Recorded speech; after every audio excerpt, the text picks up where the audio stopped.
1. Thanks, Carmen. All right. Thanks, everyone, for being here. We appreciate your time and that you're here with us today. We hope this will be a productive day, and we'll talk about some good habitat projects. Before we get started, we'll run through some quick introductions. We even have our director showed up already, and we'll let him talk to us. But we'll start with some quick introductions.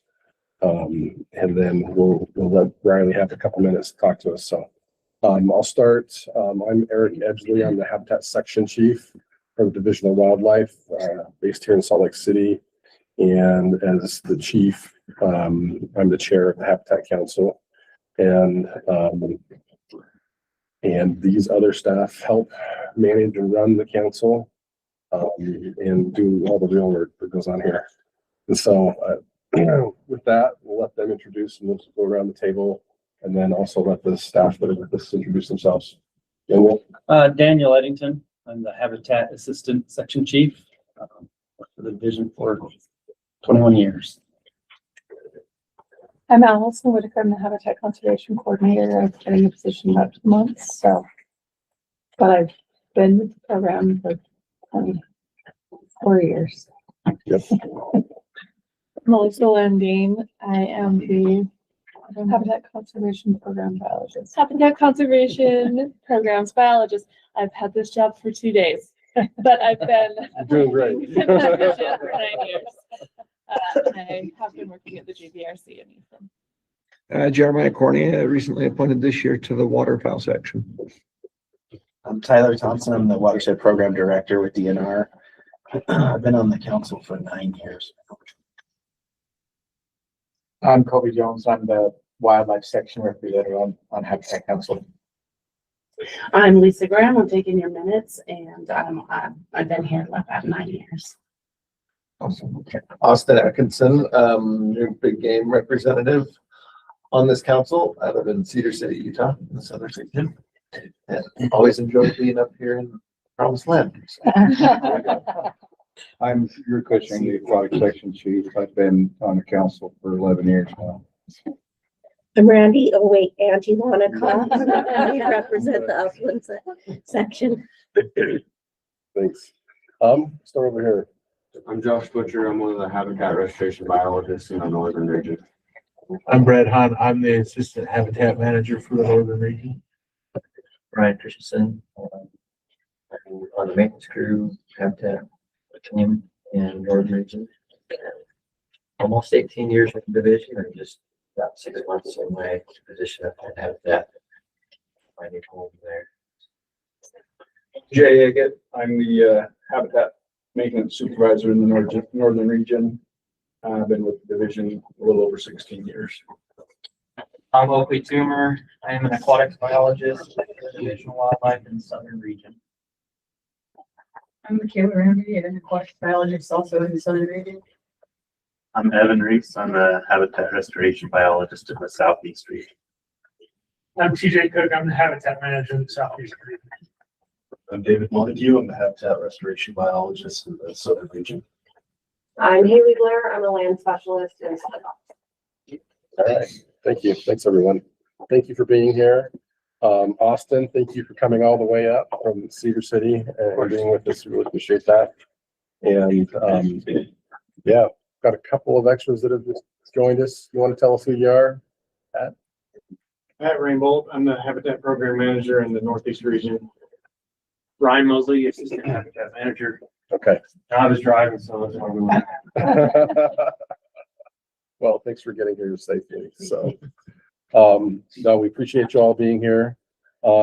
Director Peck has already had to step out. We will see him at 11:30.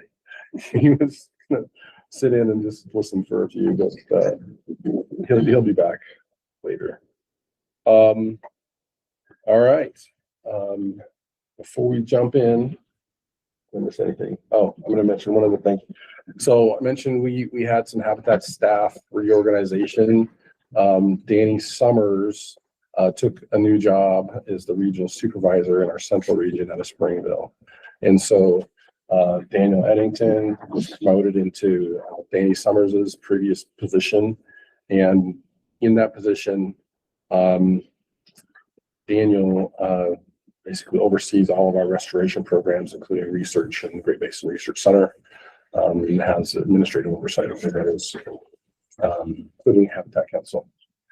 Allison was promoted into Daniel Eddington's previous job and will be organizing the council and still have significant more oversight in what goes on here.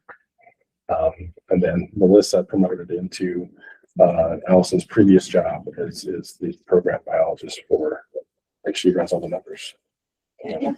So that's the staff changes. So it was kind of the row of dominoes we finally have filled. It's taken us a few months to get there.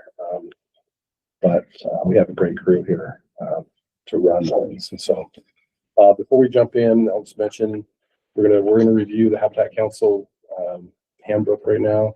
So this is something that's established in state code. It has its own legislative account, and the money for this account comes from sales of licenses and permits. And so this is one of the primary ways that the division puts money out on the ground and leverages other money to do habitat work around the state for both our own properties and then other lands around the state as well. So we're going to talk about that for a few minutes. But typically the amount that we get to approve projects for is around 3.4 million that comes from this council that we mix and match with other monies through the watershed restoration initiative process and conservation database. And so we leverage our money with lots of other pots of money from other partners, including sports news groups, federal agencies, other state agencies, NGOs, many others. And so that's kind of how that works. But with that, who's going to review the Habitat Council? Kind of go through the state code of it and how this operates. So. Okay, that's me. So this is just kind of the handbook for the council. It's gonna have all the rules, regulations and stuff for the council. So if you ever have any questions about anything with the council, this is the document to refer back to. We do have a Habitat Council webpage. We'll show you in just a minute, but you can find that on the actual webpage. Just under the Division of Wildlife Habitat Council. If you search for that, you'll pull up that website. Hopefully you all got a copy. I sent a copy, I think, out to everybody. We do update it every year, but it's mostly the updates are mostly just for the new changes in people. So we do have contact lists for everybody on here as well. So if you need to get a hold of any of us, I'll show you that in a minute. So anyway, this is the handbook. This is the Cinnamon Creek Debbie made. It was just purchased in 2023. We threw that on the cover. So kind of a little bit of the background of the council. It was started in 1995. Essentially what it is it's taking certain revenues from the hunting licenses and putting it into the Habitat Council fund for us to put towards habitat projects. And so that's where this money comes from. It's essentially from hunting and fishing licenses. So essentially the main goal is to, develop restoration, preservation of wetland areas for waterfowl. Upland has several different designations here that we can use the money for. Essentially improve habitat for upland.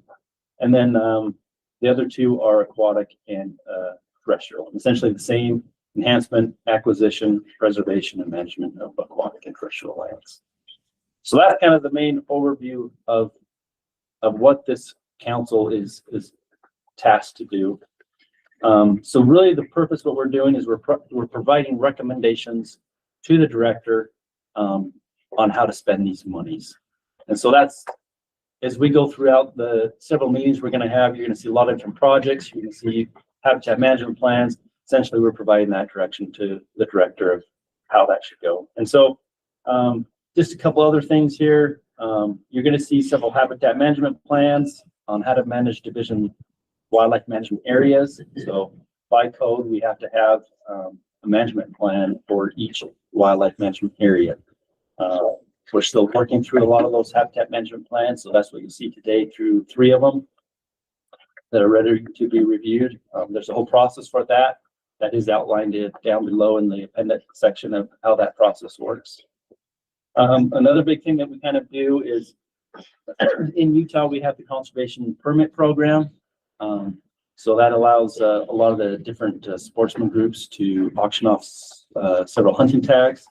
They receive those monies, the division receive those monies.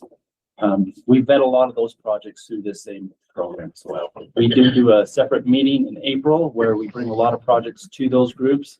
They're able to put their monies on those groups. And then a lot of those projects will sometimes come through here as well. So, and then I just want to mention here the Watershed Restoration Initiative that Tyler runs. Alison and I and Melissa also help run that program. It's a huge partnership program in Utah that brings all the agencies, partners together into one area, and we fund projects across land ownership boundaries. So that's a whole separate program that has another $6 million that we put onto projects. Essentially what we're doing is taking all these different funding sources and we're putting them on restoration projects. And so there's going to be a lot of overlap with, WRI projects, with Habitat Council projects, with the Conservation Permit Program. All those funding sources are going to help fund a lot of these projects, but you're not going to probably see all the projects. We only bring a handful of the projects to this council, mostly just to kind of fit the sideboards of this council. A lot of other projects that are outside of that as well that still have wildlife benefits, but you're really only going to see some of the hunting and fishing projects that have a lot of benefit to, either sport fish, big game, upland game, or waterfowl. So how this council operates, there's 8 members total. There's 4 public members and then 4 essentially employees of the Division of Wildlife. Well, 3 of the Division of Wildlife. Tyler's with the Department of Natural Resources. So the one we are missing today is Blake. He's with Sportfish. He's been on the council 2 years now. I think this is going on his 3rd year. So he'll join us as well. So each council member serves a 2-year term with the possibility of extending for another 2 years. And so several, Angie's on her last term, on her 4th year, Blake's on his 3rd, and we have 2 brand names. So Eric serves as the chief or the chair of this committee. He's not going to vote. So when we have a vote that takes place, he's not going to vote unless you guys come up with a tie. If you come up with a tie, he's going to be your tiebreaker. 5 members constitute a quorum. So we have to have at least 5 of you guys here at any time in order to have a quorum. This is kind of how the allocation kind of gets broken down per Utah code for each of the different sections. So you represent upland, big game, waterfowl, and sport fish. In code, it says essentially for waterfowl, it's either 70,000 or 10% of the amount that we get. It's normally been 10%. And we'll go over the budgets of that, what that actual amount is. It's usually somewhere in the 200. I'm not going to say. Alison, tell us what it is. Same with the upland, it's 230,000 or 10% of the annual deposit. And then the remaining amount essentially gets split between big game and sport fish. So before we move on from that subject, so we work really hard to stick with those 4 categories for the money from this council. It often will get mixed in with other monies from partners or other funds in the division to fund other non-game portions of a project. Sometimes they span multiple types of species. Some of them are game, some of them aren't. And so, but the focus of this funding is those 4 game categories.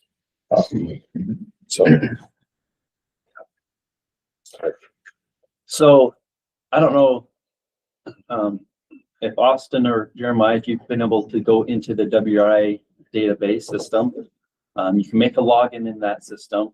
We'll maybe do a little tutorial in a minute if you haven't done that, but that's where all the projects are going to be stored, is in that database system. And it has maps, it has budgets, it has all the details of the project, it has photos. for each project, but that's where they're going to be stored. Those are due every year in January. This year was January 9th.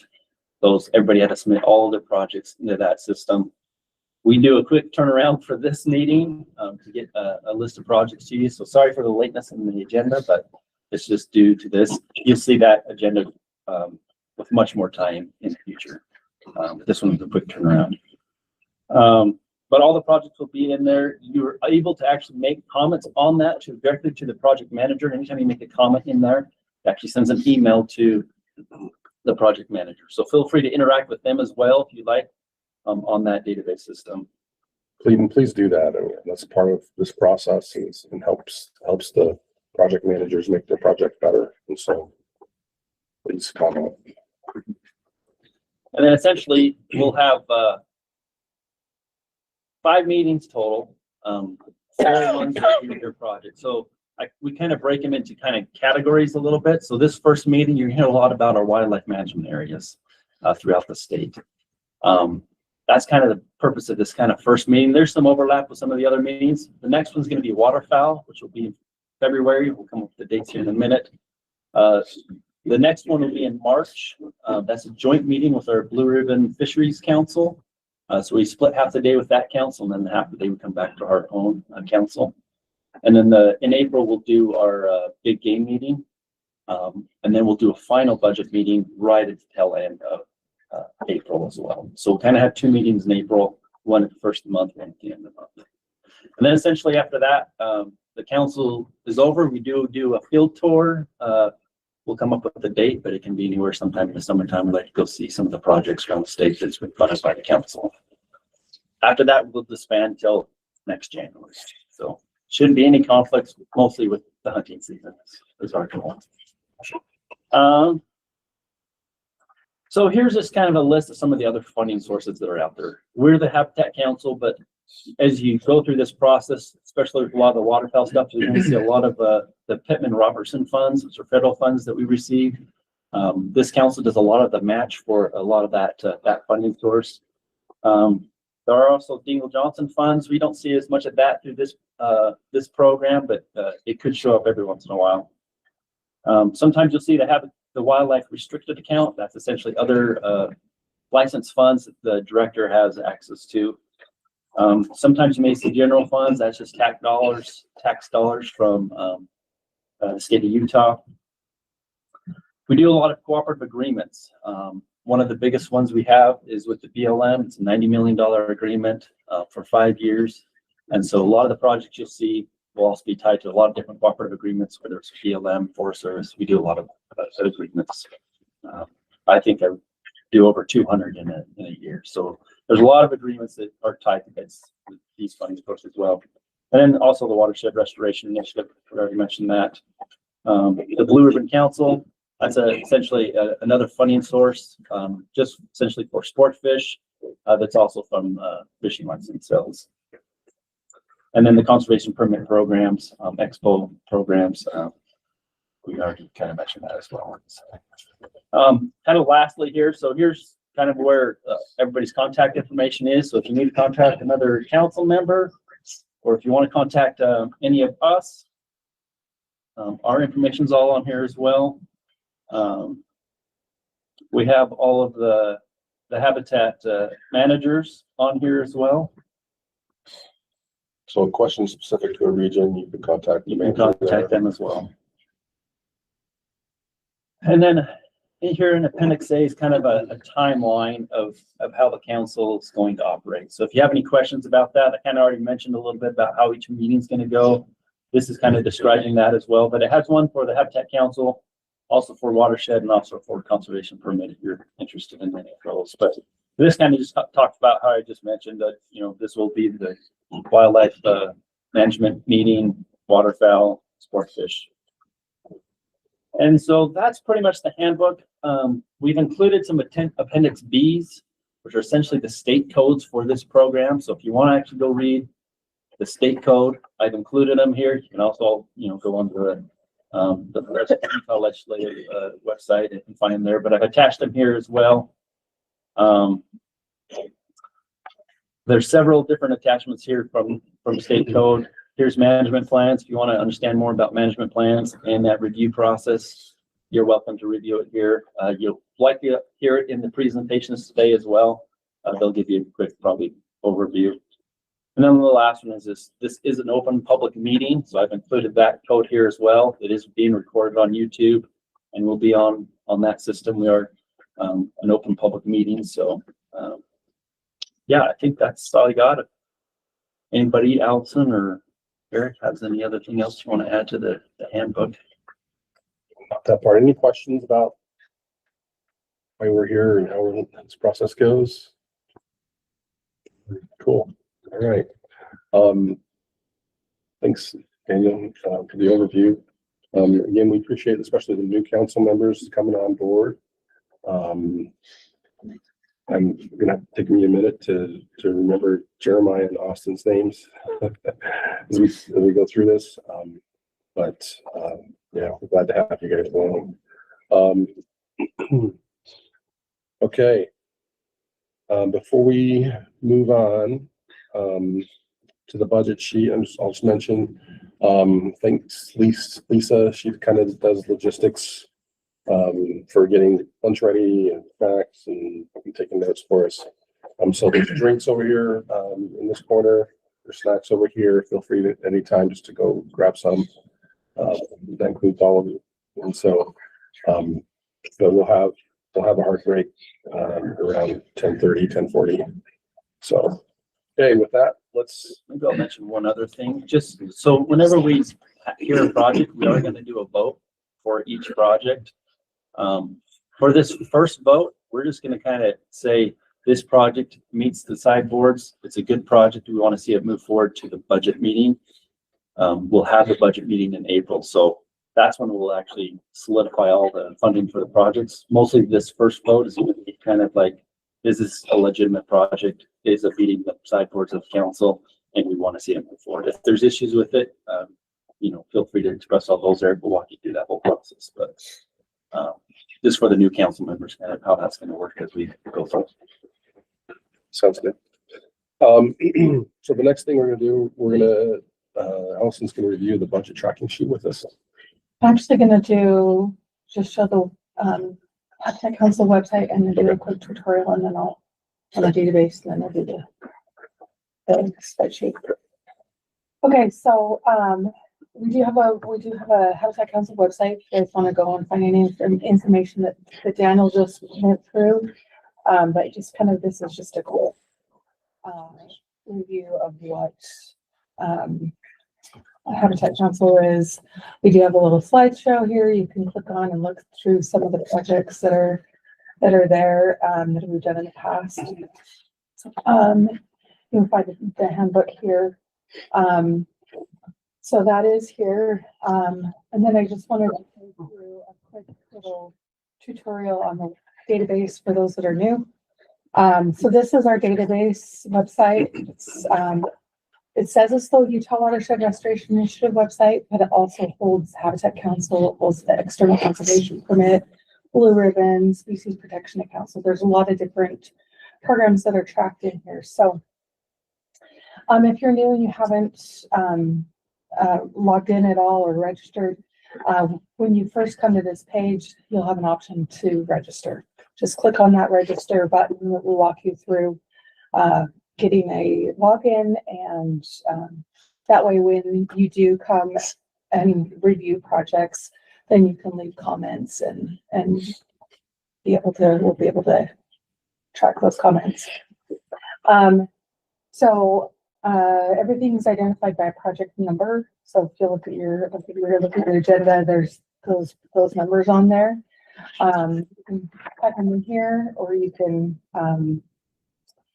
just go to this first project. So go to a project here.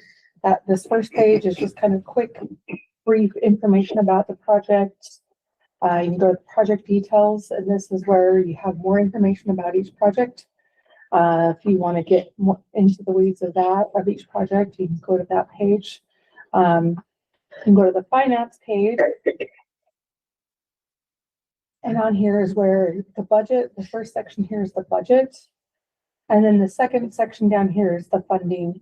And most of the ones we're gonna see today are all gonna be fully Habitat Council funded. You can go in here and click on Habitat Council, and this little screen pops up. This shows you the breakdown of what the percentages of for each different group. And so take a look at those when you're reviewing, if a project has, let's say this had like 40% up on game, and Angie's going to be, hey, there's no way that there's going to be 40% of this is going to benefit up on game. Let's talk about changing those percentages. And so we can do that kind of a thing in the meeting as well. Anyway, so that's where you find that information. You can go to the species page. This is a bad example because it's just all the management area, but there will be species listed here that are the benefiting species. So you can see that there. Again, go and see which habitats are going to be benefited. If there's any seed component to the project, that will be on this page. You can download that file and look at, if you're interested in what the seed mix is going to be. And then the comments page, this is where you guys can come and leave comments to the project managers.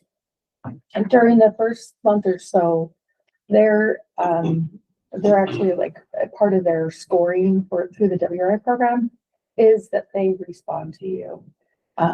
So expect a response, and hopefully they're looking at those. And then you can go to the images and documents page. Oh, Pat, Ryan. No pictures. Oh, I have a full PowerPoint. Yeah. It's way better than this. But yeah, anyway. Where to start? So anyway, well, hopefully there'll be pictures here. You guys can see the project area and some of the work that they're trying to do. Other projects, let me go to a project that actually has an app. One of the quick ways to navigate through here, I'd like to show this one, is you can just go up here and change the number in the URL. Oops. Anyway, if there's a map, this will be blue. You can click on that and it will take you to the map page, show you where the project is and show you what the map features are. So this is mostly a fencing project. So it just shows you where these new fences are. This affected area, which is, I'm guessing it's a road improvement. Anyway, you can go and see more details that way, kind of get an idea of where the project is in the state. That's kind of. Show them the adjacent projects and the legend down below. Oh yeah, okay. So you can turn on adjacent projects and see other work that's been done in the past. Red is canceled, so those haven't been done. But the green are the ones that have been completed. You can hover over those and actually like navigate to that project that way. So this shows a pole top fence that was done way back when we first started. Anyway, so you can look at what else is being done or has been done in the area. So green is completed. Black is the new proposed projects for this year. And if you see blue, those are the current projects that are current carried out. Yeah. Anything else? Show them the icon up in the right there that lets you change the background. You can change the map here. There's other layers you can turn on if you're interested in like what the land ownership is. You can turn on that. So this shows our WMA. But you can see, turn off the pictures. So you can see the land ownership. There's BLM districts, forest service information, FGMAs, safe grass management areas, any of those kinds of things you can turn on if you're wanting to find out a little bit more about the project through any of those map features. Anything else to share with you guys on that? So Anyway, so that's the database. If you have questions, holler at us. I'm happy to help out and, help you navigate the things or if you're seeing issues. And we do have a tutorial on the WRA webpage. If you ever need a tutorial of that, it's probably just easiest to play around with it. There's a PowerPoint that will, if you ever want to see some of those features again. And I will tell you about that. We do have our watershed restoration initiative page. There's more information about the database and what else is going on this page as well. So this is also another great location for good information. So, okay, so let's look at the spreadsheet. I'll be sending you guys a link to this so you guys can see the spreadsheet as it gets populated throughout the year. Right now, it just has the projects that we're going to look at today. But there will be some information in there. We don't have it totally populated at this moment yet, but you come over here. This is the column that we're really looking at with this group is the amount of Habitat Council funds that are being requested. And then that's going to probably be changed. I don't have any people one, right? What's our appropriation this year? I think it's still the people thing. Okay.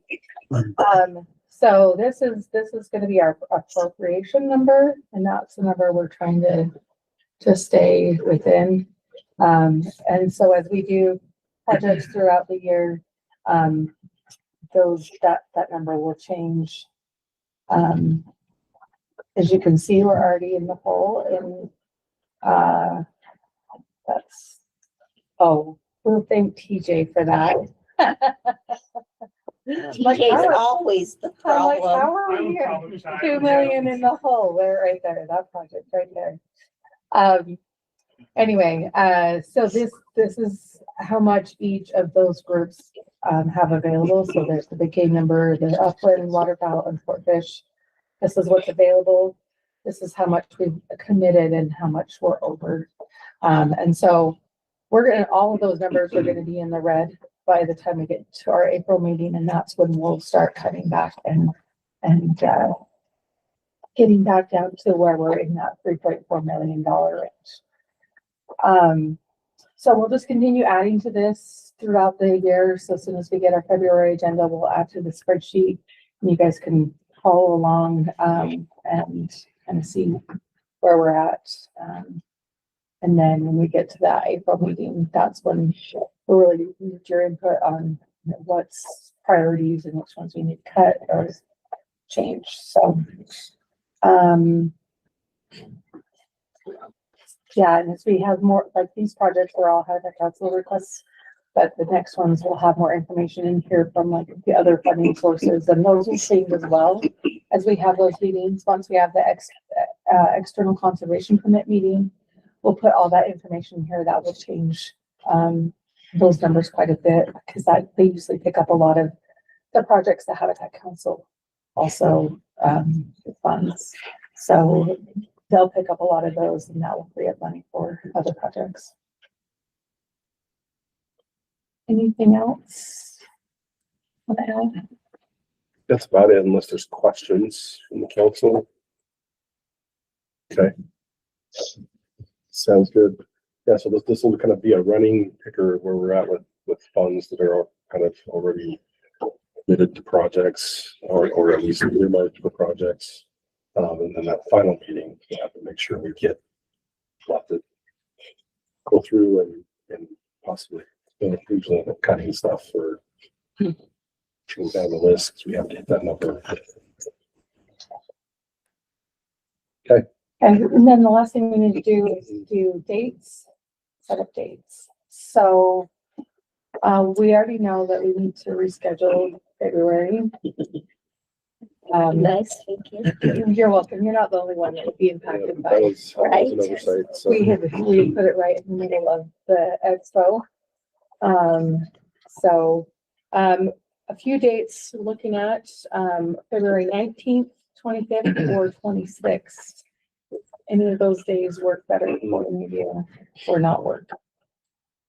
None of those work for me, but February is a problem month. Unless we go early. Like unless we go like the 5th or something like that. Yeah, first week. Cause you're at Expo's that whole month, the rest of the month. Yeah. I mean, is there a problem with doing it like the 5th or the? Works for me right Well, now. I can do the 5th. That's what depends on your own. That's a conflict of interest. Andy does. I just put it on just for Haley probably. Whatever. I'll make it work. So I know. Okay. Okay. Fifth? we'll move that to the fifth then. Okay. That's our waterfowl focused meeting. What about upland? Yeah. Yeah. Sorry. Which will be at Eccles, correct? Yeah, I'll work with them. I've been working I on just want to make sure that Another way. you know that. Okay. Yeah. Yeah, so it'll be at Eccles, so Unless it's they already easier. have something scheduled already. Yeah. Okay.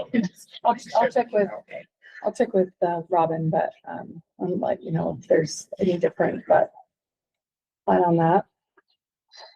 Okay, for March, we have, Blue Ribbon has already set that date for the 19th.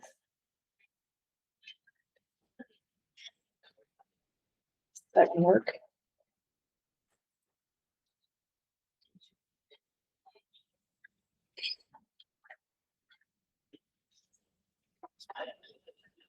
Okay. Andy said she'll make it work. It's fine. Okay. Okay, and then for April, we'll have 2 meetings in April. Right now, we have tentatively scheduled for the 15th. Does that work? This would be the upland or the big game meeting, April 15th. I have conflicts that day. Okay. Is there a reason why it's not the 16th? No? That's the, It's this. yeah, species protection count. The fun Meeting's kind of cleaned down already. We're involved in too. I can probably make 15th work if we have to. Is 14th or any other day that week any better? 14th would be better. 14th doesn't work for me. Let's just leave it on the 15th and I'll have.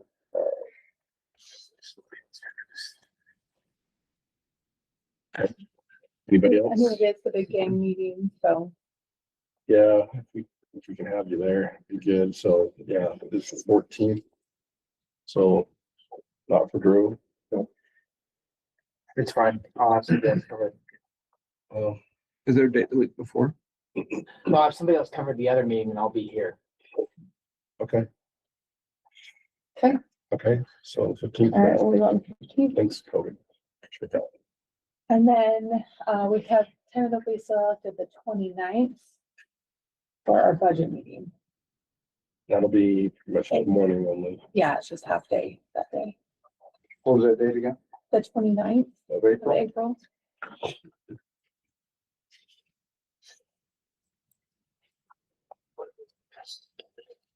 Fourth meeting is the 30th. Board meeting is.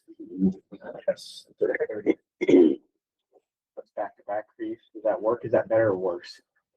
That's fair. Better. I'll bring my tent, sit in bed. You can fit right in. Like, Kobe's got a really big backyard. Say this one on the sidewalk.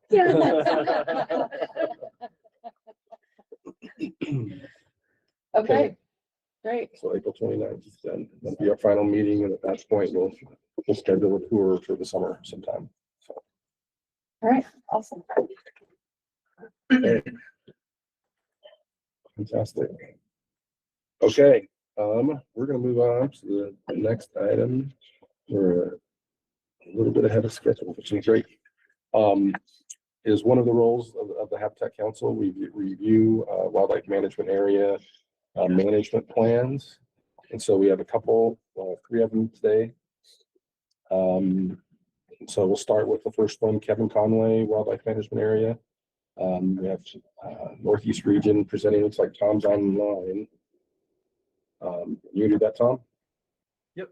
Yeah, I'm ready. I've got a presentation I can share. All right. Allison, you're gonna grab that channel to right there and turn the volume up on the TV.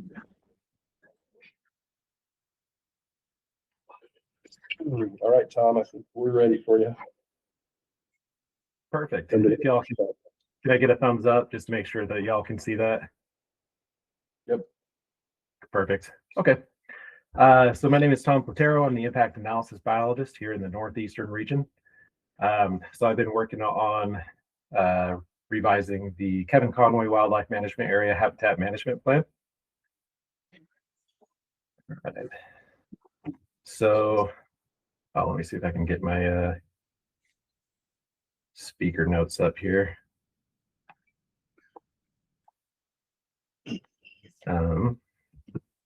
Sorry about that. All right, so just to start with a general overview of the WMA. So the Kevin Conway WMA is 270 acres. It's located about 2 miles to the southeast of Mighton, Utah. And it was purchased primarily for, oh, sorry. I'm having a hard time getting my meeting notes or my slideshow notes to show up. They'll give me just one sec.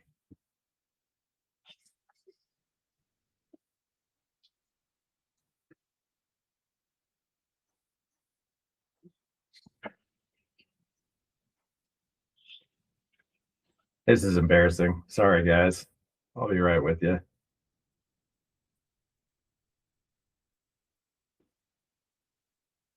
It's fine. Maybe while you're doing that, we'll mention the wildlife management area was named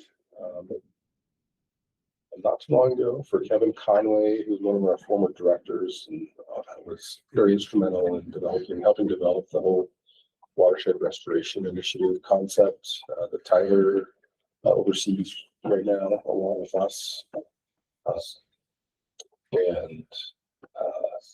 So it was fitting that this wildlife management area have his name on it. Yeah, as a division director, and it's a great person in habitat restoration. Well, on we go. Cool. Thank you, Eric. Appreciate it. Yep. All right. Okay, so like I was saying, so it's just about 2 miles southeast of Mighton, Utah. It was acquired in 1993, consisting of 3 parcels, and it's about 270 acres. Prior to division ownership, about 40 acres of the WMA were used for agriculture and livestock pasture. It was purchased with the intent to protect and enhance the area's existing wintering waterfowl values, fall migration areas, and to enhance uplands for game species. Hunting and wildlife viewing are common on the WMA, but as far as other developed recreation opportunities, there's not a lot. Like there's no developed hiking trails there, but people are welcome to roam around as they like.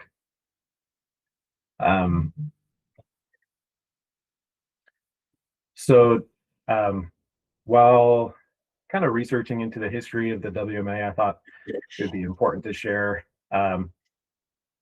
the Kevin Conway WMA has a pretty interesting history with water. The reference condition of the area is wet saline stream bank, which suggests that originally the area was primarily characterized by a heavy population of coyote willow, poor moderately well drained soils, which led to a higher water table. In the 1930s, ag farms were becoming more prominent, and these farms were producing a large amount of runoff, which kind of further exacerbated the marshy conditions that the reference state suggests naturally occur in the area. To combat the swampiness that was kind of resulting from the increased runoff and just kind of the natural character of the area, the Uresque drain was built. So here on this map, outlined in blue, this is one of the kind of primary features of the WMA. It's a large drain, and it helps to drain the soils there. Over time, much of the area converted to upland since there was now an effective way for the soils to drain. Even still, with the presence of the drain, agriculture wasn't incredibly effective, since we know that about 40 acres were irrigated or were farmed for agriculture or used for livestock pasture. So when after the division purchased the area in 1993, in about 1995, from best I can tell, 4 ponds were built in partnership with Ducks Unlimited. So they're on the map, just in the orange outline. And these were supposed to kind of help push the character back to the more open water area that it was prior to the installation of the drain. Kind of interestingly, the Urisk drain there in blue is the WMA's only formally documented cultural resource, which is a result of a survey that was conducted in 2012 in the area for the Lower Duchesne River Restoration Project, where they installed a bunch of different ponds. If you can see my cursor here, so you have our ponds, these 4, and then on the neighboring lands, you have these ponds as well. And these have all been built kind of since I think it was like 2020 that a lot of these were installed. And then one of the other features to point out here in the southern portion, we have some ag fields that the division manages as well, just there in the green outline. For water management, just kind of as mentioned, there's the Urisk drain and the ponds associated with the WMA.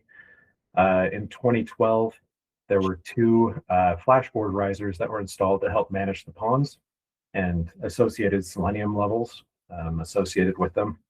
So just here in the center, indicated by these little cross shapes. And then at the irrigated fields in 2017, some gated pipe was installed to help irrigate these fields. Just some on-the-ground pictures of the Urisk drain. These photos were taken in November, so that's why everything's all dead. But it's definitely more, it's a pretty interesting place. Actually, on the Kevin Conway WMA, you can see fireflies occasionally. I've seen them out there. It's a fairly swampy area. Some fish are present in the drain. There's also some warm springs that occur naturally there that add some pretty unique character to the open water present within the drain. As far as land ownership, just kind of surrounding the WMA, around it is primarily just private lands and tribal lands. Livestock, grazing, and agriculture are the 2 main uses of the surrounding lands. And here at the southern portion, there's that little chunk taken out of our property. There is a private residence there that we have to be cognizant of, just as far as hunting regulations are concerned, and making sure people are aware of that. As far as the wildlife in the area on the WMA, we have a significant amount of waterfowl, upland game, and there are some big game in the area as well. In 2001 and 2004, there were about 40 different bird species that were identified, including great blue heron, marsh wren, sandhill crane, western meadowlark, song sparrow, western kingbird. One of the other species that's fairly valuable for hunting is turkey. Occurs on the WMA pretty often. California quail, and the WMA is also a regular release location for pheasants during the season. And yeah, the area is classified as substantial year-long habitat for mule deer, but we do also have elk and moose occasionally show up, but I'm not sure if they're a very prominent population there. And now just talking access. So the WMA is walk-in access only, but it does allow for administrative access by, motorized administrative access. No seasonal restrictions are currently in place for the property. However, dogs are only allowed between March 10th and August 31st. Currently, there's the 2 parking lots that we have indicated by this map, just on the northern end, just at that intersection right there, and then on the southern end, just to the left of the private property area. This is just a picture of our northern property, or northern parking lot. It gets pretty heavy use especially during pheasant hunting season. So there on the left, I think this was in late fall, but we got hit pretty hard. It was just a moist fall in 2022, and then our maintenance crew just came in and fixed it up. Got it a lot better, a lot more functional, so people weren't getting stuck. And then just an overview of projects that have taken place. So I guess to preface this, I can't remember if I said already, but in 1936 is when the US crane was built. The division purchased the property in 93, and then 2 years after purchase, installation of the 4 ponds next to the Urus drain took place with Ducks Unlimited. In 2012, 2 flashboard risers were installed in the Urus drain to allow better management of those ponds that were built. And then in 2013, we had some upland game plantings consisting of, or just, to benefit upland game, we had Rocky Mountain juniper, Douglas hawthorn, silver buffalo berry. Unfortunately, kind of I guess you could call it a difficulty of the area. The soils are pretty alkaline, and so it's difficult to get a lot of these plants to actually persist. So even though we did those plantings in 2013, none of them, it seems like most of them have not persisted, just judging from the completion reports associated with it. But they have helped to direct just efforts on reducing Russian olive in the future and Siberian elm. In 2017, we had 1,280 feet of gated irrigation pipe installed on those southern ag fields to help irrigation, which helps us just provide additional food plots for wildlife in the area. We've planted triticale in the past, and I think that we're going to aim for that in the future as well. In 2024, a contractor, the UCC was hired to remove invasive tamarisk and Russian olive. The area is, I don't know if y'all have been out to the Kevin Conway WMA, but just the Duchesne area has a pretty significant population of Russian olive, just very persistent, very heavy. And, it's almost to the point where actually eliminating it all you'd need a pretty county-wide effort, like concerted effort for a lot of years. And so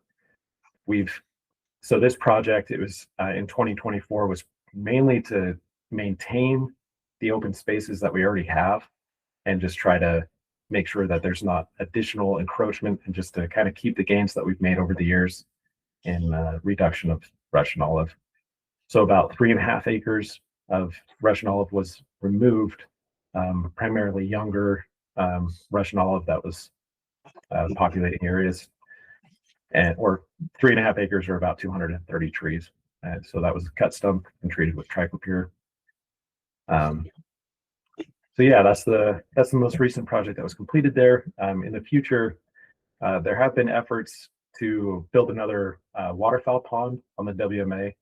Originally, we were aiming for the southern end, but just due to some water rights complications, that didn't end up moving forward.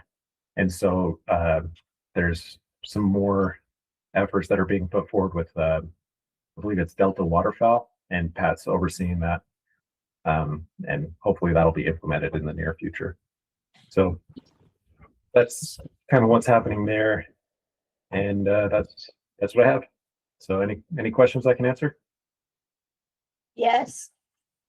Can you not remove all the Russian olive trees and just maintain it? It is You a know, food that's source.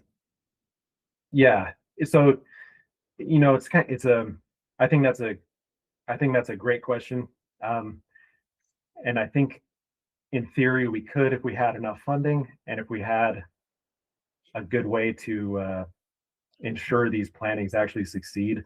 You know, like in 2013 with those upland game plantings, a lot of those, like the soil is just really, really alkaline. Like you go out on these soils and you'll see white crust across a lot of the WMA.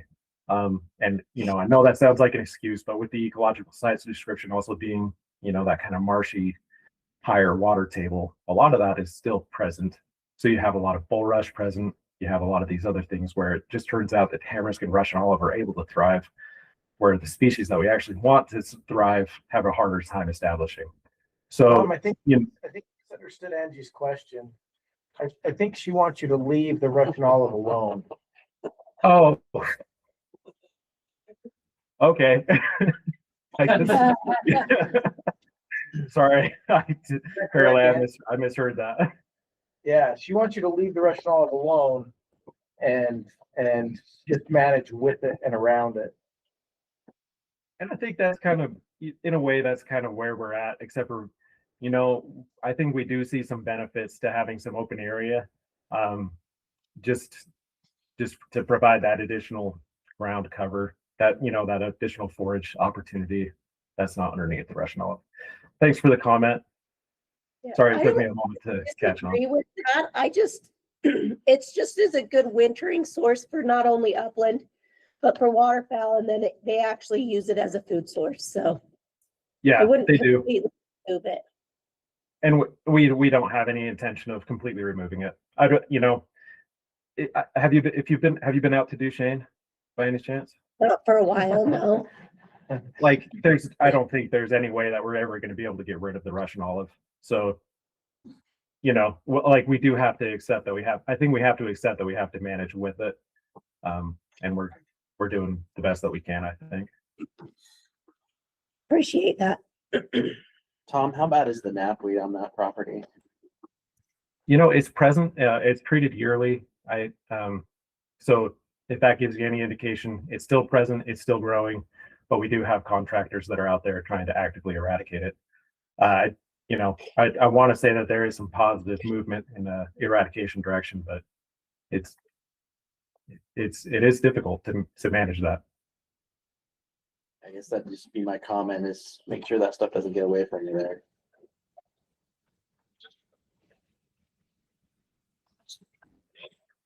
Any other questions for Tom?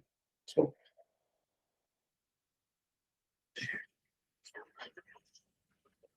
Okay. Might be a sport fish component there. So. I'm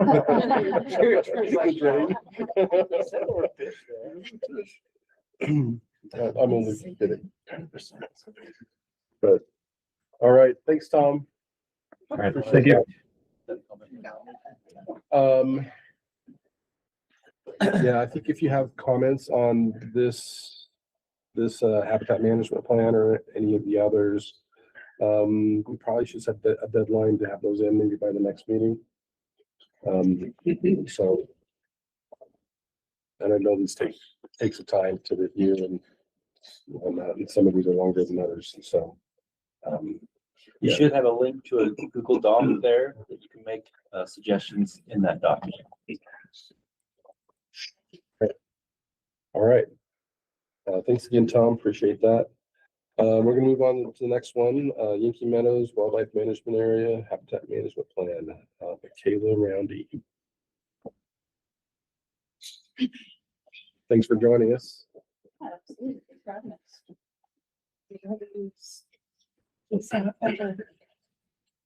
One of those should have. Yeah,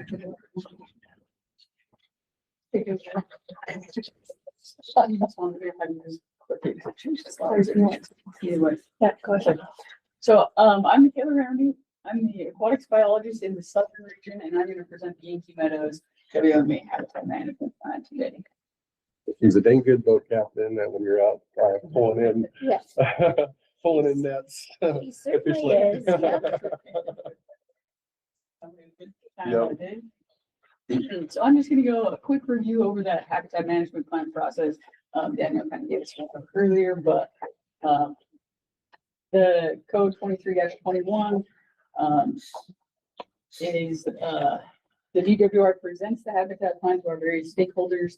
The director will approve the plan, and then the plan is used to manage the WMA property. Some of the stakeholders that will review this plan, the Southern Region Office, you, the Habitat Council, our Resource Development Coordinating Committee, county commissions, the RAC, and the Wildlife Board. And then this code 2321 2.1, Daniel mentioned every WMA has to have a management plan, and they all will include some details. So they're going to include proposed or anticipated uses within the property, management limitations or conditions, the inventory of the existing conditions of the property, and then what we want our desires for future conditions of the property, and then some strategies on how we're going to achieve those desires, and then any reallocated forage, water, or other resources that may be within the property will all be considered in those plans.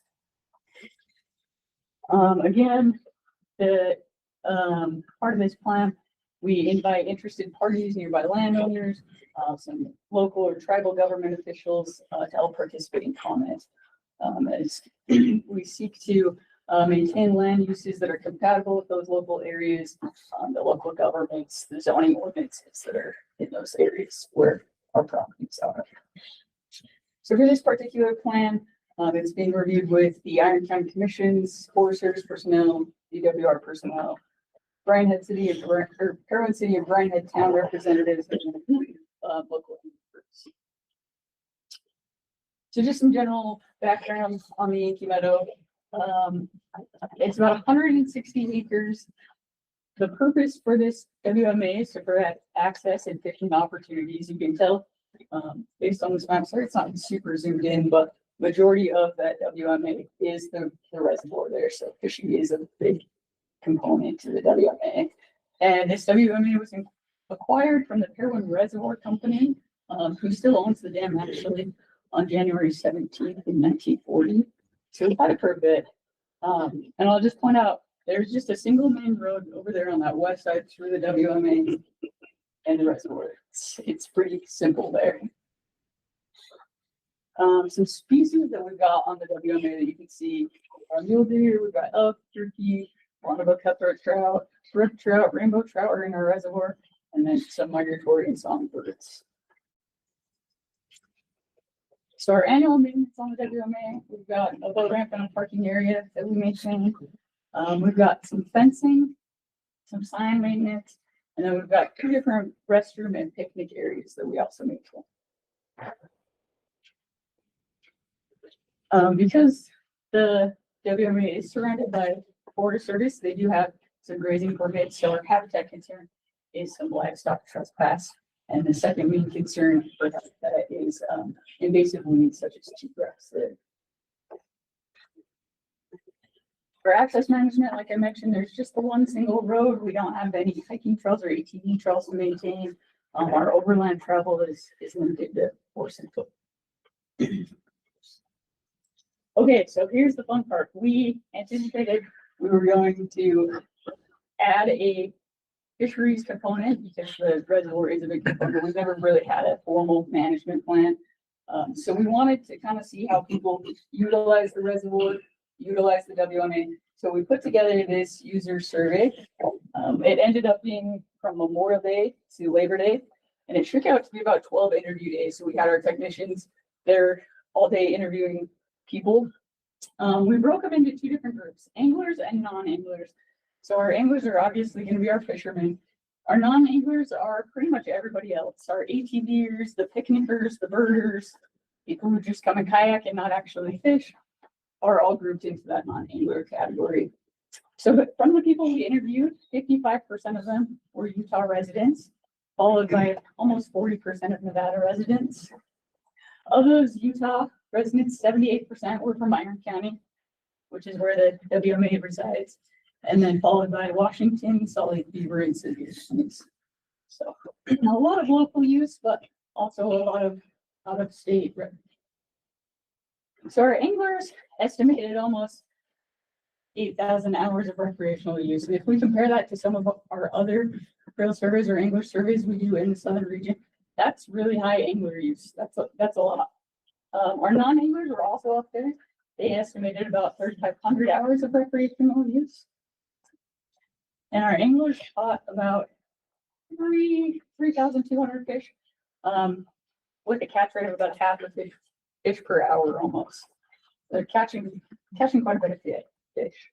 And then they harvested about 837 fish. So 0.1 fish an hour. It's a little bit lower, but we'll get into some of those comparisons, some more results here.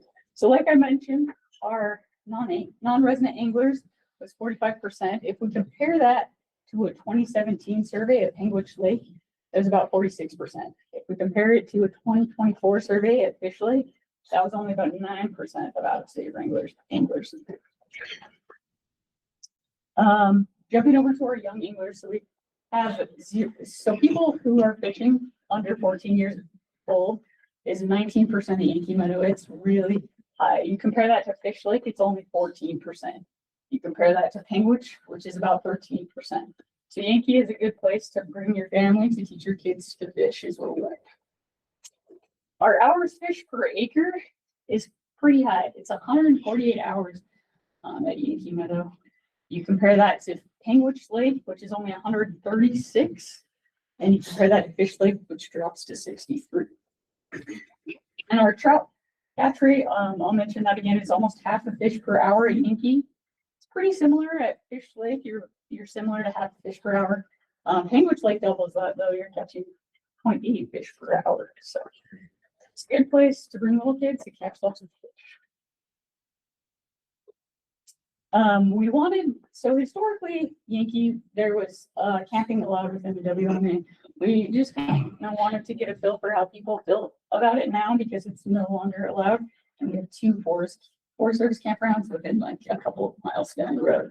So we just kind of wanted to get a feel for how people think that our people was split almost half and half. Our day trip was 49.8%, and people who preferred camping was 46.9%. So nearly equal, but the people didn't have any comments or any changes. They didn't have any improvement suggestions. So we felt pretty confident there. As far as our anglers go, had some pretty high satisfaction. You can see 50% were very satisfied and 20% were satisfied, which you can say that's a little skewed because people who don't like it probably aren't going to fish there. So we didn't catch their input. Now remind me, did we cut camping off at the fire or was it cut off before the Brighton fire? It was at the fire. Yeah. The Forest Service restricted camping on the Forest Service land adjacent, and we went ahead and went with it at that time. And then we've never gone back. We asked anglers what they most preferred as far as the fish species in the reservoir were. Brook trout was at 29% and rainbow trout was at 21%. And then the majority, we asked anglers whether they prefer to catch a lot of little fish, a few number of big fish, or somewhere right in the middle. And the majority, 60% there were the modest number of medium-sized trout right in the middle. So we took all these results and we came up with some fisheries management goals to include in this plan as well. So our first goal is to maintain a resilient fishery characterized by a modest number of medium-sized rainbow brook and Bonneville cutthroat trout in good condition through sustainable management. Our second goal is to provide a well-utilized family-oriented angling experience characterized by high user satisfaction. And our third goal is to protect Yankee Meadow from this or introduction of aquatic invasive species. So we took all these goals and we've got some objectives and measurements and how we're gonna, apply that to the fishery there. But that is kind of the gist of the Yankee Meadow WMA. So if you have any questions on it. Okay, Yeah. question about the cattle trespass. Has any fence work been done since the fire? Or where is that at? Yeah, so our maintenance crew has maintained the fence and the cattle guards every year. And we walked the fence earlier this summer and it's all had been. A little more detail, Austin. We redid all the fences around the reservoir right after the fire. A portion of it, the portion that the Division of Wildlife Resources paid for, we cleared all the trees within a tree length of the fence. So when they started falling, we wouldn't have them falling the fence. The one portion that the forest did, they didn't do that. And we fight that battle every year with trees falling on the fence. So it isn't a maintenance need that's there, but it's something we stay on top of. Oh, the camping. I kind of hope we were gonna open this back up for camping. I know you guys hate that. You're the only person. I who's know. ever asked me to. How is the county government with that decision? You guys seeing resistance to that at all? We've not felt any resistance so far. I think that with the new campground that was built below the reservoir after the fire, a lot of improvements there. You can speak to you different interviews, but we just didn't feel a strong desire for people to add it back. And from a management standpoint, I think all the other managers would recognize not having to manage camping is a really nice thing. That's not what we do. We do have in the future the option open in our mind if the county is willing to step up and say, we'll be your contractor and they're a cooperative. We're willing to look at that. But for us to manage it, it's just not what we do. Yeah, it's not what we do. It's such a tradition on that lake for so long that for you. And I kind of felt like we used the fire as an excuse to shut it down. And anyways, I'll be the only one who wants to camp on Yankee. I'll just say a couple of things from people we interviewed. Most people didn't realize that there was camping there in the past, only select locals that have been there forever, you know. But most people were happy to go down the road and have their camping separate from their plane. A lot of people with littler kids mentioned it was a safer area to go to the campground than camp right at the lake. So we didn't see very much resistance in our survey from camping. Remind me what the stocking and regulations are. Yeah. Yankee Meadow. Yeah, so it's just horse grout, the statewide regulations. We stock 10,000 rainbows. We split that between fingerlings and sectionals. And then 2,000 brook trout and, or no, 2,000 cutthroat and 3,000. So we're going to keep maintaining our stocking. We don't see a big reason to adjust that too much. Any other questions? Cool property. Yeah. That's awesome. So, Thank you. all right. Thank you. All right. We're a little bit ahead of schedule, so we're going to jump to the next one and review that before we take a break. So East Fork Sevier River Wildlife Management Area, Habitat Management Plan, Oakley. Okay, my name is Oakley Toomer, aquatic biologist in the southern region. And I will be talking about the East Fork Sevier River WMAs. So there's actually going to be two properties in this plan. There's the Kingston Canyon WMA and then the Black Canyon WMA. Oh.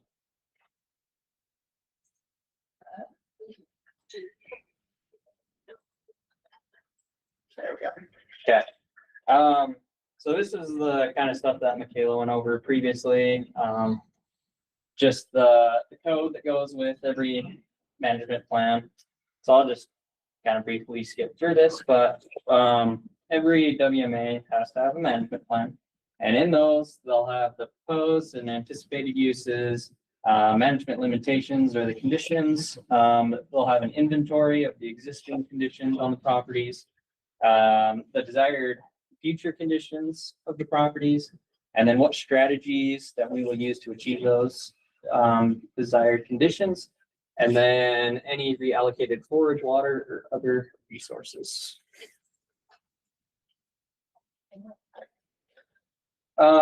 So as per that Utah code, we must invite interested parties, nearby landowners, local governments to participate in this planning process.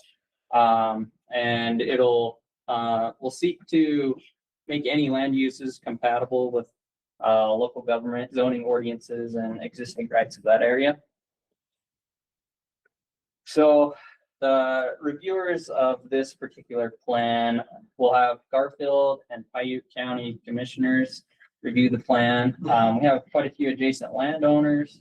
There's private landowners adjacent, and then BLM and Sitla properties. We'll have some sportsman groups, and the reason we include those is they provided a lot of the funding for the purchase of the properties when they were purchased. So they will be invited. And then Blue Ribbon Fisheries Advisory Council, both of these properties contain the East Fork of the Sevier River that flows through, and they're both designated as Blue Ribbon Fisheries. So they'll be on there as well. And then, of course, Utah Division of Wildlife personnel. So some general information. It's approximately 1,300 acres with the two of them combined. Kingston Canyon is about 698 acres, and then Black Canyon is about 609 acres. The purpose of both of these properties is to secure angling access to the East Fork of the Sevier River.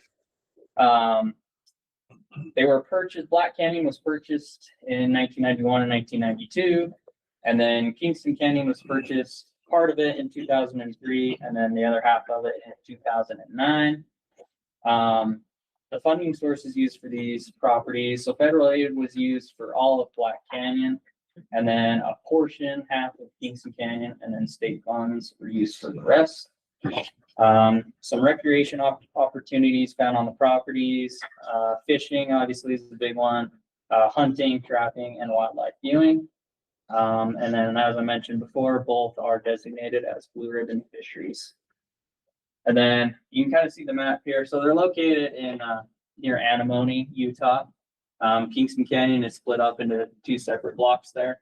And then Black Canyon is split up into three separate blocks, the Osiris block, the middle unit, and then this is a conservation easement for property.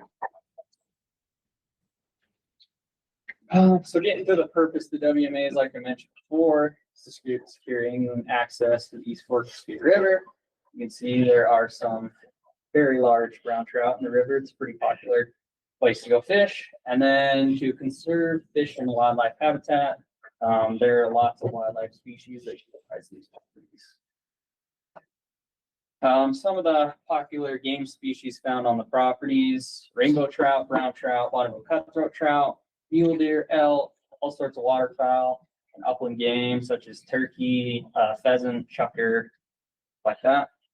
And then some notable non-game species: southern leatherside chub, these are fish species found there, golden eagle, and Arizona mountain king snake. Obviously, that's not everything found there, but I just wanted to kind of point out some of those big ones. So the current conditions of the WMA, we'll start with Kingston Canyon first. The riparian community is in fair to good condition. There has been lots and lots of stream restoration and habitat work completed. I think I mentioned in the plan, you know, there's upwards of 15 WRI projects that have been, you know, done on Kingston Canyon alone, and then you add Black Canyon, and it's about the same there. So lots of fish habitat structures, repairing the stream bank, and riparian planting are the main projects there. And then the big game habitat is considered fair. It is mostly used in the winter for mule deer and elk. And Black Canyon, the riparian community, is in fair to good condition. They are almost similar conditions. They're only a few miles apart. And then, as I mentioned before, tons of stream work has been completed there. And then the big game habitat on the Black Canyon is considered poor. It does not provide as much forage for mule deer and elk on that property. What's the time lapse on the picture? Yeah, so I guess I should explain this. So this is a project that was completed in 2015, I believe. So this was in Kingston Canyon. This is example of the stream bank, how it was before the project. And then this is kind of right after the project. We went in, added these rock structures and log structures for fish habitat and to secure the stream bank. And then we did some riparian planting. And then this is the year after. You can see these willows just took off and it looks really good. So that type of work has been done on both properties, all throughout the properties. And then some of the habitat concerns we have is livestock trespass. There are some private landowners adjacent. So both WMAs are almost entirely fenced. There's a section on the Black Canyon WMA that's kind of caused some problems with the BLM, and the stream kind of runs through the border of the property, so it's impractical to fence. And then we had some trespass through BLM permittees. Invasive plants, cheatgrass is a big one on the Black Canyon WMA. And then there is some tamarisk and Russian olive, but not a huge concern. And then drought conditions is just the big one. With less water, these kind of wetland areas are taking a hit. So some of the habitat improvements that we'd like to see on the property. For one is one of the big things is the maintenance of these stream restoration structures. So we'd like to maintain and improve stream and riparian habitat as needed. Sure, in the future, we might be coming to you guys to ask for funding for that. And then invasive plants control. We'd like to explore the use of water rights for irrigation. So Kingston Canyon, we do have water rights for irrigation. And currently they're the irrigation system needs quite a bit of maintenance work. And then we are also going to change the grazing plan to better the riparian zone in Kingston Canyon. So I'll give a little bit of background. Kingston Canyon is grazed by a permittee from May 15th to June 15th. I think it's like 30 AUMs or something like that. And then we wanted to change that to a winter grazing. Hopefully not as much bank trampling and to kind of protect those woody species. And then we want to add a portion of Black Canyon as another pasture. So there's 3 pastures on Kingston, and then we want to add a 4th. So we'll kind of have a 4-year rotation to hopefully let those riparian zones rest from the grazing. So are those permitting agreements specifically with certain producers, or is it part of a larger grazing rotation that's? So it's just a local standalone permit. So it's actually up for renewal this year. I think they're 10-year agreements. And so we'll be kind of adding that in. So the old permittee could choose to bid, or we could get a new permittee there. And so your primary management goal there with the grazing would be vegetation management? Yeah, vegetation management, and political management is an honest answer. Yeah, but at the same time, it's in a funny way. We met last week, 2 weeks ago, and the fisheries guys are saying because the willows have done so well, it does not hurt for angler access to have cows in there once in a while because they feed shells to make it easier to drag your fly rod behind you. Yeah, it's extremely, it's a great riparian condition in Black Canyon, but it's so thick that it's hardly fishable with that. So a little bit of vegetation maintenance is what do some get there. I guess the full history there, we dealt with livestock trespass there for years, and then we moved to a permitted system. So we probably went from 100 AUMs down to 35 by making it permitted and making it so that they police themselves and respected each other as neighbors rather than everybody taking what they can. That's awesome. that's just it's a good point for the council to hear how WMA is managed with grazing. We are not anti-grazing. We use grazing significantly across our WMAs for a vegetation management tool. Really in theory to benefit the wildlife on there. But occasionally, like you mentioned, that some of it's political too, and you know, we're trying to cooperate as much as we can. So appreciate that. Some of the typical annual maintenance on the properties, weed control, fence maintenance is a big one, signage, and then the irrigation system maintenance, as I mentioned before. So the access management, the roads on the WMAs are for maintenance purposes only. There's really one highway that runs through both WMAs. Overland travel is limited to foot and horse only, and then creation of new roads is prohibited.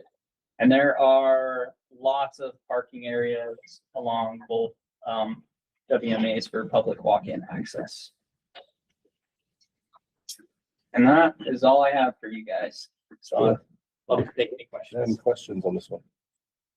You mentioned the irrigation. Are you currently irrigating any uplands, or is the system so bad that you're not doing anything? So, yeah, let me explain a little bit. So there's two kind of separate pastures, we'll call them. One is currently irrigated with gated pipe. And the other one hasn't been for the last few years. And so we'd like to get some funding to fix that. And we'd like to plant some crops there and irrigate. And the main objective of that is to help, the big game habitat, find some forage for mule deer and elk.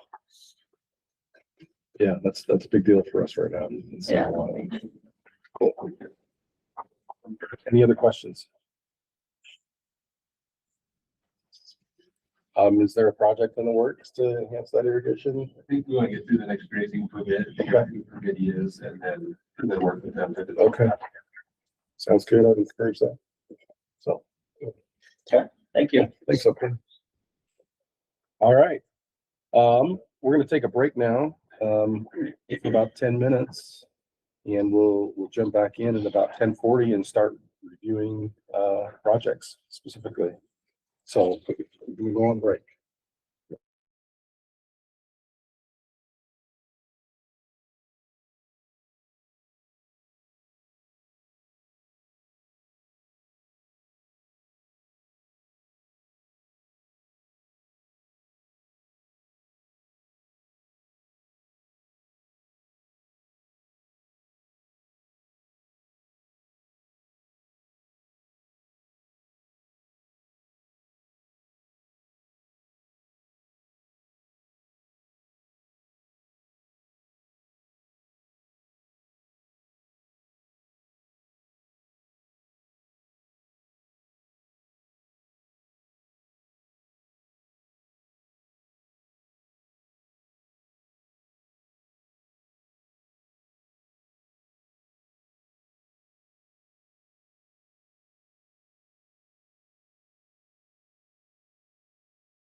He's not here. Yeah. So we still have on the agenda, have the director speak to us. We're, I guess, pushing that and basically our previous council members recognition and leaving that till 11:40. So we're gonna jump right into reviewing project proposals. And so, yeah, start with the Northeast region. And so this is project number 7913, and that's associated with the project number in the database. And you'll see if you have this pulled up on your computer, on your phone, if you click on that number, it'll take you to that project in the database. And so you can see more information about it. But we'll go through these. You'll have an opportunity to ask questions. We'll have some discussion. Try to move it along though, but you'll see a lot of, throughout the rest of today, a lot of just WMA management budget requests. So this is where each region has the opportunity to have their budget for managing the WMAs for the next year reviewed. And so we want to make sure that our regions have good equipment, good resources, and are able to help our WMAs be really good for wildlife. So with that, we're going to start with Northeast region on this project. So go ahead, Pat. Well, good morning, everyone. My name is Pat Rainbow. I'm the habitat manager for the Northeast region. And yeah, you're going to see 5 of these today. So I'll do the first one, and hopefully I'm going to take a little extra time to kind of get the foundation for all of our other ones and some of the justifications behind those. But like Eric said, these are great properties for fish and wildlife. Like Daniel mentioned earlier, they're purchased through or the Habitat Council funding comes from fish and wildlife, your hunting and fishing license sales. So I love to see this money go back into these properties. These properties should be the premier hunting and fishing properties in the state of Utah. It should be public land. When people show up and they see that logo, this logo, they should know, yeah, it's going to be a great day for hunting and fishing. I know where my money's going, and then it's money well spent. So, through this,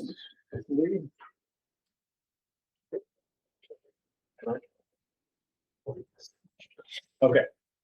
So the Northeast region, we have been growing a lot over the last few years. We have 29 wildlife and waterfowl management areas. So when you see the W in the WMA, most of the time it's wildlife, but it can be waterfowl. Those are managed a little bit separately through our wildlife section, not so much the habitat section, but we do work together quite a bit on those properties. In the Northeast region, we have over about 200,000 acres. We're still growing. Could be 300,000 any day now. So who knows? Love to see that property, and we love managing it. We do a great job being fiscally responsible with our money. We haven't asked for an increase, even though we've gained a lot of acreage over the years. We've stayed at this normal budget level and have been able to effectively use that money to manage these properties. So you won't see an increase in our budget this year. A lot of upland game habitats in our region. Big game summer, transitional winter habitats, everything across the board there. Lots of great fisheries in the Northeast region. Hunter access and public access. A lot of great things on our properties. This is a quick picture of our team in the Northeast region. I love our team. There's one seasonal in that picture. Some of the funds help pay for these seasonals. This seasonal's been coming off for 12 years, but I do want to point out in our 6-person staff in the Northeast region in this picture, there's over 100 years of experience full-time with the division, just in this picture here. We have a great staff. I love working with these folks. They're passionate about the resource, and they love working on our properties. So again, upland game, this is what is this, sage-grouse? Yeah, greater sage-grouse on our Diamond Mountain WMAs. We have a great population of grouse up there. Some wild turkeys on our Little Montez WMA there around Roosevelt. Moose on our Kern Creek Wildcat WMA in Wasatch County. We do have some higher elevation WMAs in our region, which is unique to the state. Most of our WMAs are lower elevation, big game winter range, but we are lucky to have some higher elevation stuff in our region.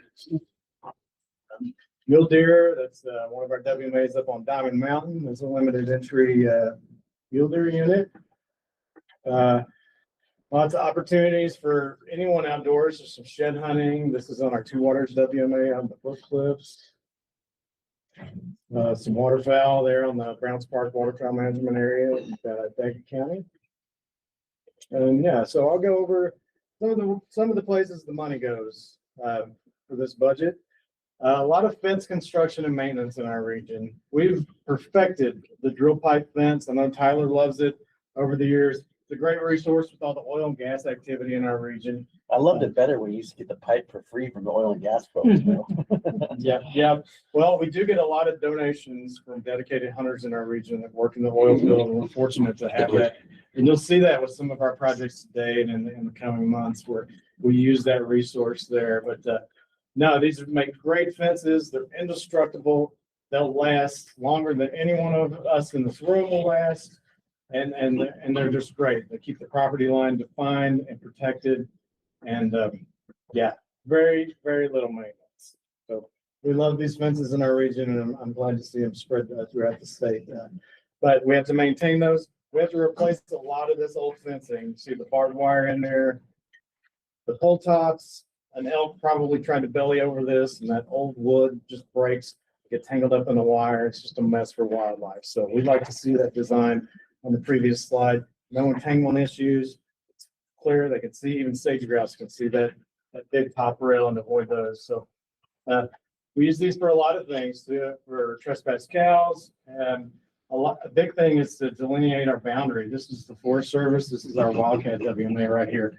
A lot of ATV trespass issues on this WMA. So there's some fencing we've maintained. There used to be some old pole and just 30-year-old fencing and cables laying on the ground there.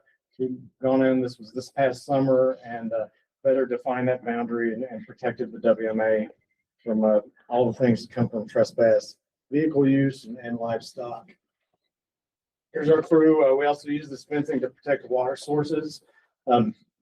We, in areas where we can't really control the neighboring trespass cows or sheep, we'll fence out these water sources and eliminate the attractant for these animals. So it helps protect the whole, instead of fencing the whole place off, we can kind of protect that water source for wildlife and get the livestock out. So, yeah, beautiful WMA, great day in the office. These guys, guzzler maintenance. We have, I think, almost 300 guzzlers in our region now. We've come to a point where we've stopped building new guzzlers and transitioned into maintaining these guzzlers. This one took a hit. This is on our Wildcat WMA in Wasatch County. It took a big hit in that snow year, 22, 23.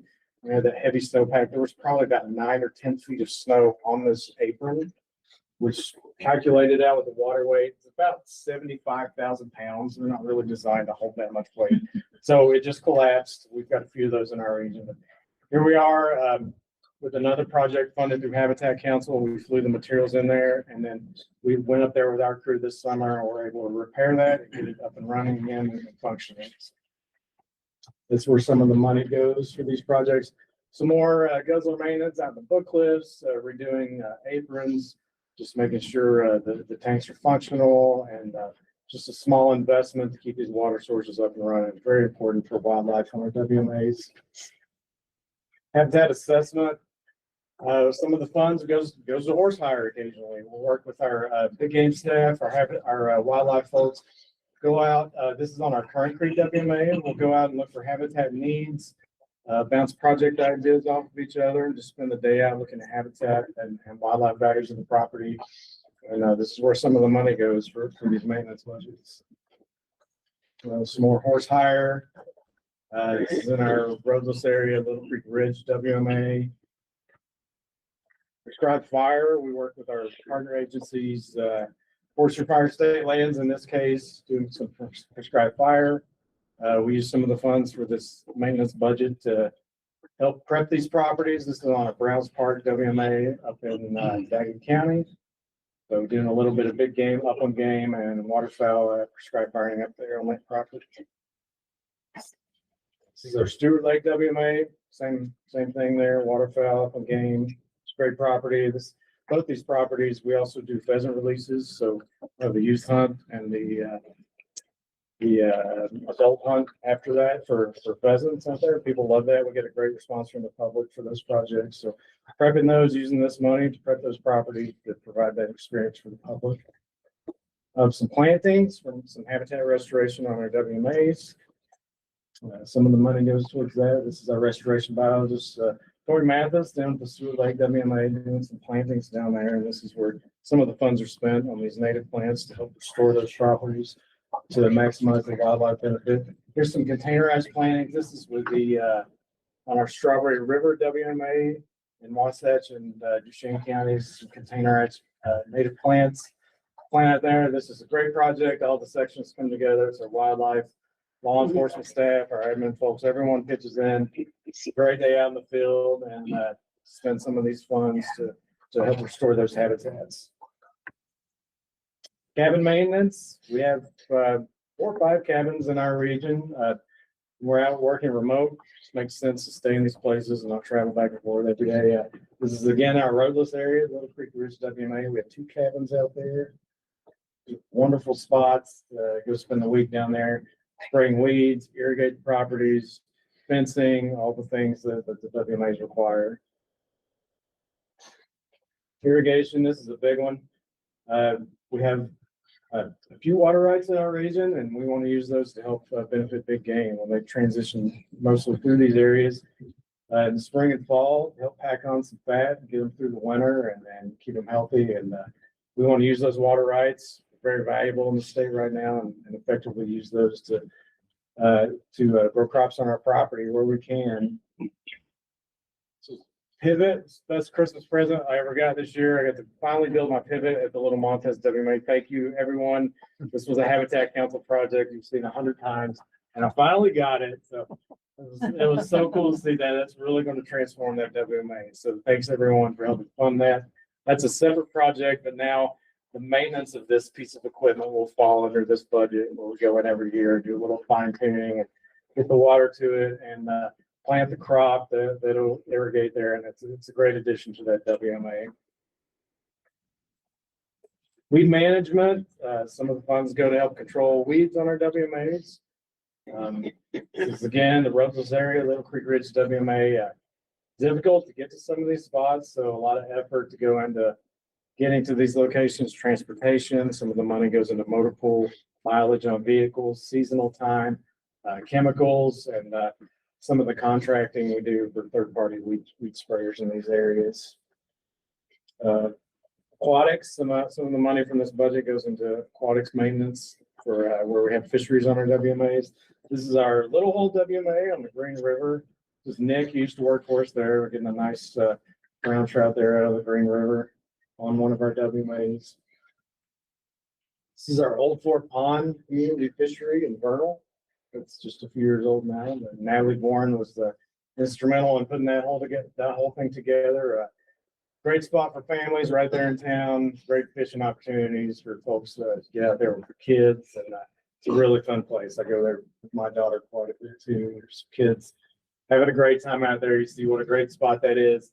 So the maintenance budget for this helps keep these access points free, open to the public. Great spot. They have plenty of room to cast and fish, and the parking areas, garbage pickup, and all the things that it takes to keep this a nice property for the public. And that's what our properties should look like. A divisional wildlife property should be the best. It should have a nice road, nice fencing, nice access to the public, and it should just be premier public property. So that's what the money from these maintenance budgets goes towards.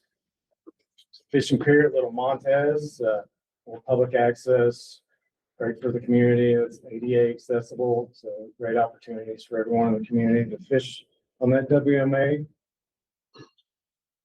Yeah, and here's Ryan Mosley, and you guys know Roger Schneider, and he used to be the aquatics manager in our region. But I wanted to show you, we don't just talk about it. It is these are great properties in the Northeast region. We have a lot of opportunities, a lot of public lands. We could go hunt and fish anywhere we want to, but most of the time we end up on these WMAs because they are awesome properties. Here's Ryan and Roger getting some pheasants, some shed antlers in the Browns Park WMA. Oh, look, there's Haley Blair. getting our first mule deer on our Cook WMA this year. She's got a great story later. And this is our seasonal Chris Brown. He drew a limited entry elk permit. Could have hunted anywhere in the state. Hunted on our Diamond Mountain WMA. Pulled a nice bull elk out of there with his archery tag. It's cool to see. On the left there, if you guys know Randall Thacker, he's the assistant wildlife manager in our region. This is his son. Got this nice buck on the Tabby Mountain WMA this fall. It's a great looking deer. And here's the Steve Ketty. This is our lead maintenance guy in the Northeast region. Again, limited entry bull elk. He's waited for years. Could have hunted anywhere in the state. Hunted on our Goslin Mountain WMA and pulled that awesome bull off of there. It's a really cool animal. This is on Kevin Conway WMA that Tom talked about earlier. This is one of the wounded warriors. Came up from Florida. This guy is legally blind. They helped him get his first big game animal, and you can tell by so he just tickled to death to get that elk on one of our WMAs. So it's really cool. Here's me up on the Bear Top WMA. That's where I go hunt. I will hunt there every time I get a deer tag. That's a great spot. I love it. This is Ben Carswell. It's one of our aquatics folks. He's moved on, but this is our Matt Warner WMA. Catches some rainbows through the ice up there on Diamond Mountain. You guys know Brian Engelbert, our aquatics guys there. Lake Canyon WMA. Here he is down in Willow Creek down the Book Cliffs from the Meadow Creek WMA. Got some trout out there.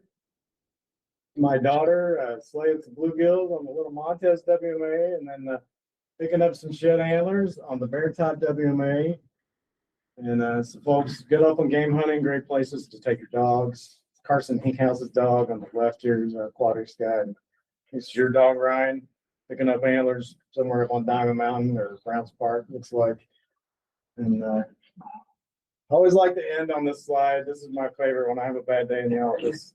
This is our Calder WMA reservoir up on Diamond Mountain. I can just imagine picking up the fly rod and trying to catch the fish out there. But this is what our WMAs are all about. These are great places for folks to go hunt and fish.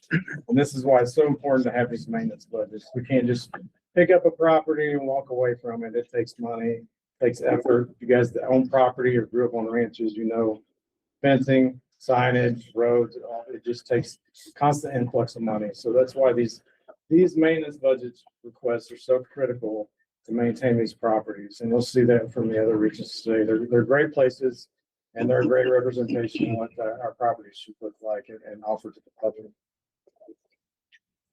That's all on that presentation. So I appreciate your patience. That was a little long, but I do want to emphasize the importance of these maintenance budgets and what that money goes towards. Page 7913. Yeah, this one in particular, again, 29 WMAs. We haven't changed this budget in 5 or 6 years. How many acres? I know in the project details, it says it's less than $1. How many acres are you managing now in Northeastern region? It's constantly changing. Yeah, it is. It's right about 200,000. So I mean, this budget stayed the same, but since then we picked up Pilpico, we picked up, and I know you have a special request to get Pilpico to spec and stuff. Right. I guess just, I want to say from a wildlife perspective and understanding this a little bit, because I was a habitat biologist like a lifetime ago. That was a long time ago. A lifetime ago. That you all make this money stretch further than anybody could. And I'm of the opinion that if we're not going to fund maintenance on our properties, we shouldn't buy them. So super supportive of this. I think we're getting it on sale, if that's fair. Like we're getting way more than what we should for this amount of money. So just super supportive. Just want to make sure. No, it's a good point. And our folks are effective at using our purchasing guidelines as best they can. We've really stepped up getting donations from dedicated hunters as far as materials and time spent on the ground doing different projects to help fill in those gaps. But, this is the breakdown in the Habitat Council account in the different sections here. We've debated this over the years and settled on these numbers, but that's definitely open for discussion. If you all would like to, the percentage breakdown on this number. And I agree with Kobe. I love how you start the presentation. You know, these lands should be the pinnacle of land management when it comes to how we manage our lands. And so I think that costs money. I really wish we didn't have to devastate the big game budget with these like we do, but that's just the way it is now. Yeah, I appreciate what you guys do with that. Do you feel like that's an accurate breakdown? Like a lot of our big game winter ranges are on the WMAs, and I understand that. I think it's as close as you could get. You could probably argue 10% either way, you know, and I don't even remember when they came to that number, but you know, and waterfowl 1%. I think all these you could argue one way or another, but I think that's as close as you're going to come to getting a true value. It is mostly big game, and they do get a lot of use from our big game folks. A lot of use from deer and elk, and so yeah, I think that's a fair representation and a breakdown of the funds there. Anything else? Any other questions? I'll make the motion to approve it for funding consideration. Okay, we have a motion to approve. Is there a second? I'll second. Okay, a motion from Tyler and a second from Angie. All in favor, say aye. Aye. Any opposed, say no. All right, motion carries. Okay. Next project, 7716 Matt Warner Reservoir pipe fence and road repairs. I think Natalie is online. Yes, she is. Yeah, I'm gonna try to cover this one. So Allison, I have a PowerPoint in the documents section. Could you pull that up? And thanks, Pat, for the great introduction into this. And I will say this is a classic example of if at first you don't succeed, regroup and try again. You guys likely remember seeing some parts of this last year in a much bigger proposal. But I've teamed up with Ryan, Jordan, and Pat to try to break this down into a more feasible project. So, and we've got two parts of it now, more than just a pipe fence, some additional road repairs. But this picture of these cows sitting on this WMA is not something that we love to see when we try to go up to the Matt Warner WMA. It has become such a chronic problem that it takes many, probably weeks of our time, and it's broken up between whoever just takes command of it. But when we see something like this, it is a constant battle in the fall to keep these cattle off the WMA, keep them from breaking through the fences to get to Matt Warner. And in turn, it causes a lot of other problems. So if you'll go to the next slide, I'll kind of hit on what we're looking at here. So we have this chronic fence breach problem. This last fall, I spent some extra time up there just trying to identify the spots that were the worst of the worst and break it down into this first phase of trying to get this funded. So there's 3 spots identified that are in really rough shape, and I actually have those prioritized in order of 1, 2, 3 as well. If this full funding can't be achieved, we can still make progress, even if we just get partial funding. So it's a major issue when it comes to those cattle breaking in and spending time along the beaches and the side of Matt Warner. So we have a constant nutrient loading issue, and manure, hoof shear on those banks, and phosphorus levels around that area are so high anyways. This only makes it worse and contributes to harmful algae blooms pretty much continuously. There were several hundred cattle in this WMA this last fall, and it took us a full 2 weeks worth of time to button things up, fix fences again, and try to keep them off. There's also a gate that's kind of on the eastern side that is a chronic problem. And I'll kind of talk about that in a minute. But the other part of this project is we have some interior roads, and one of them is a kind of a graded hill that goes up that is constantly eroding. We have washboard problems. It would be really nice to couple this with this work and try to get some more permanent solution to that. Next slide. So here's what we're proposing, of course. Like Pat talked about before, we do a lot of fencing maintenance each spring and each fall now when we're trying to fix up those old wooden fences. We have top rails break, Obviously, the cattle continuously break through the barbed wire on this one in some select sections. So we're looking to replace those 3 key areas with the steel pipe and sucker rod. Some of the areas are pretty challenging to work in. They're one of the old fence lines kind of to the east and back above the dam at Mount Warner is in pretty much solid rock. We hired a contractor to build us a really nice pipe fence over at Big Sandwash Reservoir a few years ago. And he has all the perfect equipment, a rock drill and everything to be able to do this type of work. So that would be an area we would focus on and look to hire a contractor to do that section. The other section is behind the fence or behind the bathroom area, and I'll show that in just a second. And then this road base, we'd like to get this steep part stabilized for phase 1. So the idea is to bring in 120 tons of the good road base. We'd have to haul it up from Vernal, and then our Habitat crew would rent some equipment to lay that and then roll it out. I'd even like to see even a phase 2 for this and add a polymer over the top of that to bind all the materials and keep them there, because we continuously have a problem in this area. Next slide. I think Allison already showcased half of this for me, so thanks, Allison. These are the areas that we're talking about. So everything on the bottom end of this with the arrow pointing to it would be priority 1 for fencing. The priority 3 area would be this north end of the reservoir. This is coming off a steep hillside. There's private property just to the east where cattle continuously bust through the fence right on the shoreline of the lake. And it's a hard place to keep maintained with water levels fluctuating the way they do. And then the area in the circle is the road base proposal area, and that kind of steep area on that approach road. Next slide. And this is the budget.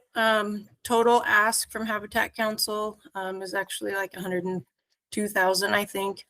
But here's the breakdown. Most of it does consist of hiring that contractor to put in these 3 priority areas for the pipe fence. Road base, about $8,000 of that cost. Equipment rental, $6,000 or $600, and then in kind. I've already got this up on the dedicated hunter site for pipe donation and post donation. And then any of our crew's time spent can be added into this. So yeah, total Habitat Council request right there is 106, 625. And then last slide is it. And I had to put this one up there with hopes that we will actually get snowpack again, but this was what it looked like in 2023 on Diamond Mountain. And that's one of the reasons we've been able to create these amazing fisheries up there again, is because we had some really awesome snowpack. So with that, I'll take any questions. Pat and Ryan are both there too. They can take any questions, but we're just trying to parse this out and make something happen so we can mitigate this chronic trespass cattle problem that we have up there. Okay, thanks, Natalie. Yep. Like the breakup is big game 25%, sport fish 75%. Questions? I looked through some of the old stuff we've done on Mount Warner. Most everything else we've done on Mount Warner has been 100% sport fish. I think just look at last year where we were searching for sport fish projects. I would suggest making it this one 100% sport fish if you're all right with that. That's what it is. Okay. Any other questions? I just have one question for Natalie. Natalie, you mentioned phase 2, and I guess my question is, will this project plus phase 2 be a complete fencing or fence replacement for the entire property? I know that that's what we would like to shoot for in the long term, but it may, I mean, I think Pat can confirm this, but there might be 3 miles of fence up there that we would be dealing with. This Is section. it all pretty shitty shape? No, a lot of the exterior fencing is in pretty good shape. It does hold cows. It's just around the reservoir there where we have the issues and the impacts of the fish. It's old fencing. A lot of it's on the ground or there's gaps in it, and the cows just same cows, same mom cows every year that train. They know where these holes are, you know, and so yeah, it's mainly around the reservoir priority area. The stuff down the lane and the stuff on the west side of the road, it's actually in fairly good condition. Natalie, will you just re-upload this affected area as a road improvement feature?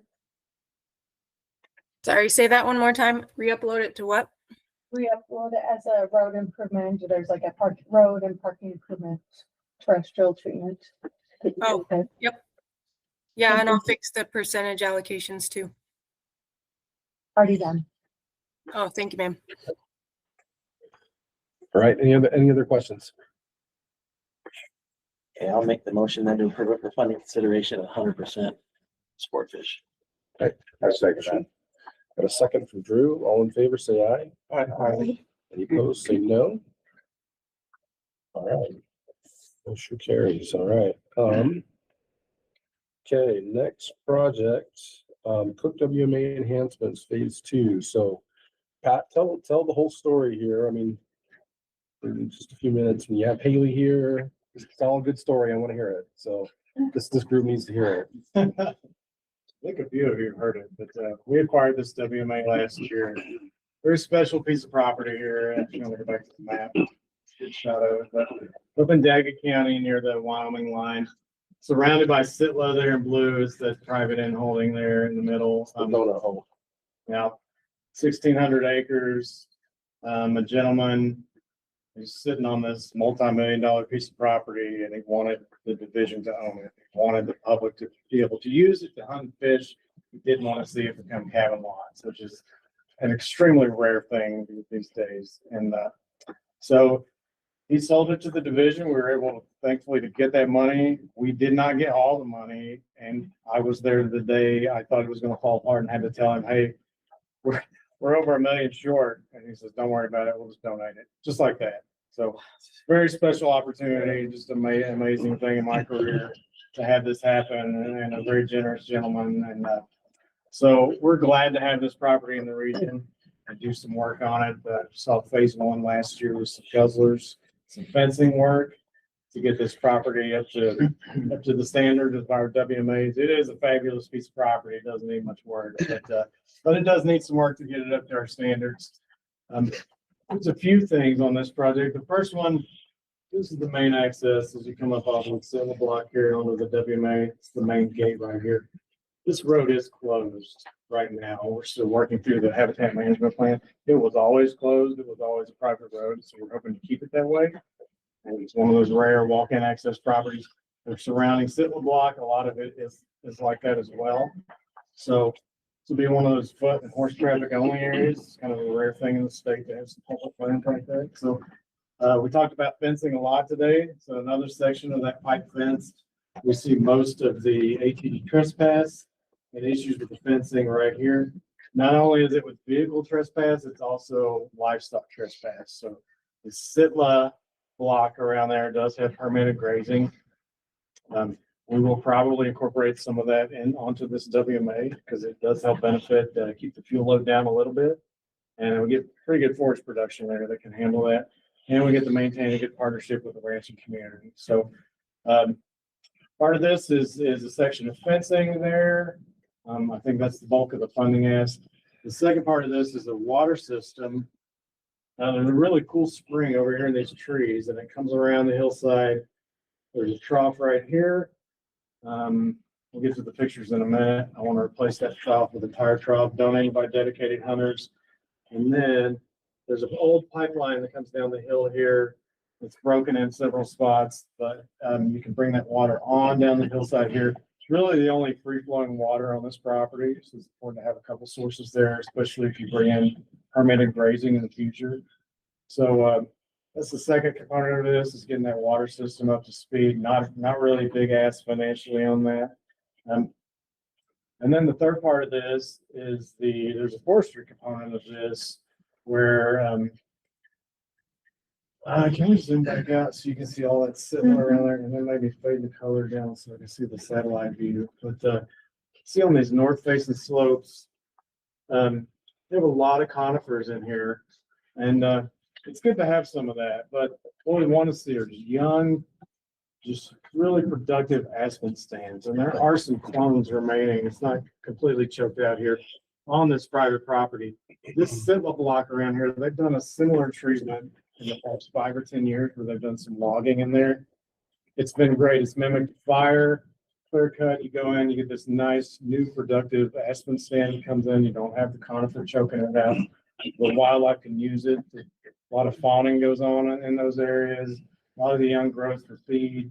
It's just really productive areas for wildlife. You see this after wildflowers across the state, the first 10 years, you know, those are great places where you see deer and elk and a lot of great animals. So here on this property, with the difficulties in getting prescribed fires accomplished, getting the right conditions, I do want to put this out for clear cutting and in a way where it's more like instead of us paying for it or someone paying us for it, because we're not the Forest Service, I want someone to come in and say, hey, I can do this and I can create the kind of ground disturbance you want that's best for aspen regeneration. In return, we'll take the timber.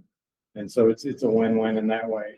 So it's done the way we want it done to maximize the productivity and hopefully rejuvenate those aspen stands on that north slope there. It's about 170 acres, I think. So not big, but something to get the ball rolling on that WMA.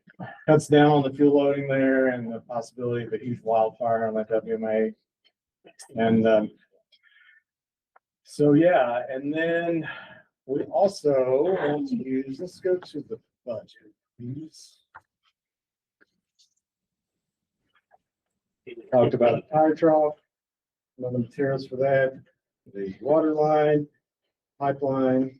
So the heavy equipment crew, that's a big part of this $20,000. So I want to see our heavy equipment crew come in. There is a road up the middle of that on the adjacent to those forestry stands where we want to see this practice either knock over or cable fell or somehow get some material out of here. Brian Engelbert has a stream stabilization project you guys will see later on, maybe in Blue Ribbon on the Green River. He needs about 400 to 500 trees with the root wads attached. You guys have seen these tow-wood structures used in stream restoration projects. So we want to take that material from this WMA and use it on Brian's project. Right? That's something I don't think I've ever seen in WR before, taking material from one and using it on another. So very small cost for that, $20,000. That's just a guess for our heavy equipment crew to hopefully get some of those with the root wads, get them transported just down the road to Brian's project. The fencing project, yeah, some art clearance, different things like that. Can we go to the pictures real quick? We'll go through these real quick. Just some ideas. This is you're at the bottom of the hill, looking up the hill, and those conifer stands. There are some aspen clones in the bottoms here, but we're hoping to see those rejuvenate and creep on up the hillside and be a lot more productive for wildlife. As far as wildlife value goes, that's good cover. That's about it. There's some upland game. There's some forest grouse in there that use those, but we're just taking a portion of that. There's still plenty of cover there. We're not eliminating that to the point where I think we'd see any change in wildlife use as far as upland game goes. There's another example. There's the road. We're talking about a heavy equipment crew using. You can see this steep hillside here. Picture makes it look a little steeper than it is, but see, there's still some aspen running in there. Another example of the fence, same picture from before, but we would use the same style of fencing. Here's the tow-wood structures that the material will be used for in Brian's project. This will be in a big bend of the Green River where they're seeing a similar clipping for the erosion. You basically anchor those in along the way. You see the root wads out there, and then you anchor them down and then backfill on top of that.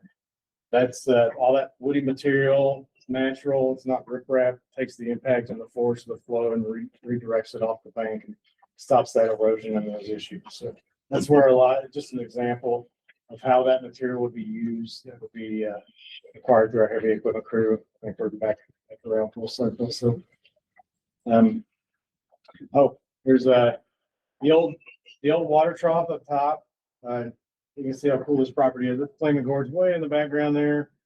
And we're up on top here, and that's one of those water sources. I want to replace that with a tire trough. It's been donated by dedicated hunters, something that can last and can be used by wildlife and livestock. So a couple of months that they're in there. Yeah, so we'll take a look at the finance page, and then with that, I'll take any questions or discussion on this. Did you consider a prescribed burn on those trees?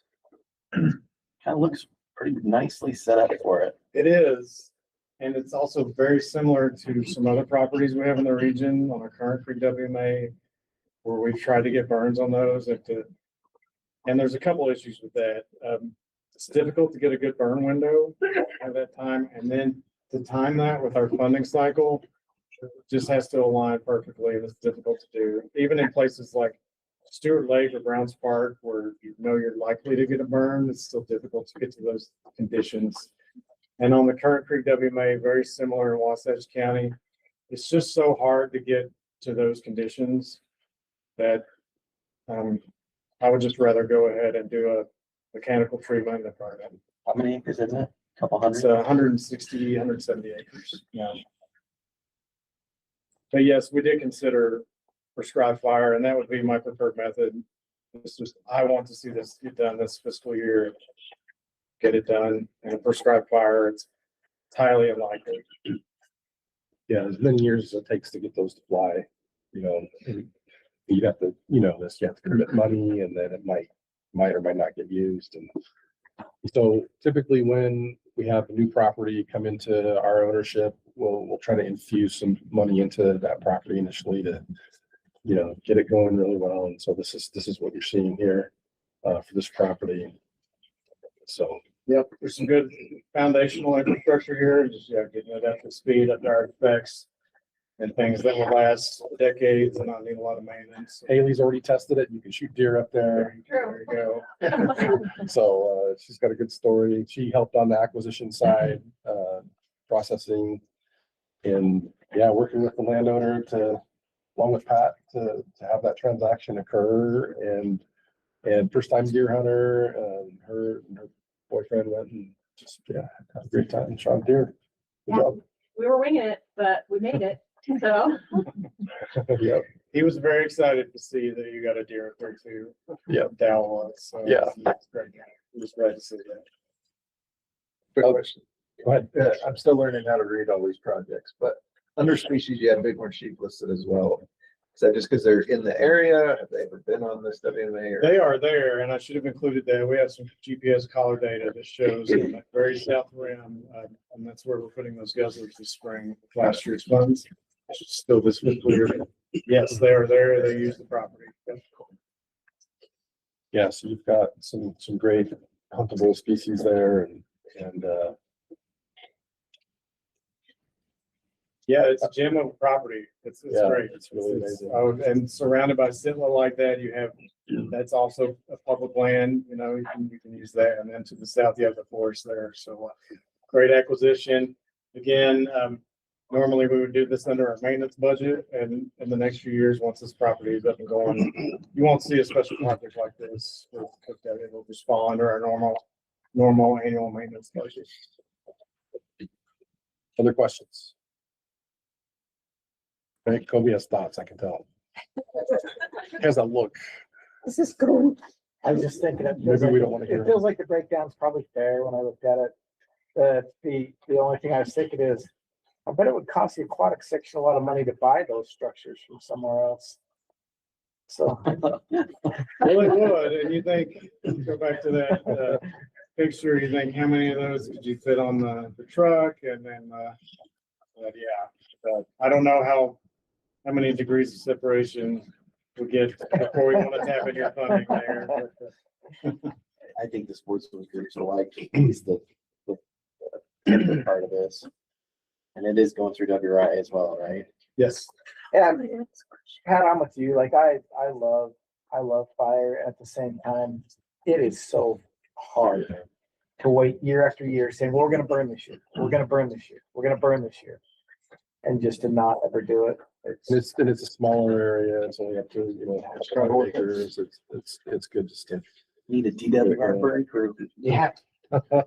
Seriously. Saying that for years. We'll just give them, we'll just hire Zubek back and get the 4-wheeler. Any of your scout leaders, just take the scouts up there for the weekend. And Yep. Fireworks. Okay, other questions? We have a motion on this one. Okay, we have a motion. I'll second. And we have a second from Jeremiah. I told you, take a minute. All in favor, say aye. Aye. Any opposed, say no. Okay, motion carries. Awesome. Thanks. Yeah, all right. Next projects, Little Hole WMA fencing, irrigation. Orchard food plot, phase 2. Okay. Hey, Ryan, go ahead. Okay, once again, I'm Ryan Mosley. I'm Assistant Habitat Manager out of the Northeast region, and thanks for having me. Pretty excited about this project. Pat's been working down here for a couple of years, but it kind of puts me close to home where I used to live in my former life. What you're looking at here, this is actually the Little Hole WMA, looking down on it. This is on the north face of Diamond Mountain, limited entry deer and elk habitat. Looking straight across, that's Gaza Mountain on the 3 corners, limited entry elk unit. And then that's dissected by the Green River, which of course is one of our most popular blue ribbon trout fisheries in the state. That's actually Little Hole recreation site for the U.S. Forest Service on the NRA, right there. All 3 ramps exposed. Next slide, please. So the purpose of this project, there's actually 3 different components to it. First is the fencing issues that we have down there, specifically along the Green River corridor. We want to mitigate for the wildlife hazards that old fence from 1997 presents. Proposing to replace it with about 0.8 miles of pipe fence. This is also an area that is utilized by sportsmen, specifically anglers, but also hunters that frequent either the Green River or the limited entry component of the Little Hole WMA. Protect the riparian corridor around Little Davenport Creek, which is marked in with a 2, about 375 feet of drill pipe fence on that lower section. That's actually going to be wrapping around a recreation site that's owned by the BLM. And then the third component, this is an old homestead up here in the upper end of the Little Hole WMA. Used to actually have an orchard. There's still 2 trees that exist. They're pear trees. This all actually used to be irrigated with flood irrigation. So we're proposing to turn that into a 4-acre food plot, run gated pipe through that food plot, and then also have an orchard within the food plot with 25 fruit trees that'll benefit not only big game like deer and elk, but also turkeys that utilize that area really heavily. It'll be piped with a bison pipe fence, which is a modular steel pipe fence that we've used on similar projects. Next slide, please. So once again, some of the challenges that we have, wildlife entanglement. That old wire fencing is from 1997. Steve Brayton and Roger Schneiderman actually were involved with the contract for that construction at the time.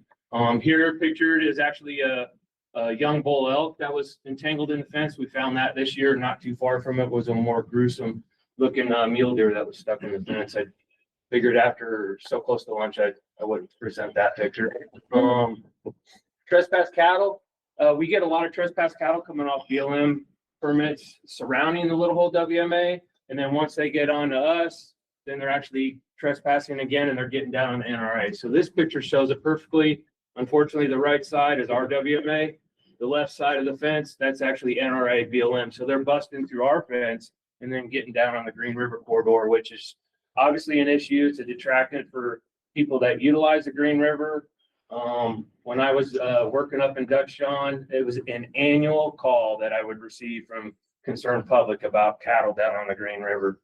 Also, another issue with that is this fence, it takes us a lot of time to go in and maintain it. So this year we actually pushed cattle out of the NRA back onto our property 3 different times, and then had to go in and send seasonals in for a total of about 5 days to repair that fence to try to keep them from going back in. And then lastly is just the aesthetics of it all with all the public use that we get down there. It's definitely not very attractive when we get so many people coming from all different areas of the country, come fish the Green River, and that's how they appear our WMA. And here's just another picture of, this is actually the orchard where a lot of the old trees have fallen down from lack of irrigation, and then the fence is in disrepair and also has wildlife endangerment issues. Next slide, please. So infrastructure upgrades, the fencing and access specifically, replace that old wire fence with a wildlife friendly pipe fence, install 3 new administrative gates, and then add 4 additional crossovers for anglers and hunters going back and forth across the WMA to NRA boundary. That picture right there is actually a fence that we constructed in-house at Stewart Lake WMA last year. That's exactly how we want it to look. It's a welded pipe fence, a brand new 16-foot Powder River gate, and then welded crossovers that were constructed by dedicated hunters and given to us so we can utilize them on these types of projects. The orchard fence will actually be a bison pipe fence. It's a modular system. These things just go together really slick. They're typically welded, but last year with all the welding restrictions, we were actually able to use bolts and bolt these things together. That's what it looks like. We actually put that fence around bullpen spring, which is also on the Little Hole WMA. It allows us to exclude cattle, allow wildlife passage. And the beauty of that fence too is it's easy to install, but also remove. So if you ever did want to pull it from a project, it'd be easy to move to another project, or if you want to add to it. So like with this food plot idea, we could potentially just allow that food plot to grow in the future if it is successful. And then some site-specific adjustments for the fencing that said the Davenport Creek. This is that recreation site by the BLM. There's actually a couple picnic tables in there, a footbridge here. You can see it's just been trampled by cattle, busting down the riparian zone, and then obviously impacting water quality going down into the Green River. We'd like to pipe fence that off. That'll take some BLM and NEPA to get done. And then the Gorge Creek draw, which is on the west side of the pipe fence that'll go along the Green River corridor. It's got a real steep canyon that it crosses, so we'll actually just have to replace that section with just a new wire. Next slide, please. The food plot. So once again, we've got 2 surviving pear trees down there. It's amazing they made it. We actually ate some pears off them this year when we were working down there. But add 23 mature fruit trees to the existing stock. We'll plant those trees with Nutrimulch, fence them, fertilize them until they establish. But the goal is to try to get some trees in immediately and hopefully immediately start providing some benefit. The food plot will be a seed mix that Kevin Gunnell and Miles and Tori all kind of came up with. It'll be a high protein blend, including alfalfa, sainfoin, small burnet, orchard grass, and clover. And then obviously that'll provide forage for wintering deer and elk. And then lastly, the extension of the water infrastructure. So we currently are going to put in a small section of 6-inch gated pipe. We'd like to add another 400 feet to that system that we're going to put in this spring. That'll run through the fence, so it'll be protected from any trespass cattle, but also allow us to adjust and irrigate that entire pasture and orchard over the next few years. Next slide, please. So the request is for $182,000. Obviously, the fence is the main culprit of that. That would be contracted out, so they tear out the old fence, put in a new pipe fence, and that's about $140,000 of the total. Everything else we'll actually do in-house, and that's the in-kind contribution. So we'll do the orchard fencing, plantings, and irrigation all ourselves. Cool. Any questions? Thanks, Ryan. Yeah, questions? Yeah. Fence around the orchard portion of the orchard looks substantially bigger than what the old homestead orchard fence area was with the 2 pear trees left. Is it quite a bit different, or do you feel like that's historical? So we actually originally I was just going to do it as an orchard, which would be that section right there, I think. And this actually all used to be irrigated fields down there. So we're actually just going to increase the size of the fencing so we can incorporate a food plot to benefit deer and elk. Put the orchard kind of in the bottom where the trees are. We're just going to put the orchard right inside the existing fence. So it'll be an orchard / food plot for wildlife. And I guess excluding livestock, and then initially, I guess just during establishment, will you be able to exclude? You're gonna put in mature trees. I'm gonna put mature trees, but we're gonna cage those Cage the mature trees, that's- trees I read- within yeah. the fenced area. Yep. So that way you don't get them ripped out the first year. Exactly. Paint them, you gotta paint the, Trunk. paint the trunks and use a mix of, there's a special paint thing you've got to use sand in it. And it keeps voles and stuff like that from killing every tree. Okay. I had a really bad experience planting about 50 trees, mature trees, and had a lot of them die. And that was really a hard, expensive lesson to learn. Okay. You can save them some pain. Awesome.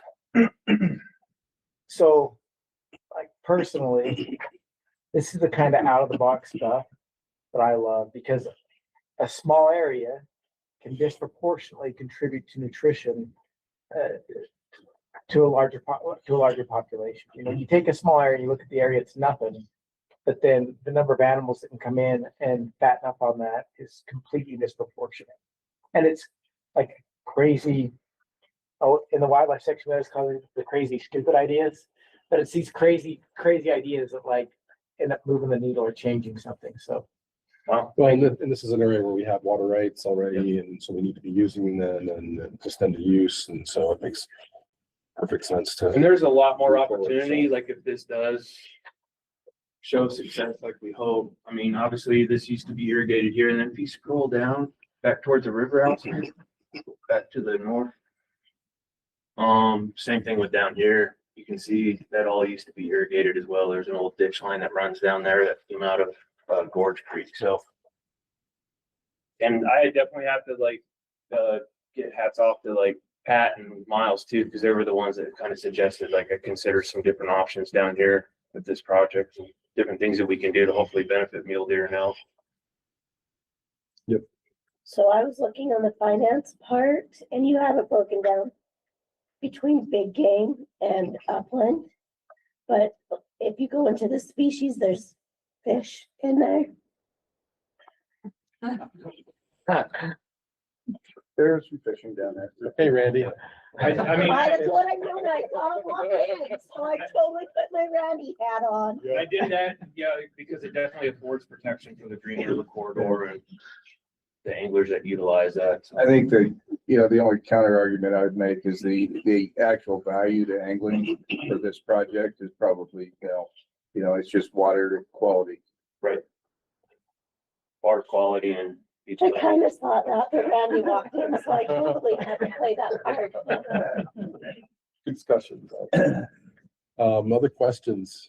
Somebody's probably hunting waterfowl down there at the river. I would agree with that too. No, I know these projects are expensive. I know the fencing stuff's expensive. I also think like if you're not gonna protect what you do, don't do it.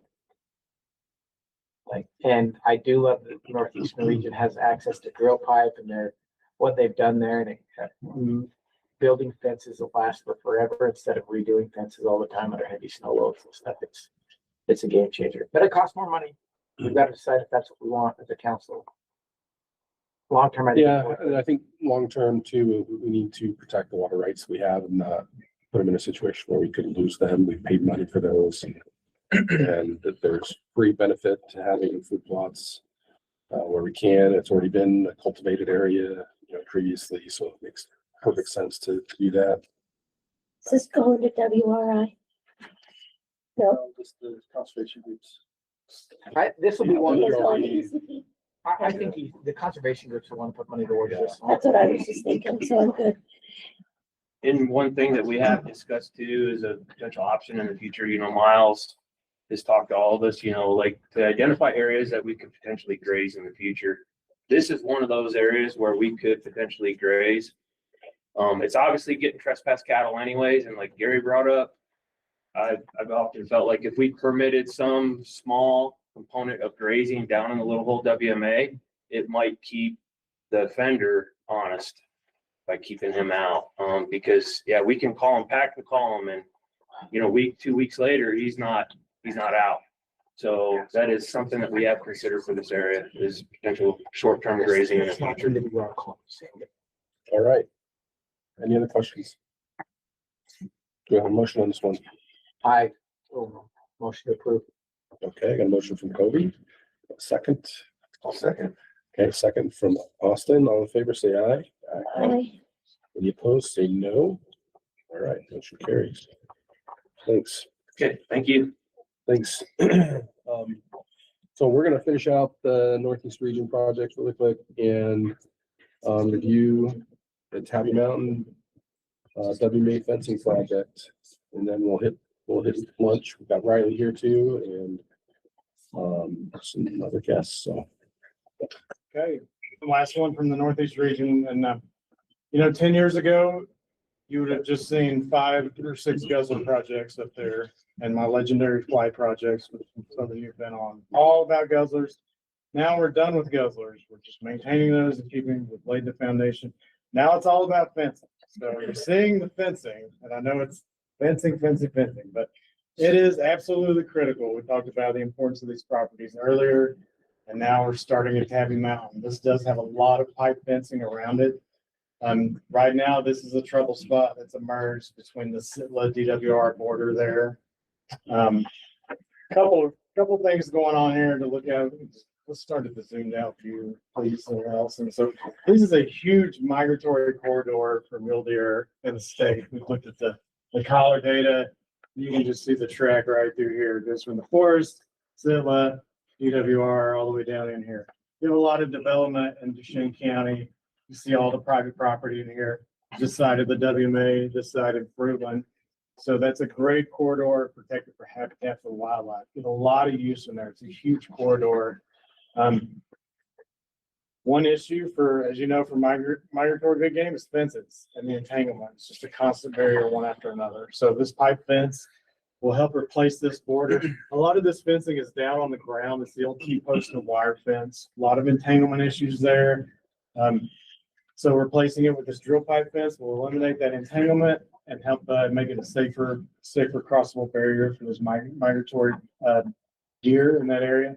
Another thing is livestock. We do have permanent grazing on the DWR side, and Sitla has theirs on to the north, and then on up the road to the forest. This is a problem spot for the operator there. We don't want grazing outside of the season of use. Doesn't really benefit the habitat. So a lot of these cows in the springtime, they want to get on up to the top where the water is and the fresh green growth is, but not the best thing for the habitat there and our goals for grazing on that property or Sitlas. So there's an issue there that's helping address. And then the third one is we do have a winter closure on this WMA. This winter is a huge herd of elk in the area. It helps us with the ranching community, all these farms over here, haystacks. These elk get out of here, get into trouble. This gives them a huge refuge. This 50, 60,000 acre block here. This is the biggest WMA in the state of Utah. And when you turn on the collar data, I should have brought this map with me, but you can actually see the outline of the WMA with the location points on the elk from the collars. They know that's home. They love to stay there. And part of that is we do a road closure in the wintertime. So every December 1st, we lock all the gates, close the roads down. It's foot and horse traffic only. The occasional cow elk hunter or lion hunter will go in there. But for the most part, it's this huge refuge trail. It keeps them out of trouble, helps them use that habitat, which is what it's for. Keeps them out of the private property, the haystacks, off of Highway 40, off of Highway 208. It's great. So in order to maintain that, we have to keep motorized travel out. And that's what part of this fencing addresses there. It's closing that section of the road. Eventually, I want to go all the way across. The intent with this project is to get some seed money to help this project move forward. I think we have some opportunities in our region for some additional funding, but I do need some seed money for this one. So asking for $100,000 to get this started right here in the priority area in the trouble spot. And eventually we'd like to take it all the way down to Red Creek Road. That's about 4 miles. We have had this surveyed by the county surveyor, so the line is marked. We're working with Sitla. They're on board. They're aware of the project. They did contribute money for some of the surveying work and the ARC surveys. We had a project, the Mill Hollow Aspen project, if you guys remember, in here. Zoom into that, please, Allison. Yeah, there it is. We worked with them on a project the past few years to do some logging, like we talked about on the Cook WMA a little while ago. Logging in some of these conifer approach aspen stands to help promote that new aspen growth. Some of the funds that they used when they sold this timber were used to help survey this line. It was about $15,000 to survey that line and get it right. And then ARC surveys from Ari here in-house with DWR. It's cleared, it's shovel ready, it's ready to go. And yeah, you can see those project areas right there. And those are actually coming back great. We did a tour up there a few years ago, WRL Habitat Council, and you guys, a lot of you saw that, and that great flush of aspen up there. It's a great project. We do want to protect that from trespass grazing, trespass people, and again, be able to keep motorized traffic out of there, to keep the elk in there during the winter and keep them out of trouble. So yeah, a lot of things going on this. The last benefit we'll get from this is they do have to clear a little bit of the line across this fence line all the way across. Going from winter range to transitional to the higher elevation summer range. That's a great fuel break. It's also great access if we need emergency equipment in there, fire equipment, anything in the future to help address a wildfire. Although we would like to see some of these aspen stands burned, but it's good to have that access because you don't have a lot of that in this area. It's some really steep, rugged country. So yeah, pipe fence again, just lay the foundation for fencing into the long-term future in our region. No maintenance, it's going to last. It's very defined on the boundary, and yeah, with that, I'll take any questions from the group. So first off, thanks for not asking for the full amount for that entire span today. And so I appreciate that. But other questions? Okay.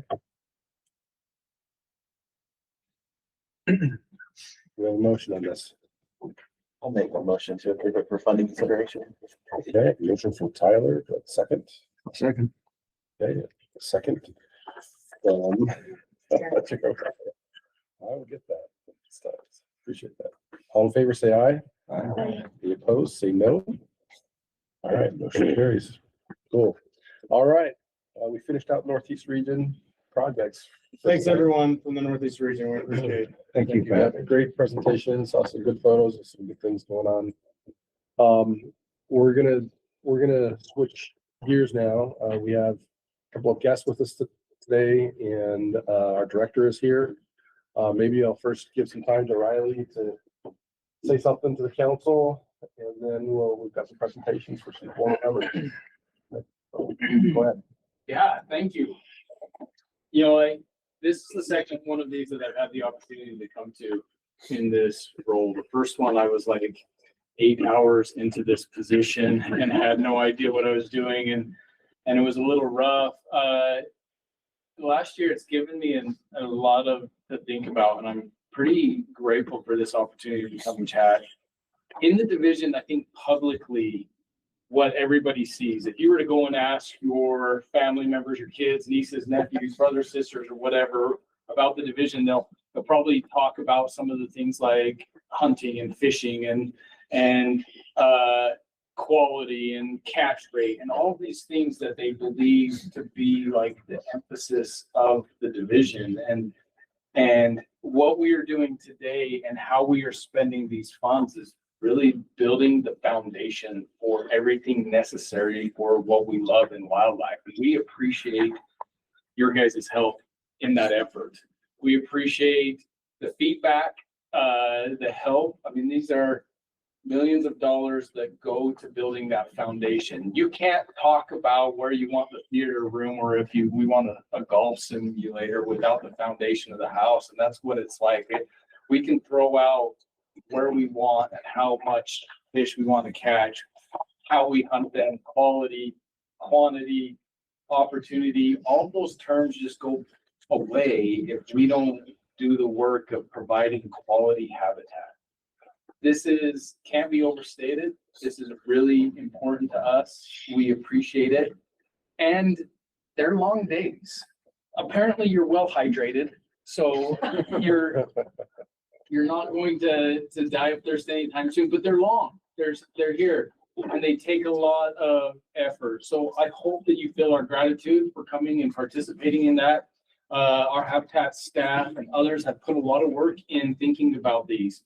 But we brought up the crazy, stupid idea. I think some of that is being, we're willing across the state to rethink what some of this looks like, and our Habitat crew has really stepped up to the plate and rethought a lot of what we were doing and trying to make an effort to build. So anyway, thank you so much. Welcome some of the new members that you have, even if you're old member, new spot. But I appreciate it. Hopefully you find it rewarding. And to some of the outgoing members, thank you for the work that you've done. It's been a long time. And Randy and Steve, I appreciate it. I hope that you felt like the work that you did was rewarding and necessary, because it is such a wonderful thing that we do. This is a great day, and I appreciate the partnership with the division. And I hope you feel like it's a partner, because we can't do this work or put it to the use without you guys. So anyway, Eric, that's all I have. Gratitude and thank you for all you do. Really appreciate Appreciate it, Riley. And so with that, we want to recognize our outgoing members of council. Steve, Randy, come on up. A couple of gifts for you that in appreciation for what you've done, and tradition of ours that we pass on a couple of really nice wildlife prints for you, and thank you for your service and working with us. And so really appreciate that. I'd like to present these to you and thank you for working with us. It really has been a great ride with you two. The banter has been great, and just really overall helping make our projects better, and just really appreciate it. So appreciate that. Yeah, thanks, Steve. Thanks, Randy. Yeah, you're welcome to stay for lunch too. That's next on our agenda, and so I appreciate you guys, and so with that, we're gonna break.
One.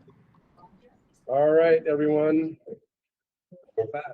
We're gonna keep moving on this, so.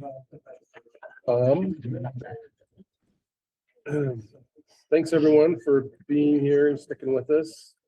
It was fun to recognize our outgoing members of our council, and hopefully I'll have good lunch. So,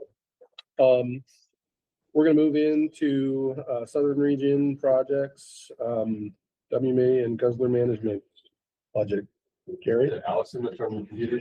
Mhm. I have a PowerPoint in there.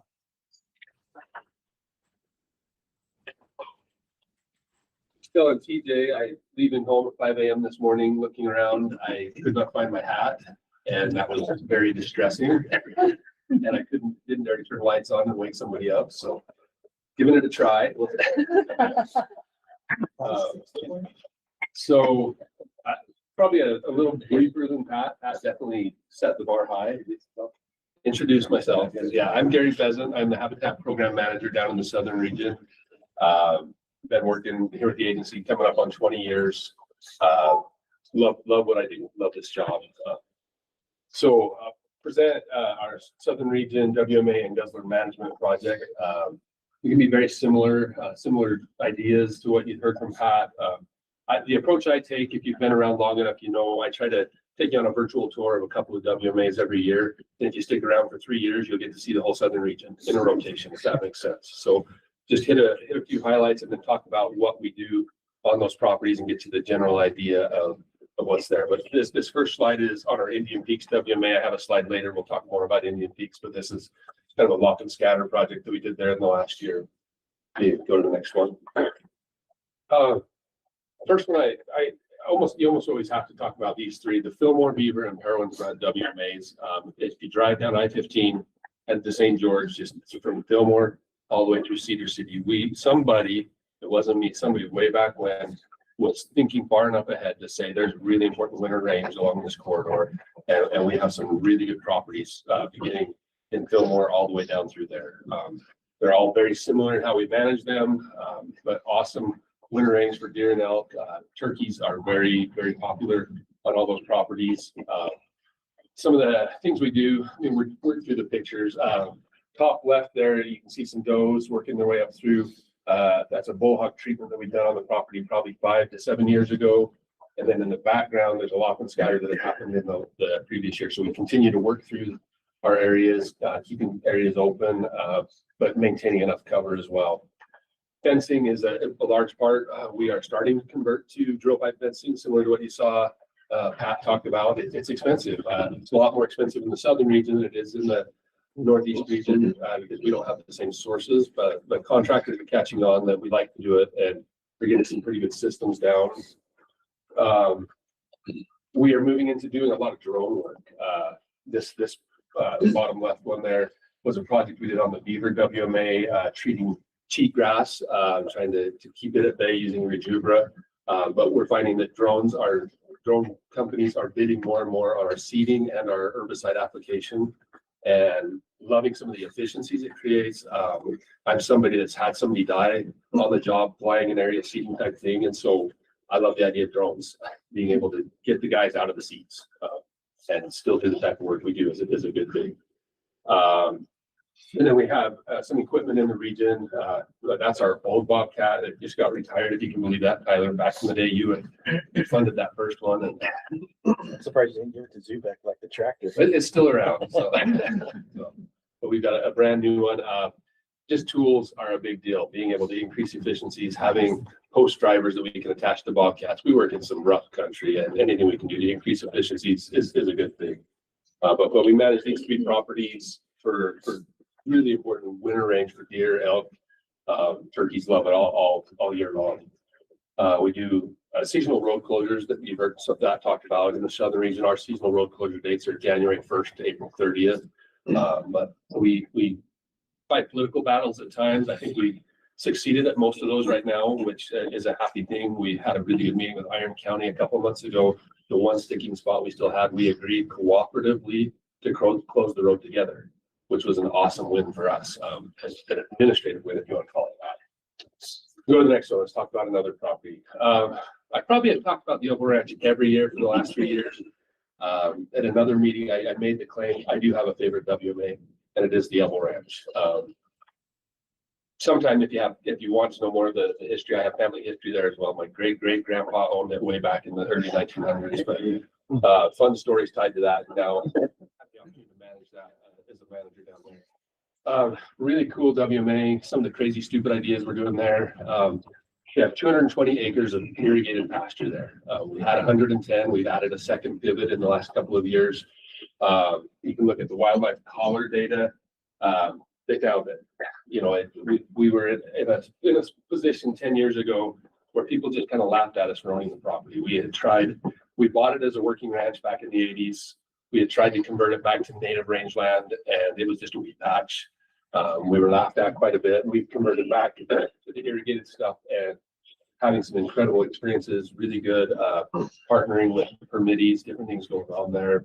Gary, what did wildlife use look like when it was a wheat patch? No, there wasn't any. And then you look at that, and I can tell you, we can see from the collars, but I can also tell you the hunters. I drove in there this year, like a Wednesday during the spike elk hunt, 10 o'clock in the morning. There's a guy loading a spike in the back of his truck. And I was like, what happened? He's like, well, it jumped the fence out of the field, and I followed up the hill, and I got it. And I was like, he was just grinning ear to ear. 2 weeks later, the rifle deer hunt, they killed 2 nice 4 points out of the fields. Really, really cool. So we're winning. That's some cool stuff. I guess they left, but we're going to do one of the future phases out there. We're going to do an orchard and food plot too, like a 4-acre, just like they were talking about, putting in some fruit trees, because what do our wildlife biologists get in trouble with? They deal with deer in orchards all the time, and we deal with stuff and like, well, we own the property. Let's have an orchard. Why not? I'll pay some sand on that. That's a really hard lesson to learn, man. A really expensive lesson to learn. That's fair. One last story I'll tell with the Elbow Ranch. We had a really good committee for about 5 years. They sold out there. They kind of had a death in the family, decided to move on. And so we kind of took an in-between year. When we first permitted it, we didn't get any bids except for this one family. And they really wanted to use it from May 15th to June 15th because their forest permits started on June 15th. We weren't in love with the idea because we thought the deer would use it a little longer and some different things, but it was the only thing we had, and it's worked. It's been good. This last year, we decided to go without a permittee for the year just to see what the deer and the elk did, and they stayed. They stayed into July. They were back early, and then we had. To be a feel good, if you want to call it that. At the end of the year, we had the Monroe Canyon fire, and there were a lot of committees affected. And we were asked, is there anywhere that we can accommodate somebody? And we had this irrigated pasture. We had room to help somebody, so we did bring somebody on this fall, and they were able to graze and be helped out there. The coolest thing with that, I have done grass bank permits like that probably 10 times in my career. And it's just a sad reality, but we never have been paid. It's just, there's usually a political thing tied to something, got a little forced into it. We say, okay, we'll do it. We agree on a price or we agree on an in-kind service, but nobody's ever come through and done it. This year they did it. They filled all the pivot tracks for us. We put a pile of gravel out there. They brought some equipment in there and filled all the pivot tracks for us. So it was a really good experience as a grass bank permit. Just an honest, good answer. I felt good about it. So. Let's go to the next one. You heard from Oakley earlier, but Kingston and Black Canyon are really cool properties, really great river fisheries. There's waterfowl jump shooting that happens on them. As you guys go through this season, you're going to hear the term BDAs. If you're new to this world, BDA might be a new term to you. It's a beaver dam analog. We brought in real beavers and they do it for us. It's kind of cool. Sometimes they do it so well we have to go in with backhoes and pull their nets back out for them because they cause problems sometimes too. I just threw this picture in here. In Kingston Canyon just showed up one day this year, and a portion of our parking lot fence was just burned. That's part of what our job is, right? Things happen. You'd love to know the why. You'd love to understand what happened. We're probably never going to know, but that happens, and so that becomes okay. That's on the list of to-dos. We try to predict any given year, and we make plans where we're going to do things, but we also have to be reactive to things that happen. So that's part of the reality. The other cool thing, I just wanted to throw that picture of the deer up in the corner. That's above our Black Canyon it is on the WMA, but those deer all got kicked out of the willows when I was doing easement monitoring and ran up on the hill.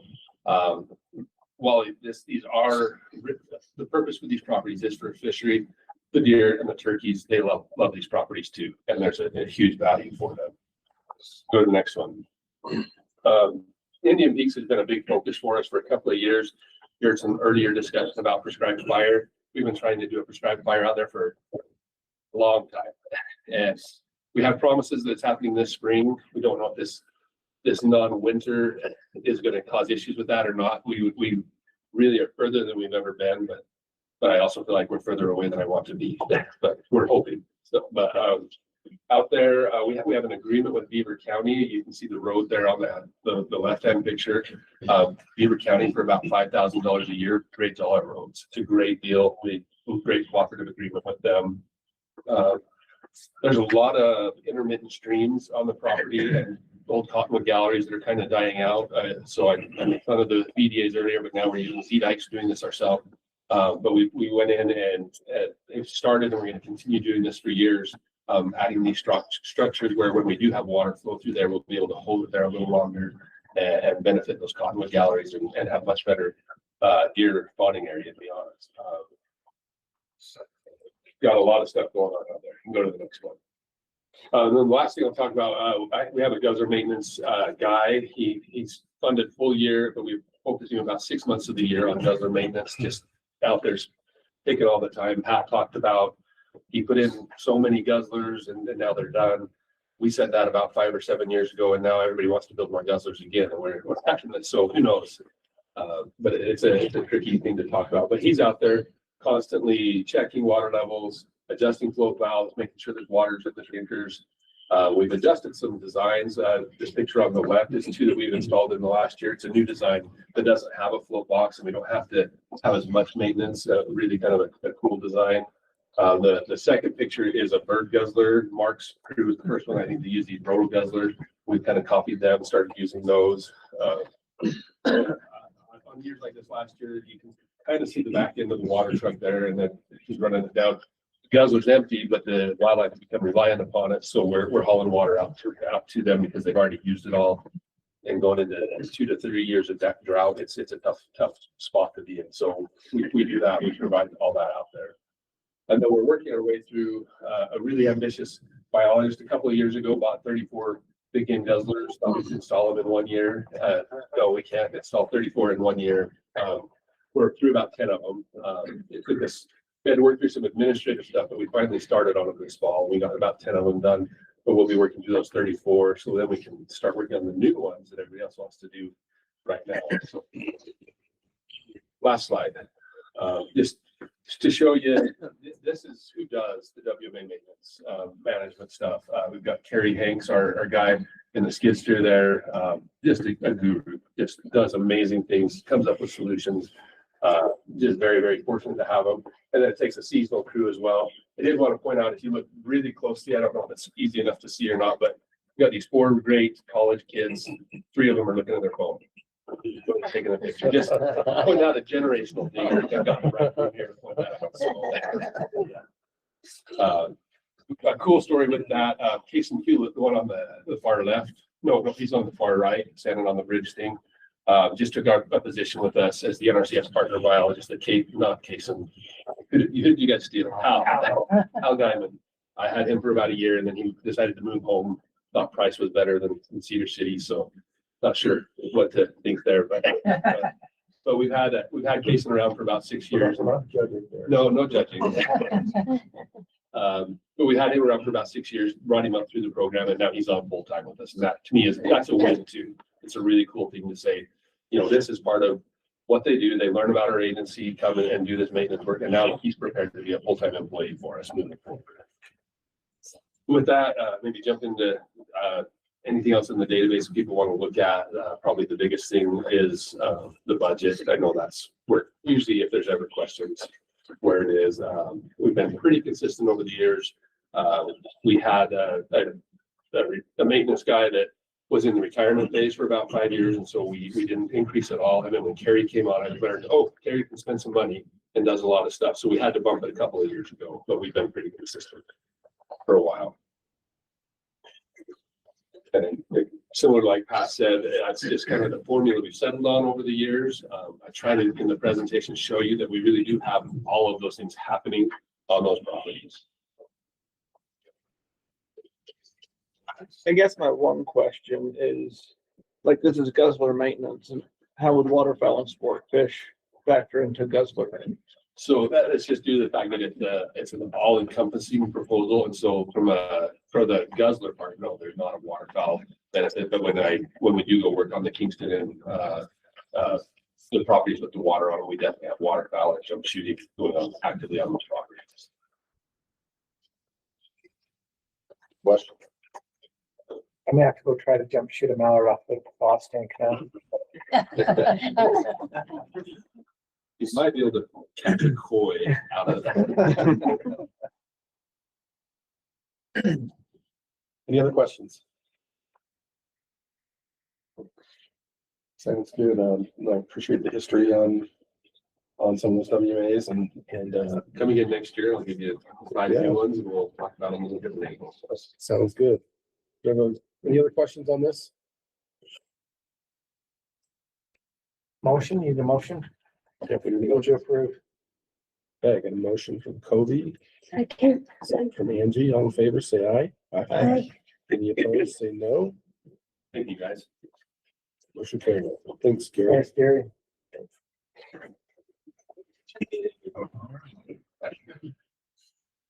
We're gonna move Southeast Region now.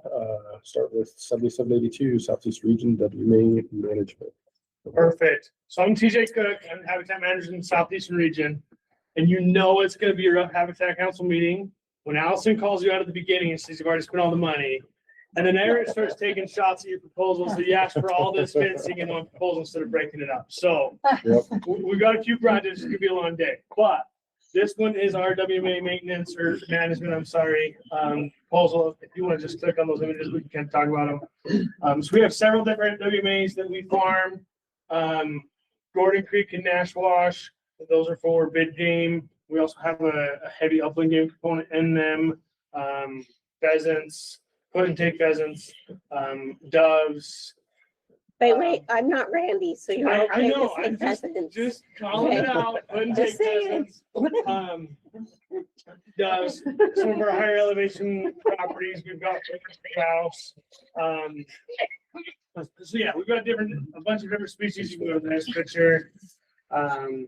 So this is just one of the field. We really like to plant annual grains. So winter wheat, we'll rotate through the different fields every year.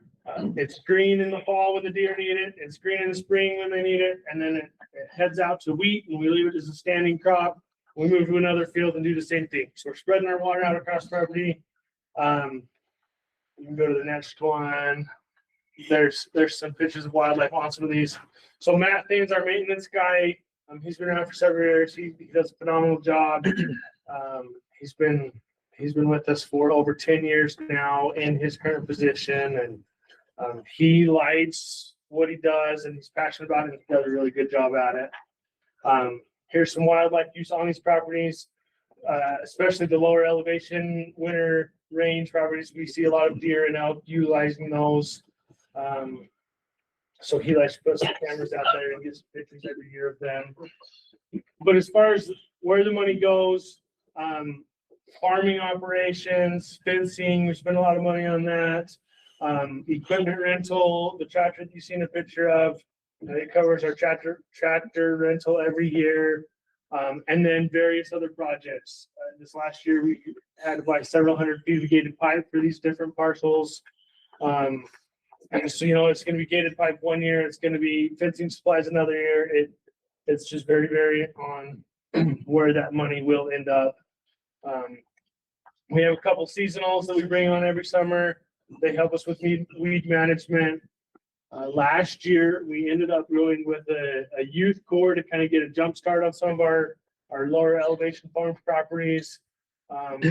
It was a little more expensive, but they did a phenomenal job, and it kind of freed our seasonals up to to do some of the other various projects that we haven't been able to get to in a while and wash some fence lines and whatnot for us. So our game plan this next year is kind of do that same thing again, hire a crew, come in early, free our seasonals up a little bit, get our seasonals out on some guzzlers, do some maintenance on those. We also have plans to develop and fence off several streams on both Cold Springs and Colton Mountain this year, trying to protect some of those from livestock and wildlife. So these photos are now on the Colton Mountain property. Some of the photos that we took up there this last summer into the fall, but a lot of water up there, and all those are spring fed. Various fence maintenance. It eats up a lot of time walking fence lines, but give it a little bit of time and it'll be there for a while for you for sure. So that photo's above Nash Wash, just up the canyon, with the drone that was taken a few years ago. Nash Wash WMA has been doing really good. We're getting some crops going down there. Still fighting. We seem to plug the irrigation system 2 times a year, but every time we get a good thunder bumper rolling through there, we plug some pipes, but we're able to run down there and get things cleaned up and taken care of.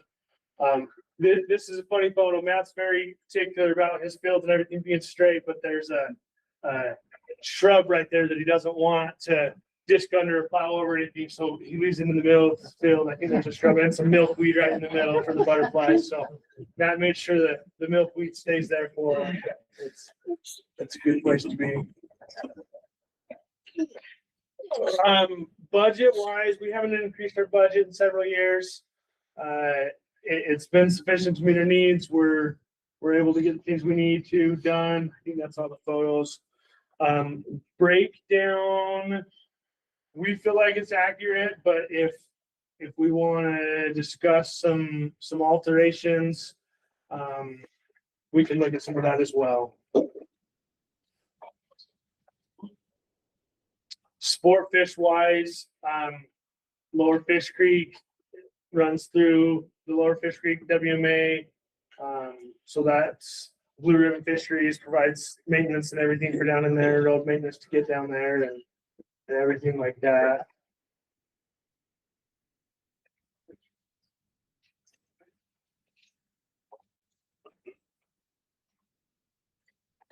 I got a question.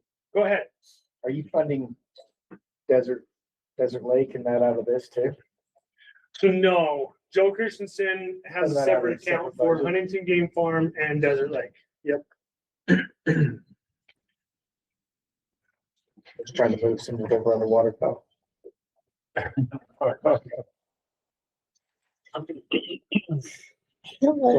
Just wait, it's coming back. It'll come back at you in a minute. I saw a lot of sunflowers on those WMAs. It should be good duck hunting.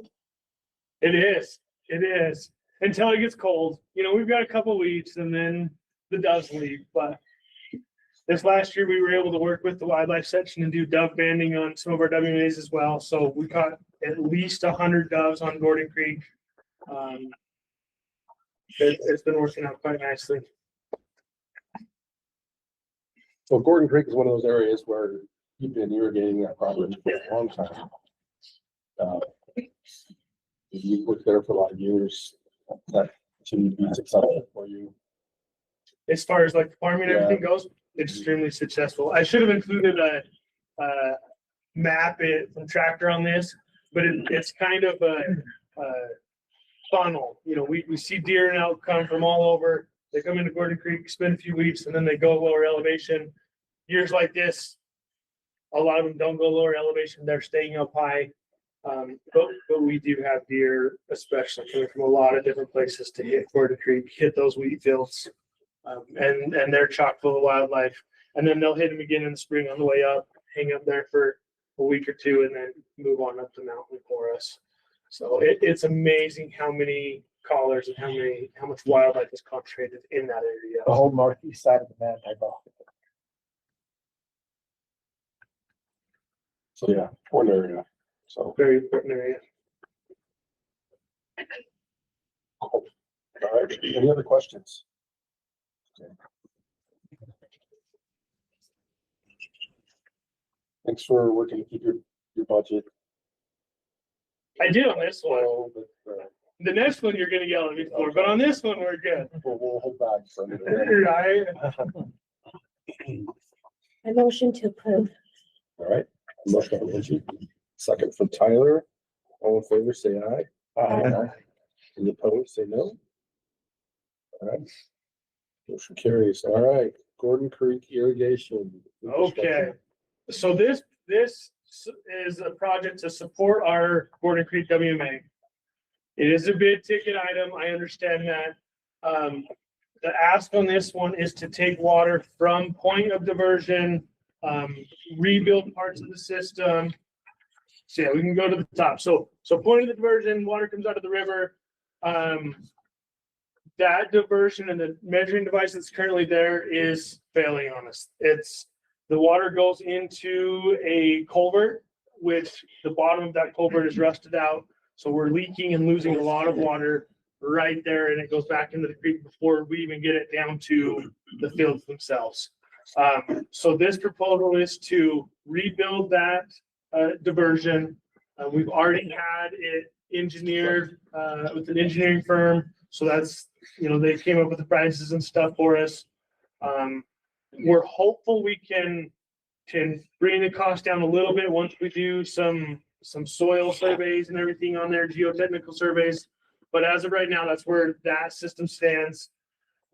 Once the water goes into the pipe from the diversion, it comes down, and then we have a section of pipe right up there that the elevation of the pipe is at the same elevation as our diversion. So we're having a hard time getting water to freely flow down to the farm. So we get some water, but we could have a more efficient system if we reroute. And I don't remember if it's 500 feet or 800 feet of pipe. I think it's 800 feet to bring that pipe down country further and get it at a lower grade before we find the hill and go up to the farm. So that is probably priority one of this project if we were to break it into different priorities. And that would get water to these fields or get more water to those fields that we are currently irrigating. Hope and the dream is to eventually be able to run a pipeline from that area down to our lower fields. Historically, there was a ditch that ran down there and irrigated those fields. The ditch was abandoned years ago, pre my time, when they paved that Consumers Road. But we're working with the engineering firm. They've designed us a pipeline to get it down to the lower fields. And then we can, at that point, install two different pivots on those fields with the option of a small wheel line as well, if we decide to go with it to irrigate that little parcel in that spot. Currently, we are farming some of these. We do a couple strips of winter wheat in there, and it is beneficial, but there's not quite enough of it. So we're hoping if we can provide some irrigation on those parcels, that we can get more acres irrigated, more crops for wildlife. When I was a kid, I remember going up and seeing hundreds of elk wintering in these fields. We don't have that anymore. I think it's partly because of the late season cattle elk hunts that they've used to keep the elk moved up higher. But even when those hunts end, it would be awesome if we could hold those elk up here instead of having them move down country and go into the golf course that's just outside of Price.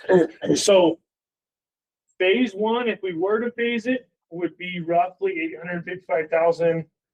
This is the project that Allison chewed us out for already spending all the money. I think total package on this with final engineering and then getting all of it installed is $2.5 million. So it's a big project. We understand that and realize that, but worst you can do is tell me no, right? So we'll propose it and see what we can come up with. Is this going to ECP? So that's, I see. It is. But it says everything on here is just through Habitat Council. Are we gonna ask for other funding sources?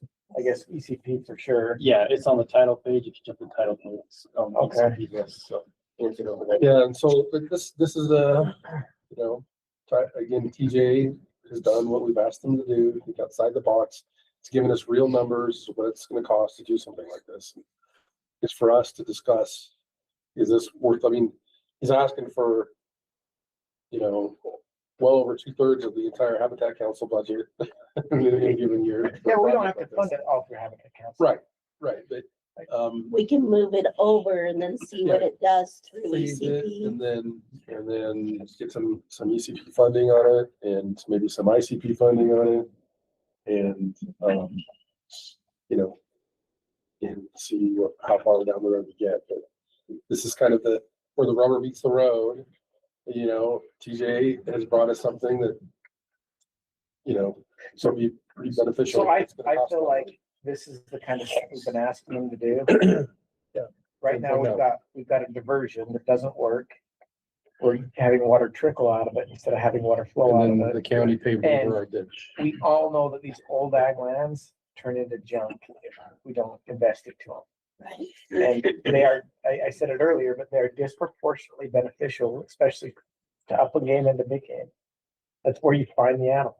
And this Gordon Creek, like, if you look at the tracker data and see the number of animals, elk, deer, that come off of the north, and when I say the northeast side of the Manti, if anybody's familiar with that, I mean, that's the largest deer herd in the state, largest elk herd in the state, and the number of animals that pour off that range is unreal.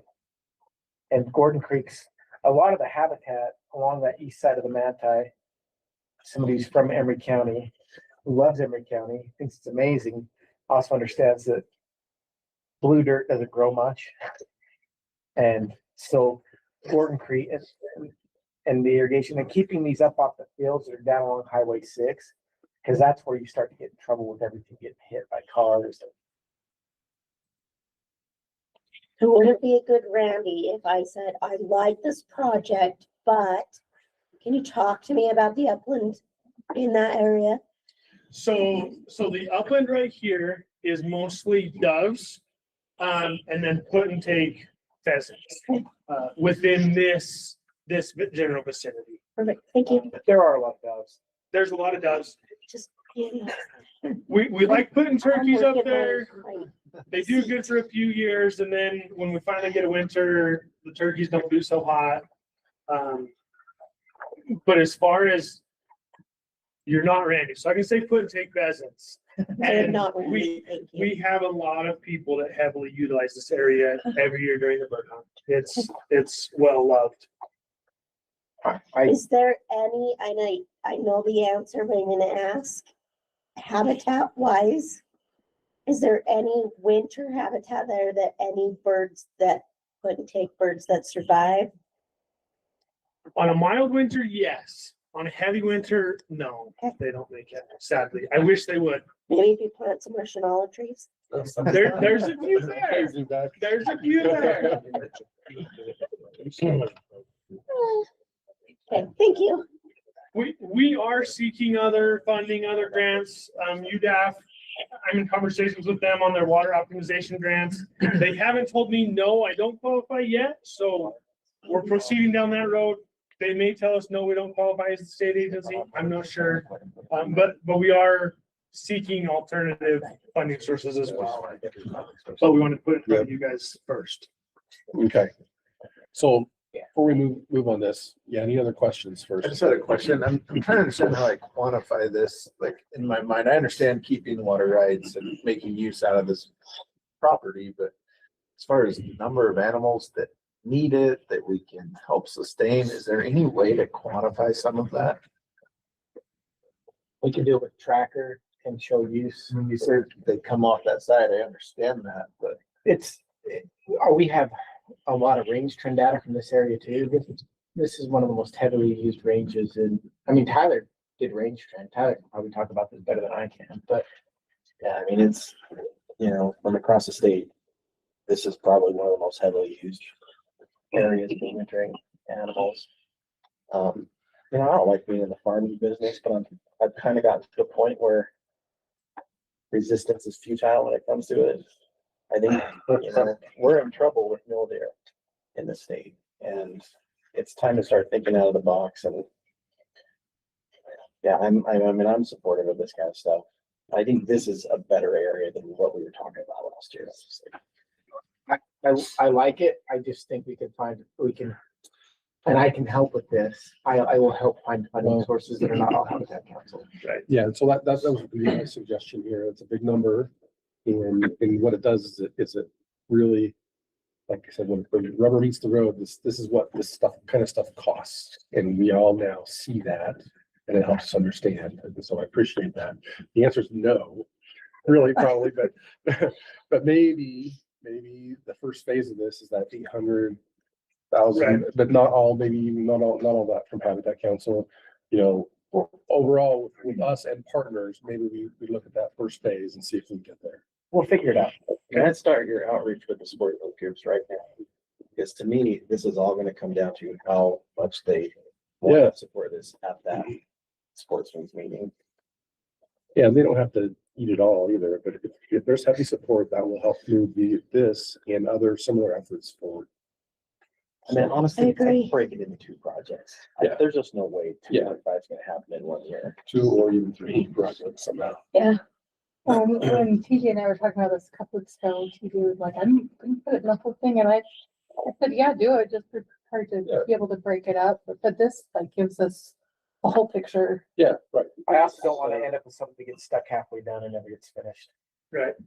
I just want to make sure that, like, if we're gonna do this, we're committed to finishing it, and we understand that. So the only thing worse than spending 2.5 million is spending 1.5 million and having nothing. Right. Well, I mean, let's make it a multi-year project then. I know we've been resistant to that in this council before. I don't know if that's still the case. But I mean, I think you could get the sportsmen's groups to commit to multi-years. I mean, what I would do is I would take your $800,000 year 1. I'd do it, maybe 200 from the council, 600 from the sportsmen's groups, maybe 1.7, I don't know. And then I'd do a 28 for the remainder. Okay. Is that a motion, Tyler? I like that idea. Yeah, that's a motion. Just put it as like external conservation permit for now, and we'll consider ICP as well, I think. I think federal aid honestly has a place in this as well. I have to go back to, That's another, I have to go back and look at the way the land was purchased, but you're probably right. I don't think it matters anymore. Doesn't matter anymore. Well, the other part is, all you gotta do is, it's in respect to the population objective, so. Yeah. Okay. Do you want a second on that weird motion? Yeah. Second Tyler's weird motion. Okay. The motion again. So. Yeah, maybe summarize that, I'll Tyler. restate it. Okay, so motion to approve for funding consideration with the following caveats. Let's break it up into a 2-year proposal. Make your first year proposal the minimum you need for phase 1. And I'd make it, let's make it 85% external conservation permit. The rest from Habitat Council. Okay. And then same thing with your 20-year-old money. I do the same thing. Okay. We can do that. Okay, so we got the motion from Tyler. Yeah.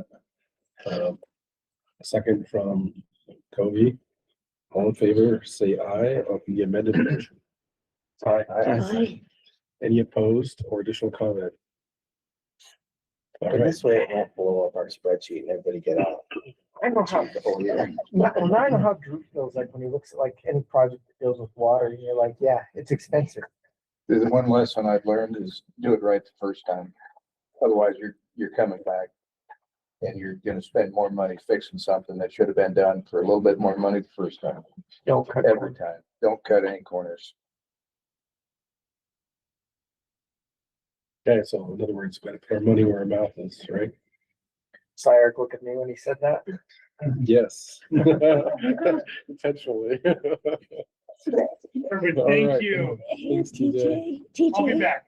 you just remind me when it gets closer to ECP, that number, so that Troy and I sit down and, Yes, I will. I'll make note right now. thank you.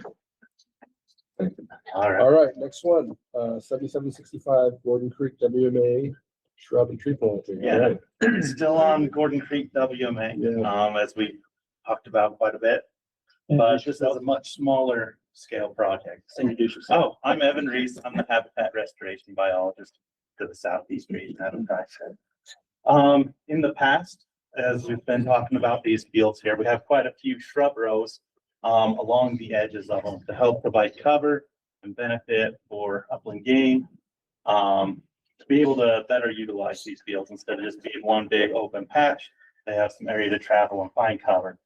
There's kind of over the years, you can see there's bits of the shrubs rows are left and some of it's doing okay, but we're just asking for some money to try and fill in these rows and make them more beneficial and better cover to be able to use this property well. There are some turkeys up here like TJ was talking about, and doves and pheasants. And if you go to the documents page, you were talking about wildlife tracker. I put a little bit just focused in on the area, I think over the last 5 years or so. Like you can't see the fields anymore, but you can kind of see the outline of where those shrub rows are. But it does get a lot of deer use. Elk use less for sure, but there's definitely a lot of color data for mule deer use in that area. So this is a fairly simple low scale project to fill in those hedgerows and make this area more beneficial for upland game and for our big game as well. As part of that, we have a couple areas with some big mature cottonwoods for roost trees and for benefit for all sorts of species. And they're kind of getting to an older age, and we'd like to plant a few younger ones in there to make sure we continue to have that beneficial habitat in those big trees. All right. And that's pretty much it. I think 7. Yeah. What are you trying to plant?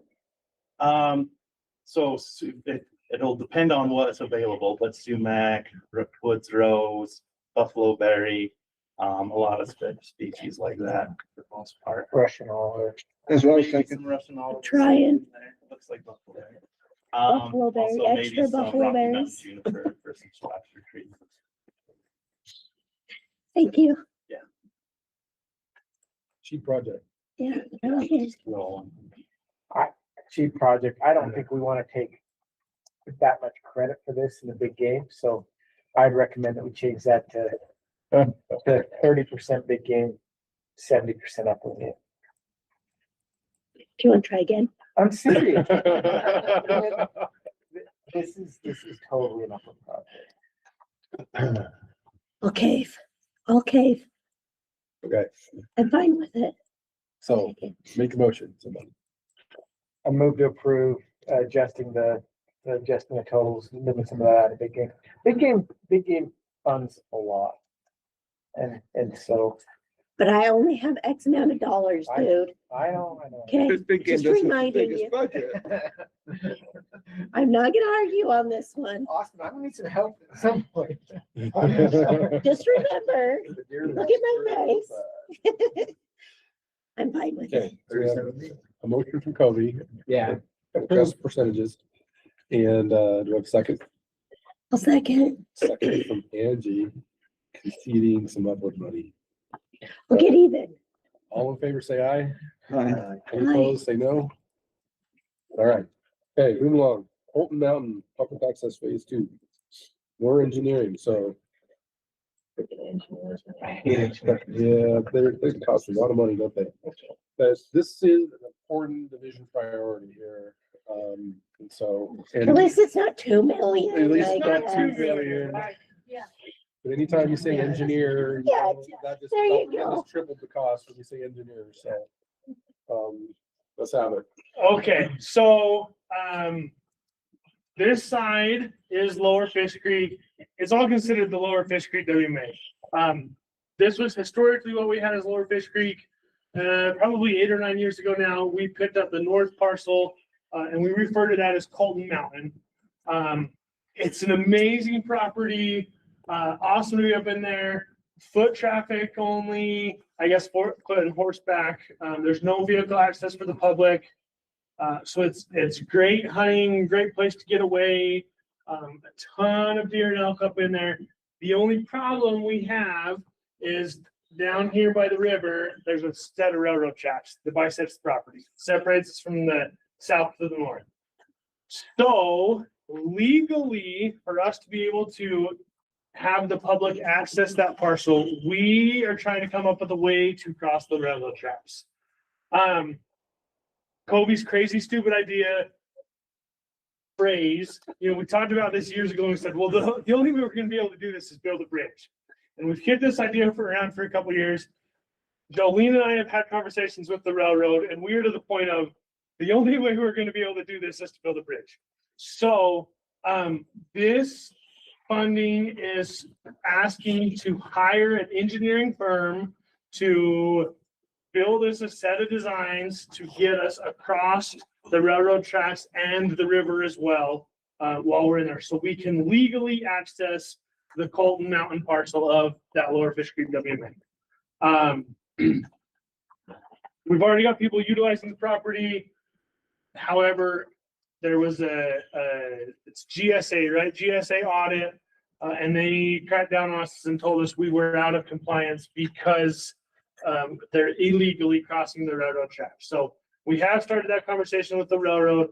We talked a lot about an at-grade crossing structure, hoping we could just get somewhere that we could cross. From our conversations with the engineering firms that the railroad recommended, they told us in the end, we're probably money ahead to just go ahead and build the bridge up and over and be done with it. The railroad has the property on the bottom and they reserve the right for another set of tracks in the bottom should they ever need to expand that railway. So we have to span a box that's 25 feet tall and 70 feet wide to get over it. And that's just the railroad tracks. And then the river's past that. So we've got some pictures from the property that we had from this last summer. It's an awesome parcel. We've got administrative access to drive up in there. So we've spent some time up in there, gobs of elk, bunch of deer. It really is a sweet place to be, and it's quiet and away from everybody. We were just trying to figure out how to get the public legal access into it. So that's what we're up against.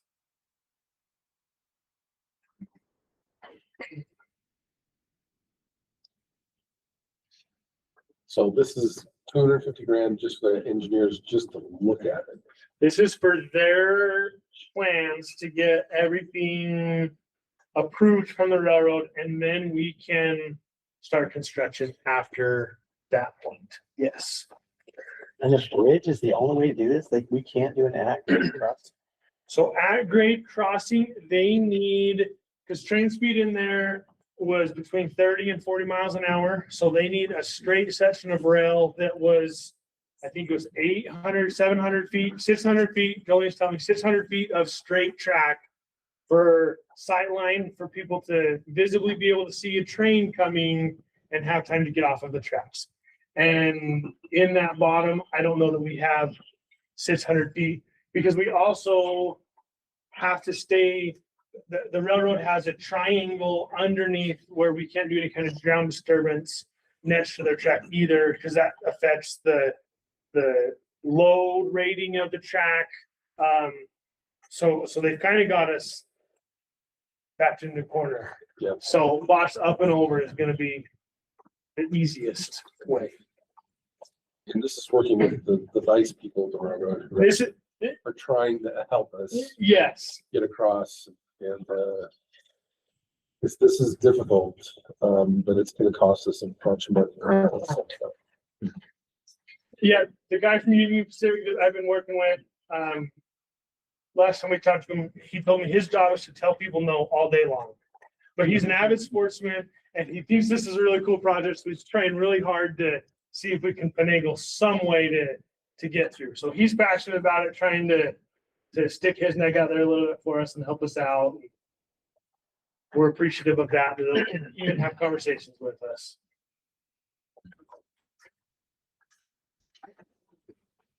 But it's a lot. I understand that, and I apologize. Someone said I hate engineers, and I feel the same way. All of us. This might be a question for Eric. He worked for Water Resources, right? Don't they have a couple engineers over there that do this kind of work that wouldn't cost $200,000? I think the question is, you need to get a design, right? And you can't get a design until you get the engineering done. And, you know, we've used those engineers multiple times for aquatics projects, fish barriers and, you know, other kind of really extravagant, you know, devices. And have you checked with them? Not with water rights, no. Water resources, sorry, not with water resources. I mean, we could check. I suspect that they're not, you know, bridges, not they're water structures. That's Jolene, did you have it? Can I just poke some information in here? Yeah. The railroad actually owns 200 feet there. So he was narrowing it down to make that 70 feet, but it was before statehood. And so they actually own 200 feet there. So he told TJ and I, railroad usually says like, no, but I like this project. But back to your question, they'd have to be willing to work within their 200 feet ownership. So I don't know. And he didn't really feel like that was a possibility.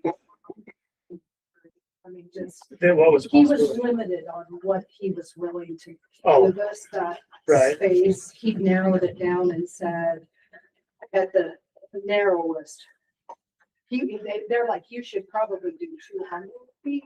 He worked as we talked to him and said, let's make your proposed, we'll be okay. I'll help you push through, you know, like 70. But so anyway, it goes back within that ownership, 200 feet. And it's this way on one side. So we're not sure how we're design wise. So we're in a rock and hard spot here on this one. Yeah, go ahead, Austin. I have a dumb question. Have all ideas as far as an easement through private property been considered? Like all of that's been ruled out? Or building a road, improving something and trade for a easement? So I've talked to the aquatic session about that. They have been pushing for angler access from Schofield Dam for several years. My guess is that's not happening. The landowner that's in there, my understanding is they're not happy that we bought the parcel. They wanted it. And they feel like the division bought it out from underneath them. So now going to them and asking for access across them, they'll have to pound sand. So can you back up the map just a little bit more?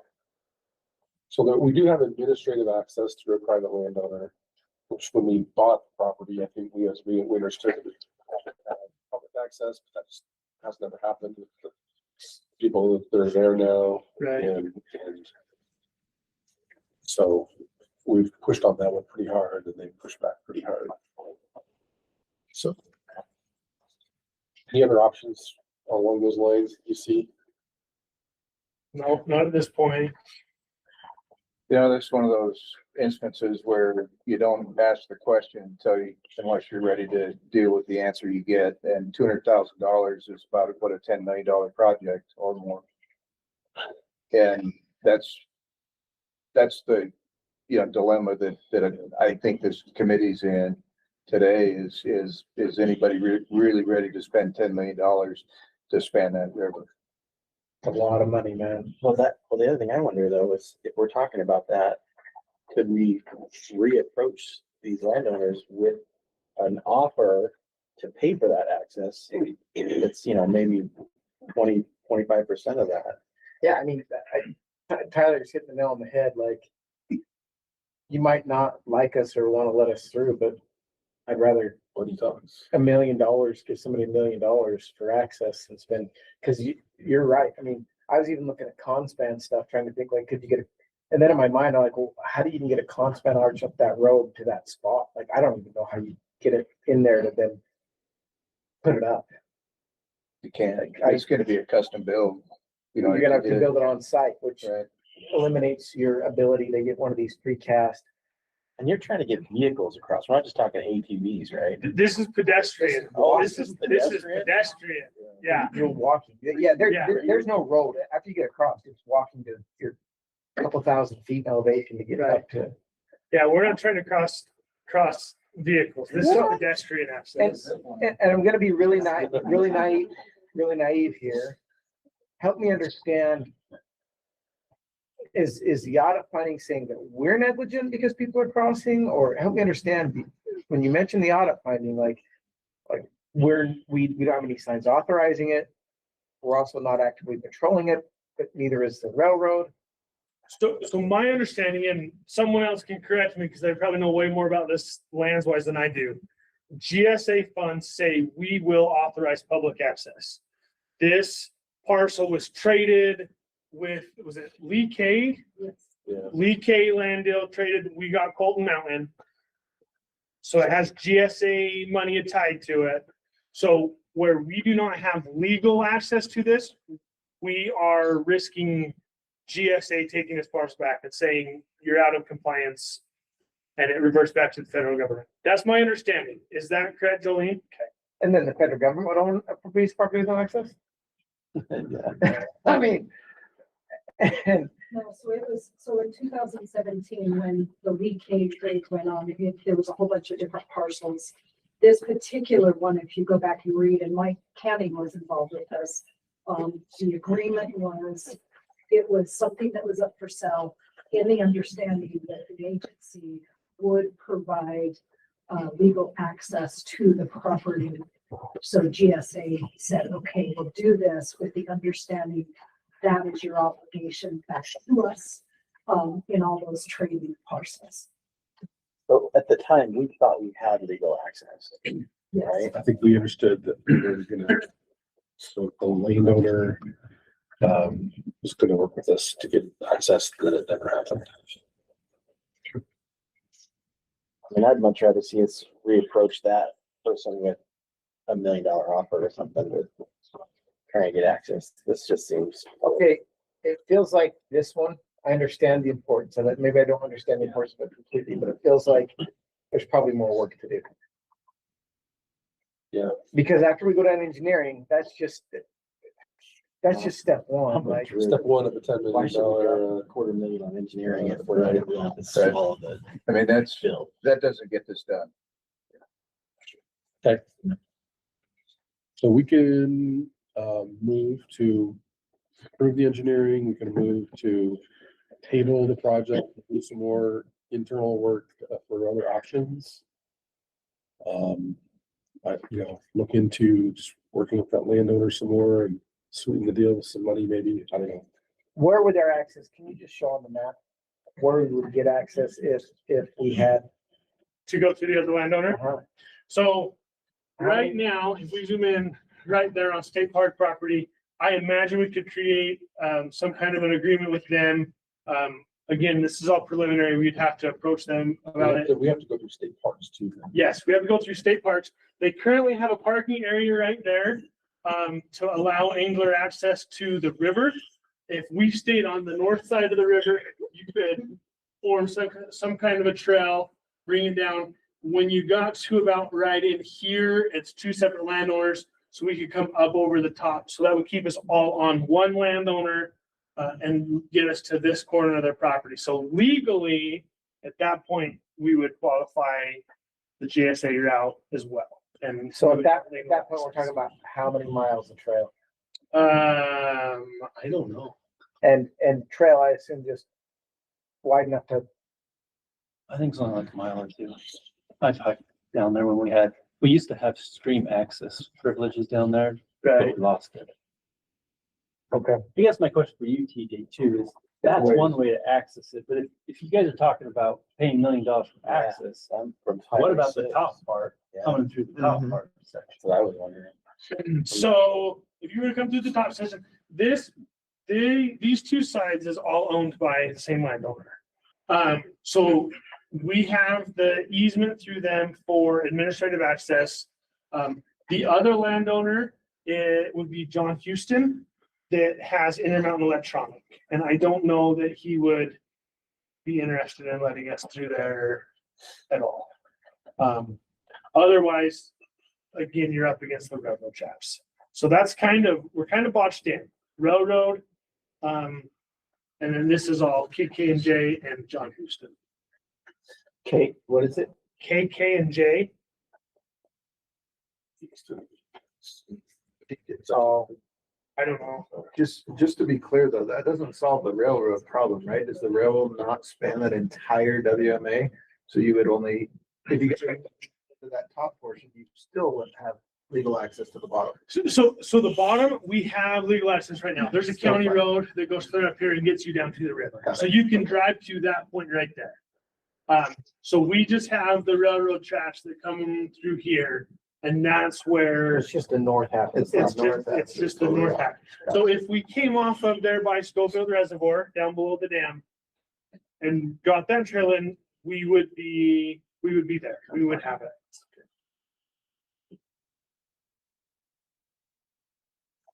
Would it be like, you're just thinking walk-in access only, right? Yeah. Because we have administrative access to the projects.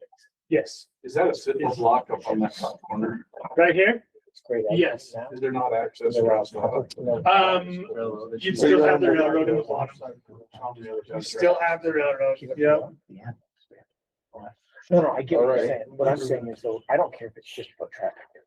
Oh, sure. Okay, so what are we gonna do on this one? Table it and explore other options. That include paying for access. Because I'd rather, Let's try and fill out the dollar figure on that. Okay. I can approach him and ask him. I would also check with some of our partners, see if they have engineers that can do the work or, something we would at least be interested in, the answer. I'm a super ambitious, dedicated hunter. That might be a lifetime of dedicated hours, Kobe. Can't we just ask ChatGPT to do that? Engineer me a bridge. Okay, I'll second that motion. Okay. I hope this doesn't come across as not appreciating the work you've already put into this, and the idea is like, that's not what I'm saying. Right. No, you're good.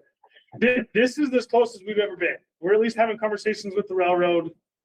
We know what we're up against. We can have more conversations with the others, and if they don't go anywhere, we'll be right back here. So we'll see what we can do. The hard part is like being familiar with Highway 6, dude, people cross that railroad freaking everywhere. Oh yeah. Everybody's crossing that railroad all the way along Highway 6. Nobody's paying attention to anything. They're doing it. Yeah, but. Yeah, and they're doing it right there too.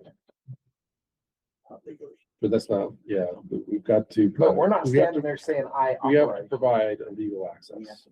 I know. I'll take it. Okay, we have a motion to table. And a second motion from Cody, table, second from Tyler. All in favor, say aye. Aye. Any opposed in order to keep this project alive for this round? Okay. So, well, let's table this. Can I ask a follow-up and- question? Sure. How long? So if we have conversations with KK and J between now and April, Bring it back. bring it back, or next year, or how long? Well, how about a commitment from us to have a higher level discussion with director's offices to, how this needs to move forward. I don't want to sit around forever and not get something done, Right. but I also feel like if we're gonna throw money at something. And it is a priority. And Yeah. I've been told from, director's office, this is a priority to Sure. figure it out. So we're gonna engage with you and help you figure that out. Okay, how's that? Perfect. Okay. Thanks, TJ. I got one more. Okay, next one. I'm not done yet asking for money. More Colton. More Colton Mountains. So this project, Eric started taking shots across the bow for this one as well. This is 5.5 miles of fence. This is the north and west portion of the property. So we're trying to take the fence from cliffed out edges where we don't think livestock will go through, up across the top, and then down this other side, again, back to the steep, nasty, cliffy stuff. So you can go to some photos on this project. Our current fence is in poor shape, to say the least, in some areas to non-existent in other areas. The neighbors graze sheep on there. Currently, they're trailing sheep across onto us, and watering their sheep on our property. My understanding from conversations with law enforcement, where we do not have a fence, we cannot trespass them for that. So we need some kind of fence in place to show that we've got some kind of boundary in place to keep them out. So this is one of the parcels where we have a gate still, but once the wires go past that post, everything's just laying on the ground for miles. So we're hoping to go in there, get a contractor, string us up a 4-strand barbed wire fence. It's not a drill pipe fence. I'm afraid if it was a drill pipe fence, we'd be here for the next 100 years asking for money. So we're hoping to just go with 4-strand wire fence and get everything in place. That's where we're at. We'll see what we can come up with. And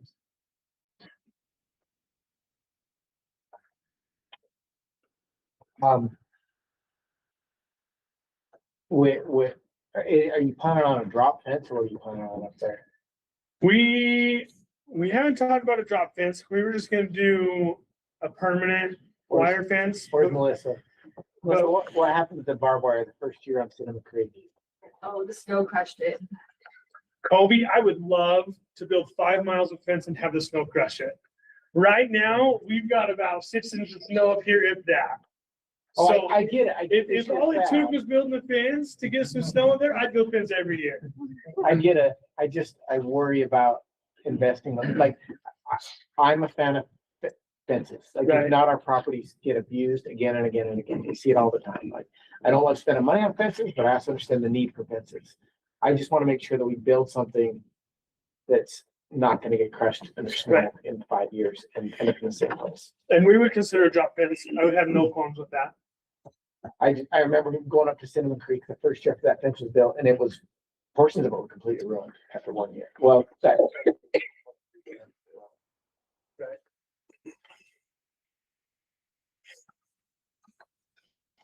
Yep. I might have to up the amount a little bit if I get a drop fence.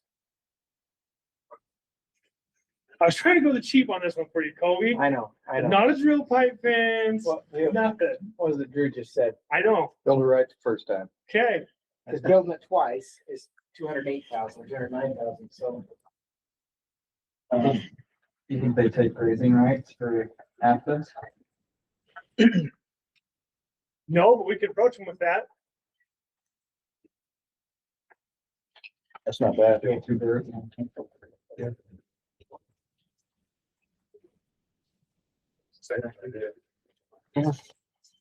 And one ball. All right. Anybody want to foster a mission on this one? I'll make the motion to approve it. But I'd like to see an option for a drop down, just cost wise. Okay. We can look at that.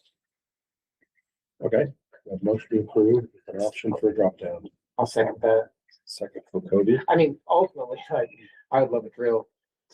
But I understand. Yeah, we can't do drill pipe everywhere. I know. Okay, we have a motion and a second. All in favor, say aye. Aye. Any opposed, say no. In your negotiations, I think I'd like to maybe talk about like trading out some restoration treatments too for access. I kind of like the idea of approaching the landowner for grazing access in exchange for, our access. That would eliminate this project, maybe. Yeah. If you could get them into that. I mean, that's not an option that I think should be off the table. That's something you think you can do? Managed grazing, yes. Yes. When we're currently watering the sheep, no. I'm just saying there may be leverage there Right. to Yeah. negotiate, a lot of things at once. Yeah, we can initiate those conversations and see what they say. Yeah. For sure. Okay, All right. thank you. Thanks, TJ. All right. That wraps up Southeast Region projects. We're gonna go to the Northern Region now. We'll start with their WMA budget for FY 27, number 7802. Go ahead, Melissa. Okay, and I have some slides attached.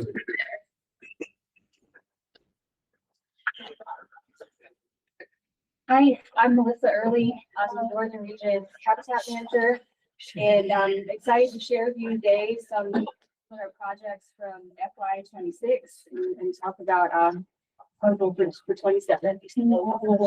Okay, so when you saved it, it's got a number saying it, so it's ugly. Okay, I emailed it to you too. Okay. Okay. So it'll be the WI number 7802.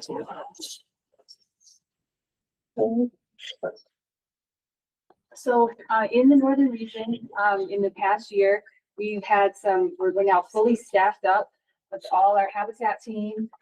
In the past few years, there were some people that had been there a long time and they retired, and then some other people moved on to new positions.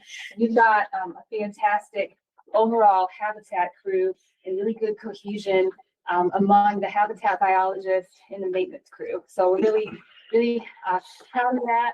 And we're also in the midst of some bigger picture strategic planning as our region, as I mentioned, the Northern Region, we have a lot of challenges from recreation, development, habitat fragmentation, kind of surrounding from the WMAs. So we've been having long-term strategic planning conversations about habitat management plans that need to be updated on the next 5 years into the future.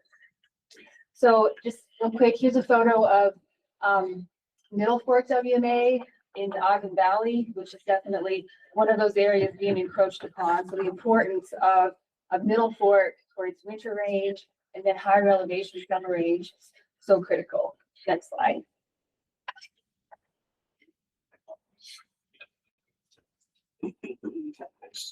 So I wanted to just start off talking about some of our FY 26 projects.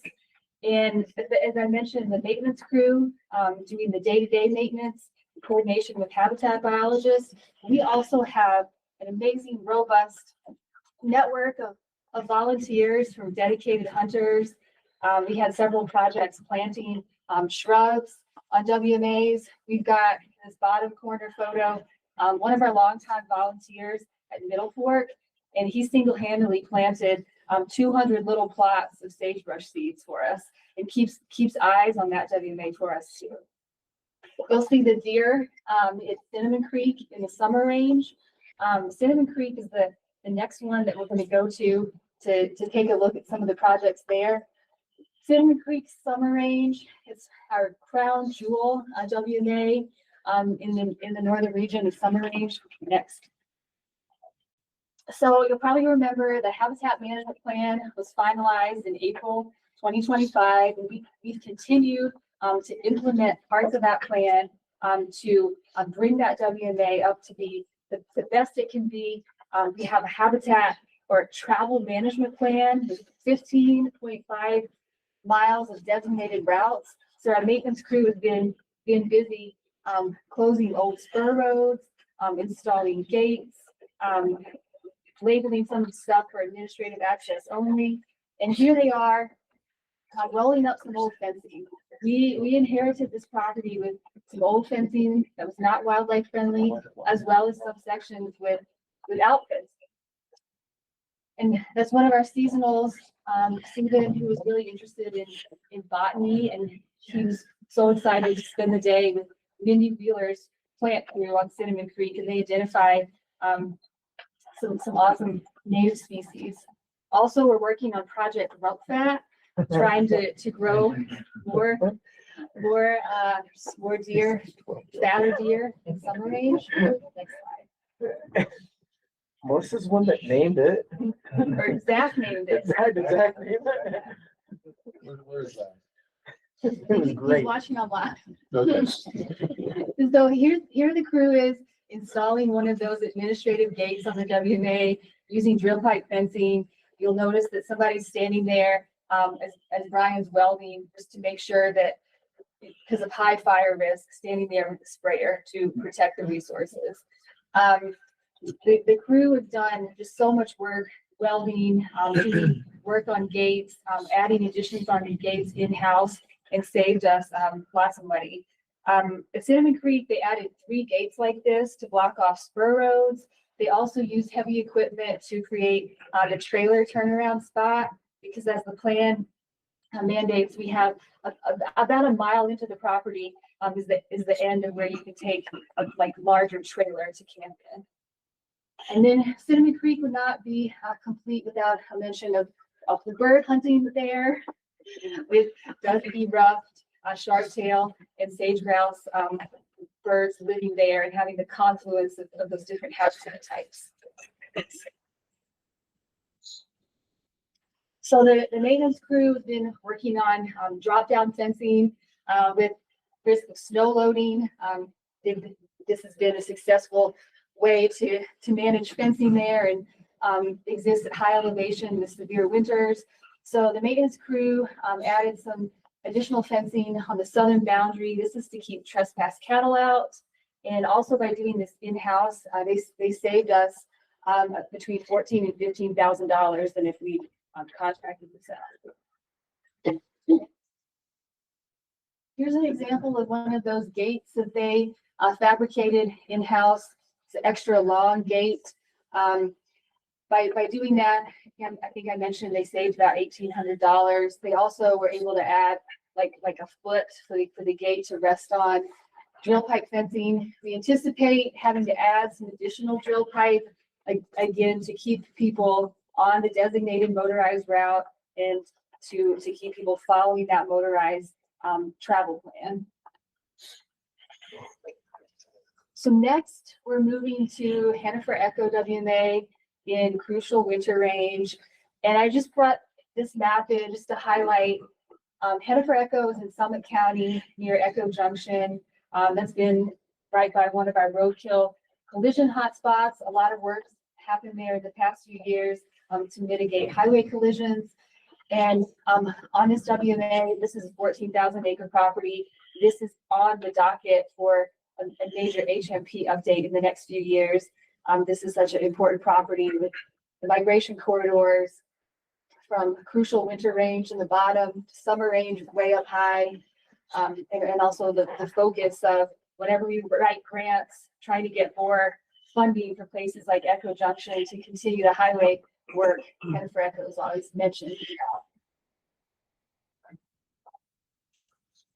So the maintenance crew did a big project moving. There was an 800-pound gate, the big white gate on the Echo Canyon side of the WMA, and it had about 14 locks on it. And it was extremely difficult and not very safe to open. This WMA has some private inholdings in it, and so those landowners have easements. There are also some telephone company easements that go back to the early 1900s, and so there are now there's modern telephone infrastructure, so easements to go access those. So they got rid of that 800-pound gate, instead built this modern gate, and also added like a lock system, like a Bluetooth lock system, so that we know who is going through it and can track if it's with the telephone company, if it's DWR admin, if it's one of those private landowners, which gives us a much better sense of who's going in there. Hennifer Echo is also a non-motorized WMA, and so we have admin access to roads, horseback or hiking. Some major habitat restoration projects happened at Hennifer Echo this year. I just wanted to highlight again that really dynamic cohesion with the maintenance crew and the habitat biologists and volunteers, dedicated hunters. Total on Hennifer Echo, Millville, and Wicker Co-op, over 15,000 shrubs in the ground. Next. So over not too far from Hennifer Echo, and we even have a migration corridor map from Echo to East Canyon. We acquired about 2,000 additional acres with with the Golden Hills acquisition to add on to the East Canyon WMA. And state parks will be getting about 600 acres. East Canyon is also a non-motorized WMA. And we had our Habitat Management Plan Committee meetings over the summer and talked about the future management of it. And so that's in progress.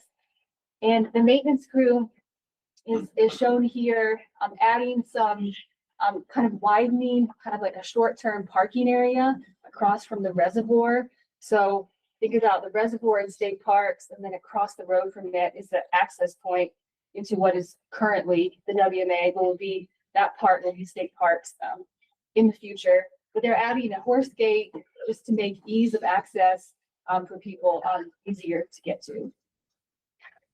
Okay, and also with that, at East Canyon, we anticipate the need for more infrastructure like fencing, especially to kind of keep people and the risk of like vehicles like intruding onto the WMA in the future with there'll be a lot of recreation happening on the park.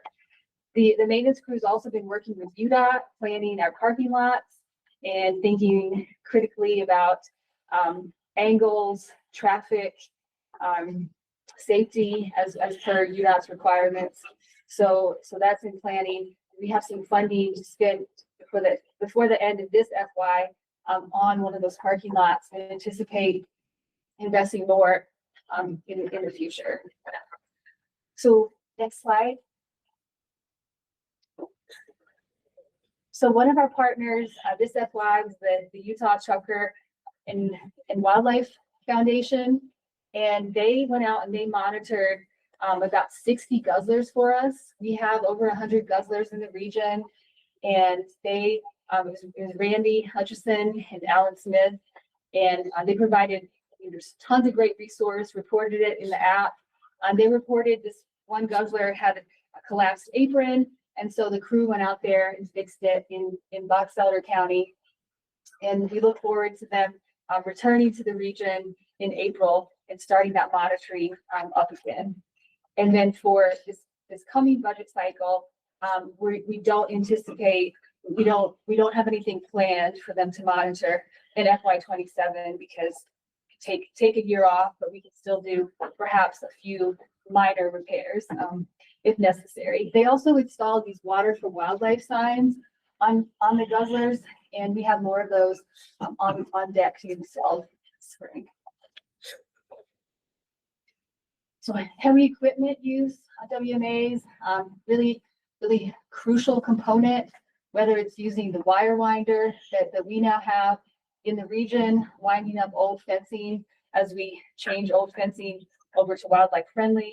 In the past, we borrowed Sevier Foundation's wire winder, and then we were using it so much we decided we're gonna buy our own. So really successful with the wire winder. On road maintenance, culverts, parking lots, installing gates, roads, using everything from the skid steer to the backhoe with track hoe. For future projects, we anticipate using all of this heavy equipment, on a kind of week to week basis. There are projects that call for it. Also, there's been lots of work to monitor and treat, and also find volunteers to help with invasive and noxious weeds. This photo shows bags of noxious weeds that were picked up by dedicated hunters at Middle Fork WMA. I mentioned Middle Fork, we have a steward who lives down the road who's really invested in the weed management, and he's volunteering his time treating thistles in Dyer's Woad, and we're lucky to have that support. Next. So in the region, we're looking strategically about signs, and we know that we have some sign needs and modernization needs. And just for kind of a comparison, at Millville Providence WMA, we've got one of the older signs and then one of the newer ones. The newer one says seasonal trail closure. In Millville, we have lots of people challenges with people cutting the deer fence, trying to get in when the WMA's closed. Some illegal mountain biking trails that we've mitigated and rewilded. We're, dealing with lots of people challenges. We have noticed since installing this sign that says seasonal trail closure, our law enforcement officers did notice they haven't caught anyone, but behind the deer fence so far this winter. And we feel like there might be related to this new seasonal trail closure sign because people want to get onto the Bonneville Shoreline Trail. And this helps them see like the why. We also closed the trail seasonally a month earlier on the Millville face, the Providence face, and explained this is to protect wintering mule deer herds. And because we explained like the why, we feel like we're getting more receptivity. Yeah. So one thing I noticed from that sign, Melissa, real quick, is you have the U-tip on there. So, I mean, if it were me, I was thinking, oh, well, somebody can report me because it's identified right there on the back. So keep people out and think twice about it. We talked about this older type sign a lot because it has what you're not supposed to do during the closure, and it confuses people.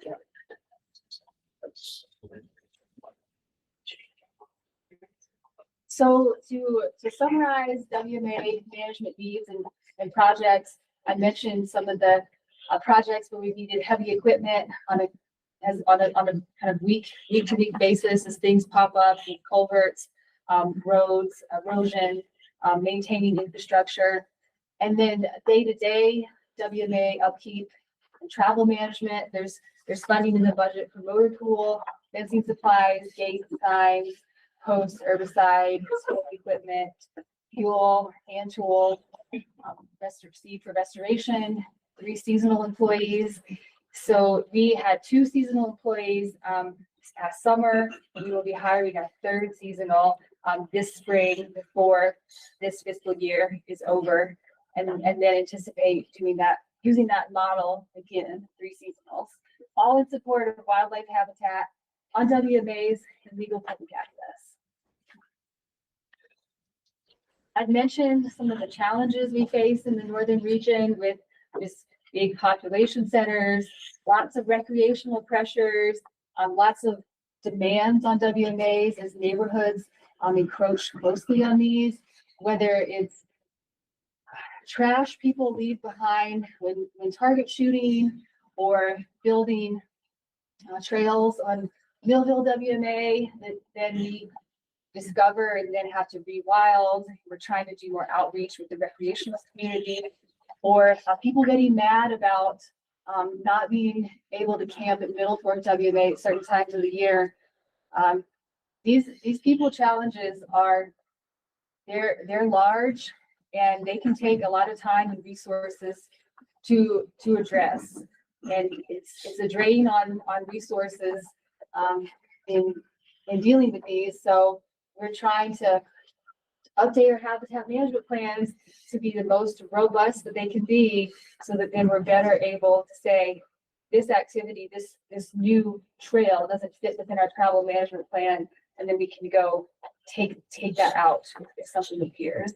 The maintenance crew, again, they were able to quickly respond to these signs with the graffiti.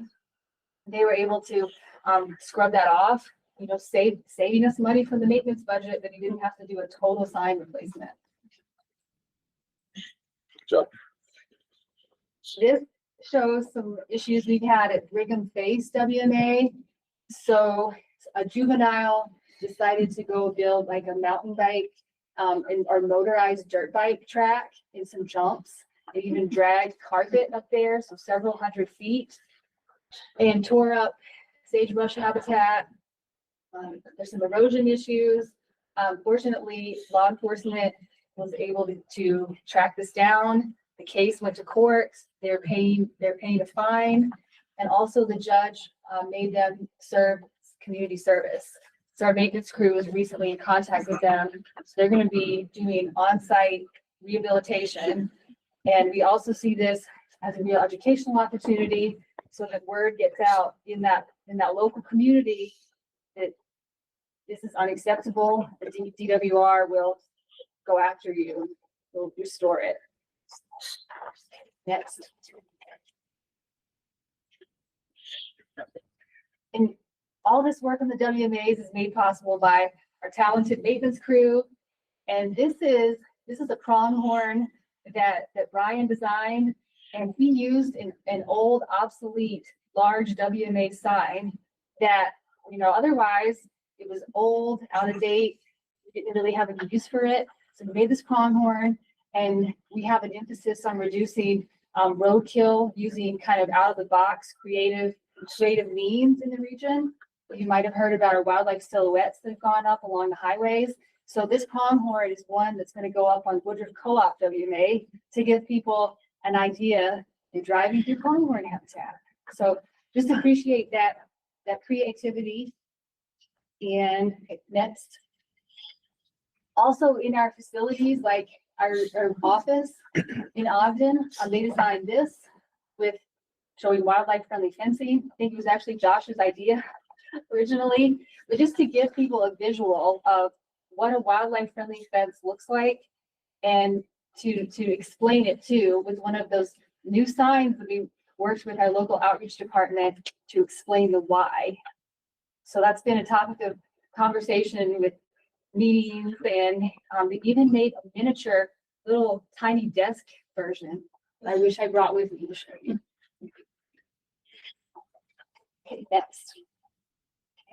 Oh, and one more thing to mention before the budget. So I have a spreadsheet here of what the maintenance crew, just what they saved money on by doing all kinds of maintenance, like in-house, like repairing frames on side-by-sides, trailer frame welding, the sidewall issues, all kinds of chainsaw repair they did in-house and didn't have to send out.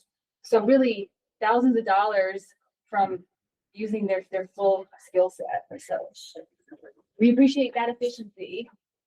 So our proposed budget, and it has the star for, so minus the possibility of the skid steer purchased through enhancement.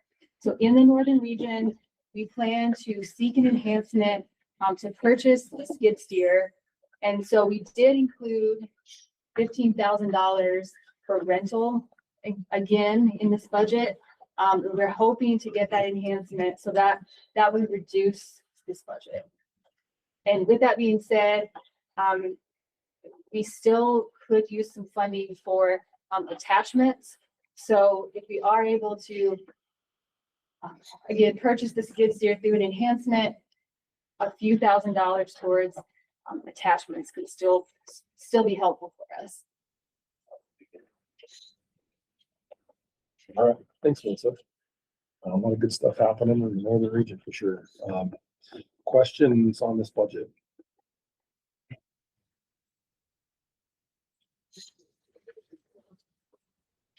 Attachments for your skid steer, are you looking to buy or rent? Sure.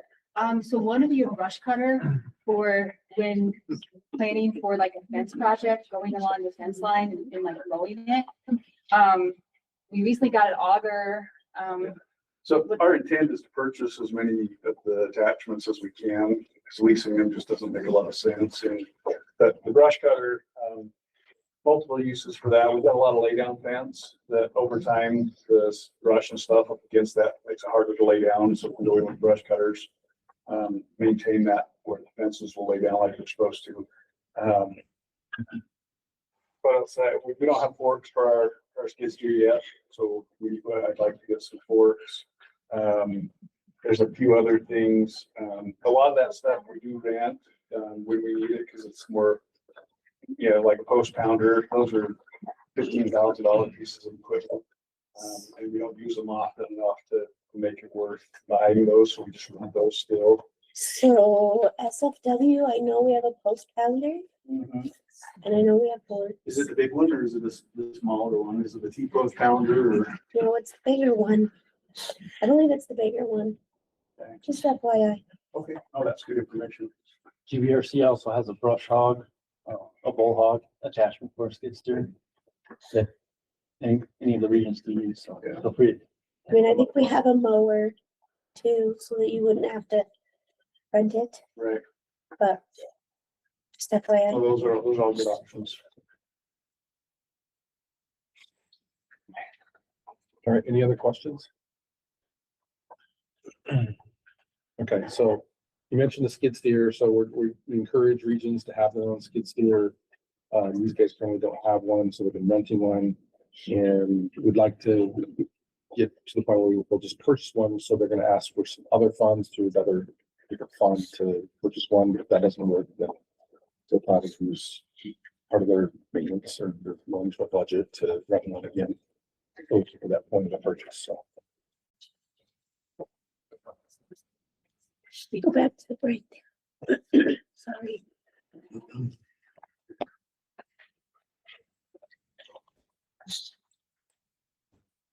I think waterfowl could be a little bit more. Sorry, but I'm gonna go on that one. There's a lot more waterfowl in the northern region than what we've been saying. I agree with that. Cause you got obviously Salt Creek, public shooting grounds. All those are separate from what we. But they're all separate budgets. Yeah. So as far as the WMA. So if those are all separate budgeting, yeah, that makes sense. Otherwise, yeah, I would absolutely agree. It would probably be. Right. Lawful waterfowl.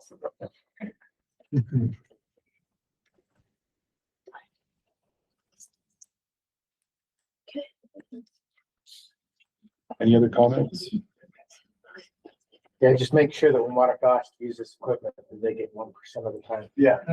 Right. So we used to be stealing waterfowl equipment all the time until we got this skid lease. So we were getting. I'm just kidding. We were ahead there. They're about 4% ahead on their water. Okay, so, I know. okay, we have a motion from Angie to approve as is. I'll second.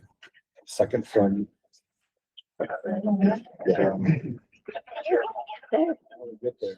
Put it on the front of your. No doubt. By I need to April, put it on the you'll other be- side. I've got it on the front. I need to put it on the back side. Yep. His name is. Okay, all in favor, say aye. Aye. Any opposed, say no. All right, motion carries. All right, thanks for this. Okay, 7954, Northern Region WMA Stabilization Project. Road stabilization. Okay. All right, I'm Jay Agate. I'm the maintenance supervisor for the northern region.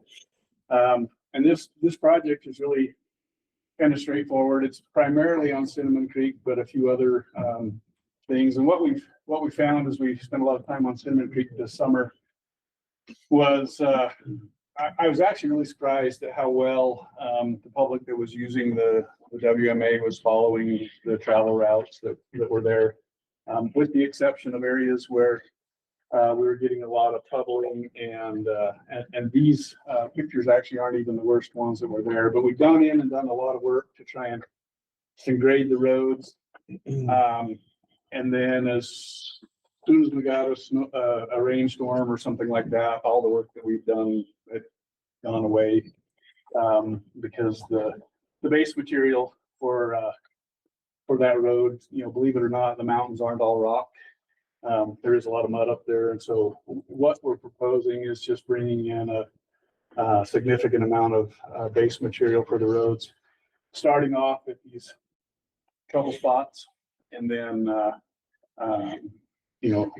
continuing on from there.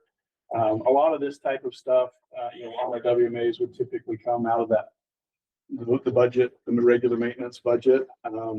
But because this is such an extensive area, it's more than what my regular maintenance budget can handle. So rather than propose it as part of that maintenance budget, we pulled it into its own project to just kind of try and get a handle on these trouble spots.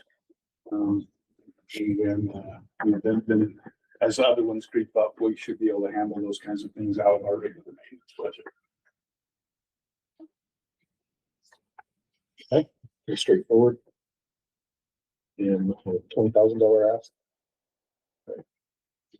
You guys look at any culverts in any of those spots? We actually installed a couple of culverts this summer in spots. So we have the culverts. And it was obvious that there was a spot that needed that, so we went ahead and installed those already.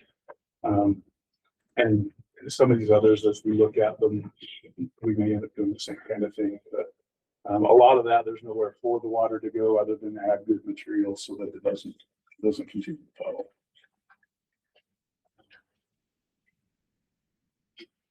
All right, any questions?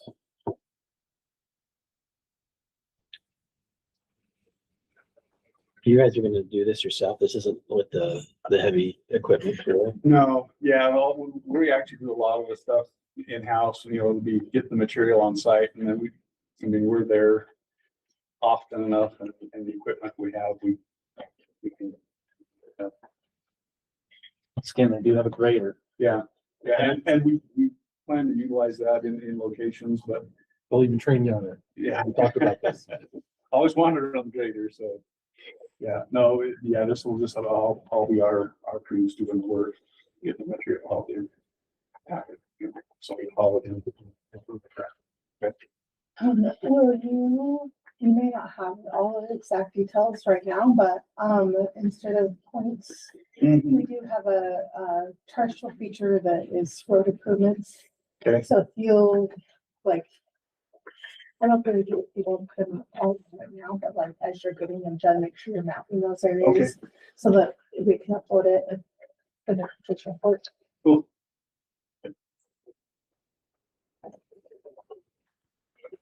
Make the motion to approve it for funding consideration. Got a motion to approve. Tyler? Got a second? Angie? All in favor, say aye. Aye. Any opposed, say no.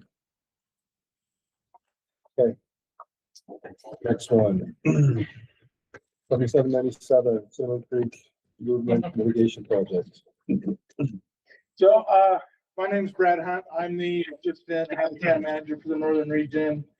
I supervise these awesome maintenance crew guys and I still oversee operations at Hardware Ranch. So most of mine that I'm up here doing today are hardware related, like they have been in previous years, but I get to do this Cinnamon Creek one. We named this one for Randy because the word fence was kind of a unfriendly 5-lettered F word around here. So we changed the name a little bit to make it a bit more palatable, but this is to address some fencing issues that we've got surrounding a holdout section of the WMA that has some private property in it, and also the main access point where public who are wanting to access the WMA before the motorized season opens to allow motorized vehicles in there are going around the parking area. So this is to just start addressing that issue and then close down this spur road in particular that's not part of the habitat management plan that is coming off that section of private that we talked about. So if you want to zoom out to the map there, Allison. Yeah, there's 3 of them. So if you pull up the so this little chunk, there's a bunch of private parcels in here, and this is where that spur road in question is coming across. It's not one of the authorized access points per the management plan. The only authorized access point for the public is through here. We have an administrative access down here through some private property that we can access the southern portion of that WMA without having to drive all the way around. The plan does permit these public landowners to have horse or non-motorized access across the fence into the WMA, but not motorized access. So that's what we're seeking to address, along with dealing with the fence. And in one of the pictures along this area, you can see that there was 2 fences, and one was where the old fence had been. And as Chelsea has informed us, fences don't necessarily mean that's where the boundary is. That's what land surveys are for. And so when the property was purchased, there was a survey done. And so the second layer of fencing was kind of put up by some of these landowners to delineate where those flagging stakes were at. So it's just created a mess for wildlife in that area. So, we're currently waiting for the ground and everything to open up to have that section, this part of Cinnamon Creek restaked. This year, Haley and I have been working on that. And once that's staked, our objective is to replace this double layer fence here with a wildlife friendly, drill pipe fence that we'll put in some horse access gates and easy, pedestrian access gates that are permitted in the plan for the private landowners. One of the pictures Melissa showed is this spur road here that our guys put a fence in up this way. And the landowner, they put that one gate in right here to shut that road off. And the landowners that we spoke with told us that once access slowed down in this region, deer and elk moved back in there, and they were very pleased with seeing that. And told us about some of the opportunities of guys that were hunting up in there this year that were able to harvest animals. So we were happy to hear that those travel mitigation efforts were working. And then here along these fences, this access point, here's the parking lot. They're coming around the parking lot. These fences aren't in the greatest shape. So this would be a drill pipe fence that runs up the access road to alleviate them coming through that. This is kind of a ephemeral drainage. We've got the culvert and stuff in there, but they come across that. And then on this private side, not only the private landowner is worried about them coming over onto his piece, but also he allows people to camp in here. And because they're having a hard time coming in this way, they're going out in the WMA and going back in. And so this section would take care of that fence problem. And that one is, both of these are in various stages of falling apart. So they need to be addressed. Anyway, not only do they don't prevent livestock from trespassing, but they're not helping to maintain the travel plan for the WMA, and they're danger to wildlife. So in the finance section, our total project cost is, I think, $43,000. This is for materials. I talked to Brian and Dave. They feel confident that they can do the installation and the work. So we're just going to buy materials to do the job. And the in-kind is their time to do it. Mainly we have big game. It's going to affect big game the most. We do have all 4 species of grouse up there. We have some turkeys up there. So there's a little upland game component by keeping traffic on the designated routes that they'll benefit from that. If you scroll up to the finance part, I did break them out in order of priority to us. So obviously, if the council can fund the whole thing, we would love that to address all the issues. But I did try to make it easy if it needs to be broken up, that we can break it up. So priority number 1 is that west fence that borders the private property that has the spur road. Number 2 is on the main access path. It's the longer section, the south side. And number 3 is the north side. Okay. Questions on this? Brad, did you get a contractor bid for the project? I did. I reached out to a guy that I've had do a lot of work for me. And I did pare down the length a little bit. If we were to, when I was initially figuring out, like, the total was like 8,600 feet. And for us to buy the materials, we're around like 80,000. And his bid to do that was between 275 and 300K. So we're saving a big ton of money by buying materials and having these guys do the work for us. And then I did trim it down a little bit more to save some space. It helps. Okay, questions?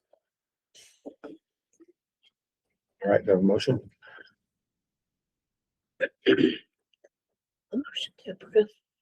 It's Angie, do you have a second? Second. All right, second from Austin. Awesome, thank you. All in favor, say aye. Aye. Any opposed, say no. Okay.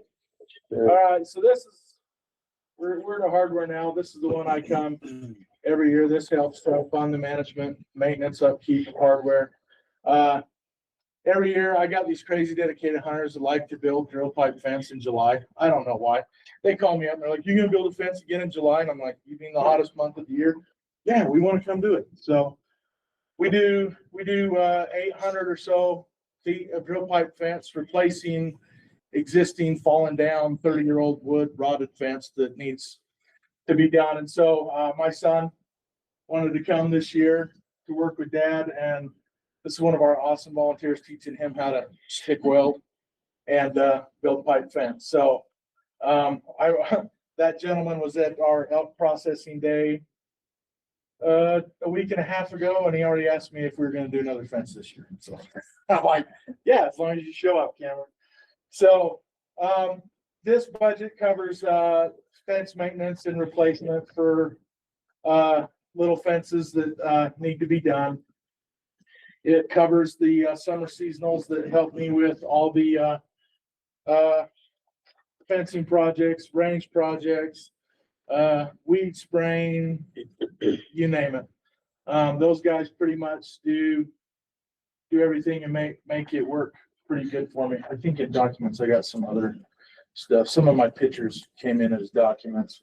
So yeah, that was my crew from a couple of years ago. We had them crammed in that little mule. We've got a bigger ride thanks to the council. So they're not as, and then we go out, we irrigate, we find awesome stuff like this laying in the tall grass. So and then of course in the winter, hardware is well known for feeding. Yeah, that's the hardware was originally purchased in 1945 as a way to mitigate wildlife depredation.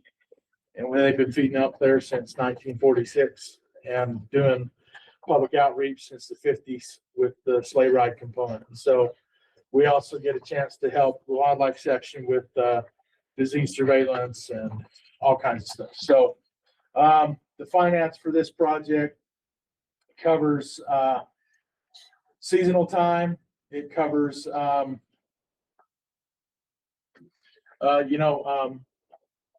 top line there is going to be, we're going to be replacing some fences and stuff in the barnyard area. It covers the fertilizer that goes on the meadow to keep that growing and productive. It covers weed abatement. We got an awesome arrangement with the Cache County Vegetation Department.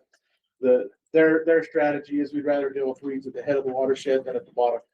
So they spray, this covers the contract with them that sprays Hardware, Millville, Richmond, and Cinnamon Creek. And so they handle a lot of that for us.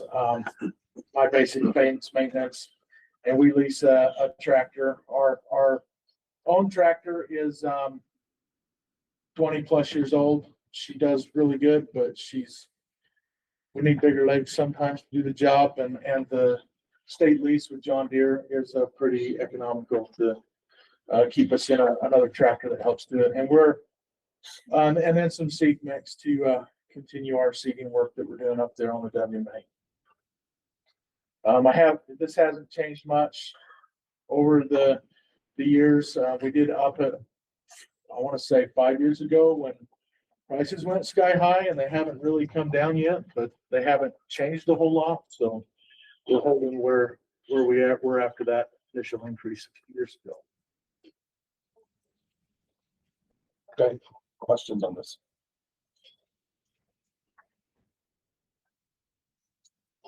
All right. Okay, go to motion on this one. Motion to approve it for finding consideration. Thanks, Tyler. Go to second. Second from Jeremiah. All in favor, say aye. Aye. Thank you. Any opposed, say no. Okay, carries. All right, hay purchase. Okay, so this one is for our hay. We have an interesting situation up there. We do have some water right to irrigate our meadows.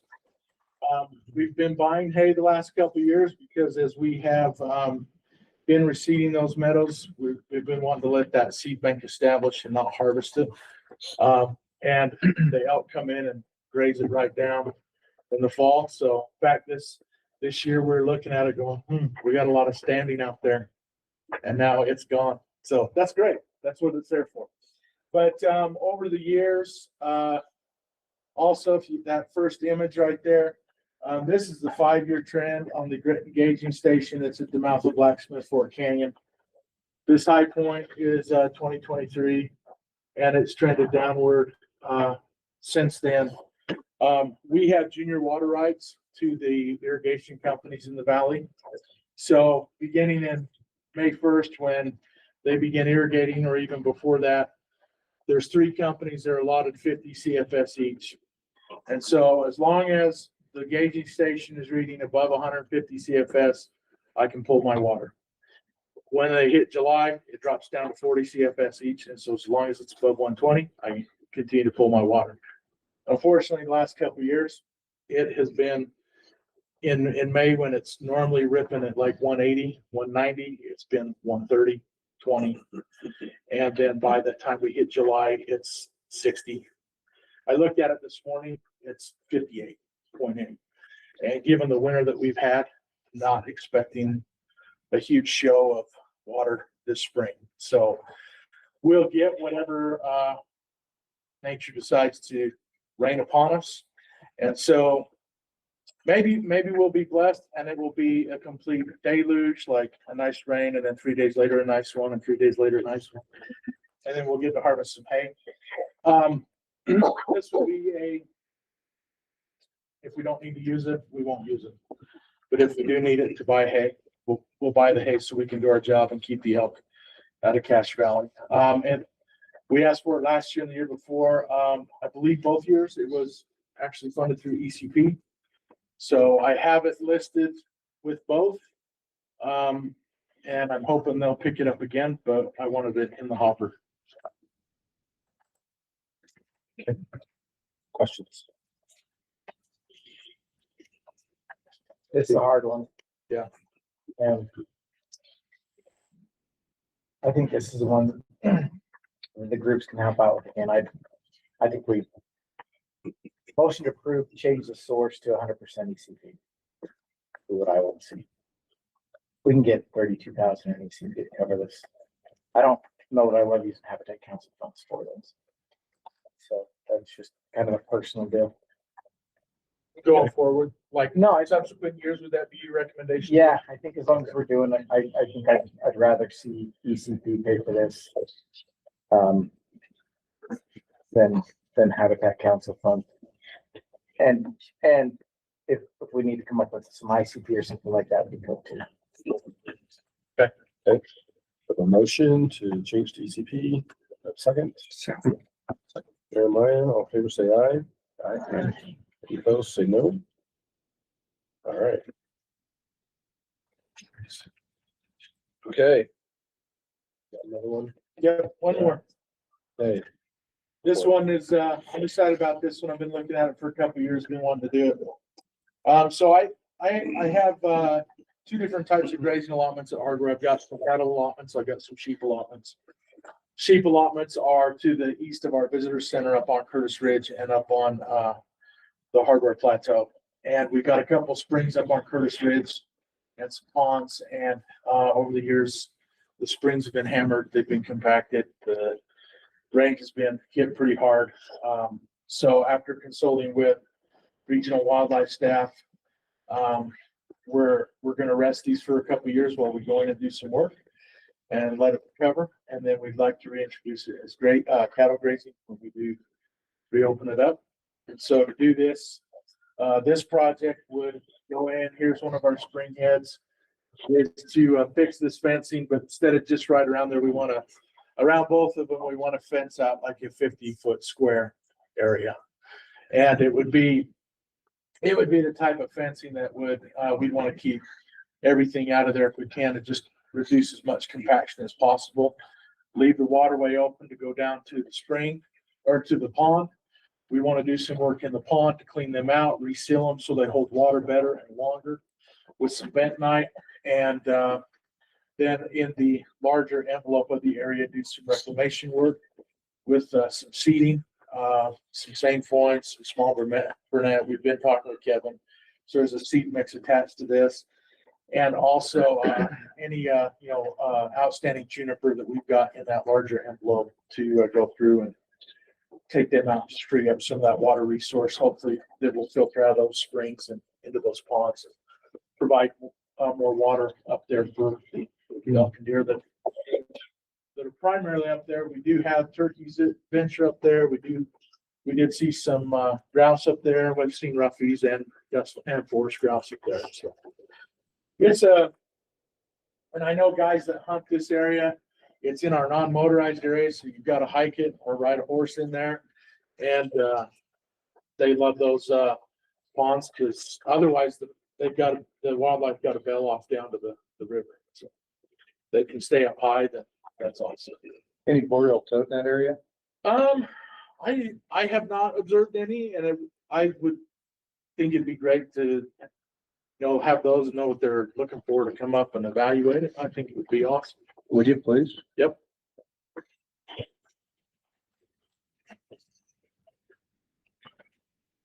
Questions?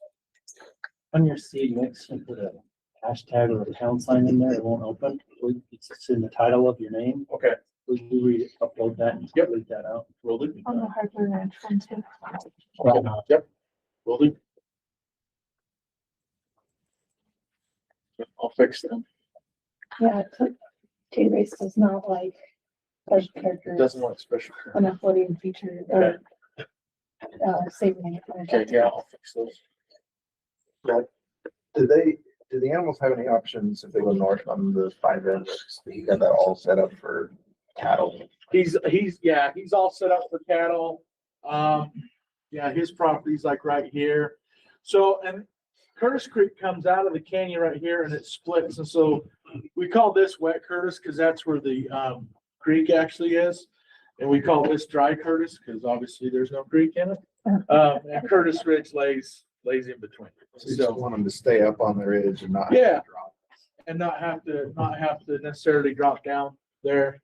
I mean, if they want to, by all means, go ahead.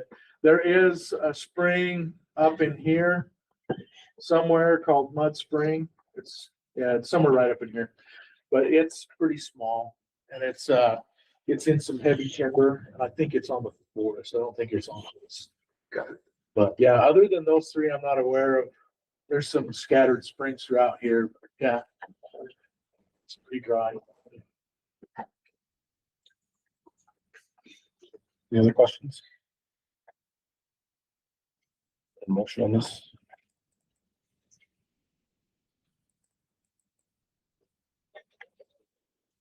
Sure.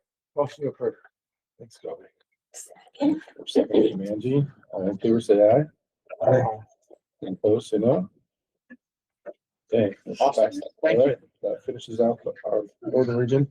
We're gonna take a break for 10 minutes. We'll be back at 2:45. Stand up and wake up. Yeah, buddy.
Oh, he moved up here, so he must be. All right, before we jump in on the Central Region, this is the home stretch.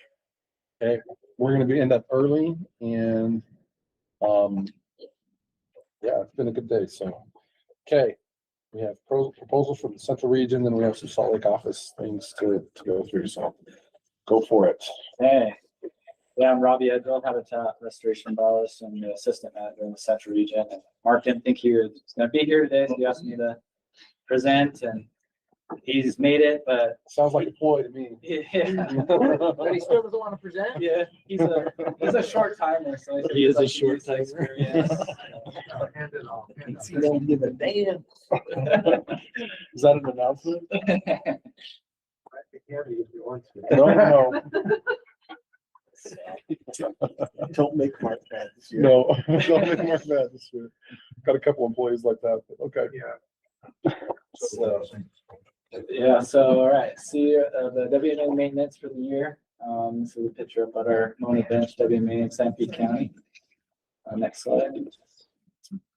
So just highlight how many WMAs we have in our region. We have 43 WMAs, 6 conservation easements, and 5 sportsman access points for over 110,000 acres. So I think we have the most WMAs in the state, in regions, and maybe not the most acres, but the most WMAs. And they're also very close to a lot of different areas, which create a lot of management issues. So it takes a lot of work to manage these properties. So a big part of what we do is our noxious weed program. And 40% of this budget goes towards that. It goes to pay for personnel. We hire seasonals, motor pool, truck, and herbicide. Also have UTVs and side-by-sides. Just showing how much chemical we spray every year.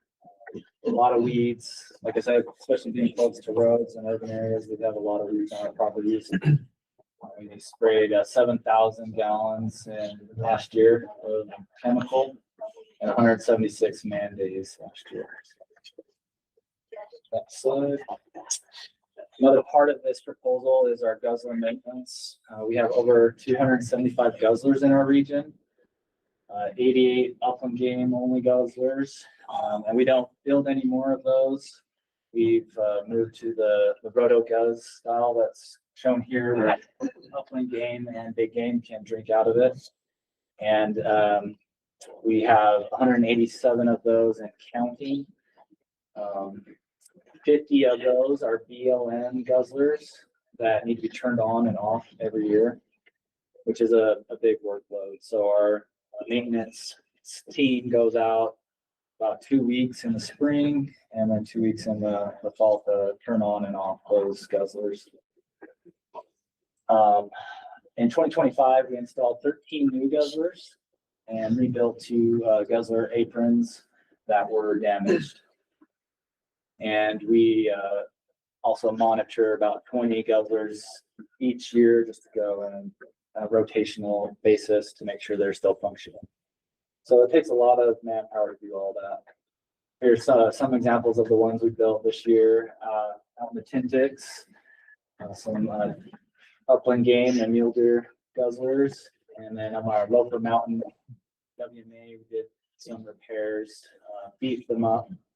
We had some snow damage, and so we just went in and we decreased the spacing of our purlins and tried to beef them up so we don't have that problem in the future. Actually, go back to that. Mark, is that a good time to talk about the style on this? So just want to emphasize that we've moved away from wood construction to completely metal, and we really highly recommend that be adopted statewide, unless there's a really good reason not to, just because it's fire resistant and will last a long time. And in addition, we build it on top of the tank. Yeah, you may lose some of that water capture ability from the tank, but you extend the life of that tank 20 more years probably. And the most expensive part of this is that tank, about $8,000, whereas the aprons, under $1,000. So you feel like it's worth paying a little more for that metal up front. So kind of like to your point, build it right the first time, right? So that's awesome. Access management is another challenge, like I mentioned. This year, we were able to implement a winter closure on our Black Hill, WMA, and Ephraim, and that was a battle. A lot of work with the county, and we held multiple public meetings, and continuing to work on that. And we were able to put the infrastructure in this past summer and close it this winter. And it's actually held pretty good. We haven't had too many issues, surprisingly. So it's been great. Other part of what we do is putting in cattle guards to be able to graze our properties. We have a lot of interest in grazing our properties, and this allows for access without and doing the grazing as well. So next slide. This part of what we do is just sportsman access, improving those access points, making them better, and controlling where the access is so it protects the restarts. And so this last year we did a new parking lot at the Burston Ponds WMA, and there at the Black Hill WMA as well. And I think that has paid off in helping to alleviate some of that pressure for that winter closure and access closures that we want to do. So, next slide. Another big thing that we've done on our WMAs is we've done a lot of winter range restoration, planting shrubs. Here's just a few of our properties that we did this last year. Next slide. And we did a lot of plants this last year. It was a lot of work. We did 143,000 shrubs, contracted that work, but just managing contractors is a lot of work in itself. And we do all of the prep work in-house with our the Mad Max dozer that we have. So it goes through and removes that grass competition, pulls that ground, and plants seed at the same time. And we just wanted to show this is our Spencer Fort WMA, and we had our seed actually be really good there. So when you have we like doing the seed as well as the seedlings, just to kind of hedge our bets. And when we get a good moisture year, the seed actually do really good. So and we did that at 8 or 7 WMAs this last year. So we've been working a lot on our WMAs to improve them for big game primarily. Next slide. Here's our budget.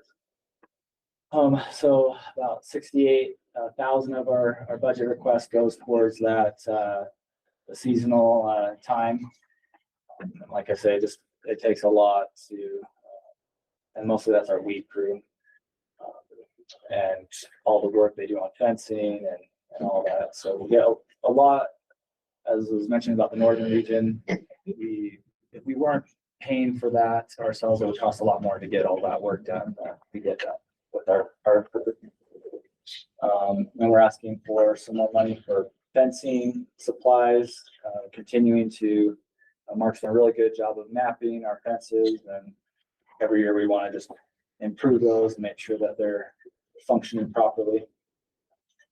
And then money for heavy equipment crew, herbicide, seedlings for miscellaneous projects, guzzler maintenance, about 6,000, 12,000 or so. And motor pool on the bottom there is that 36,000. So all of 163.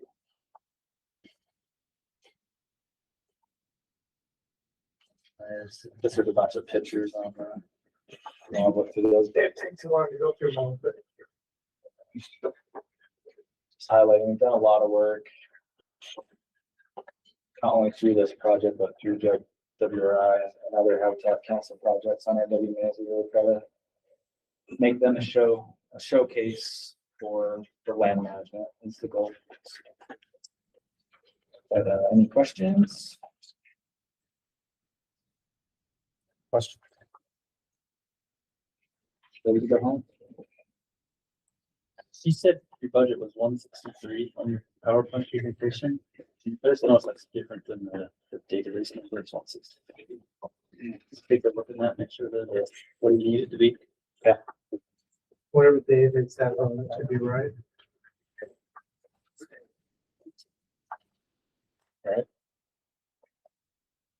There's a motion on this one.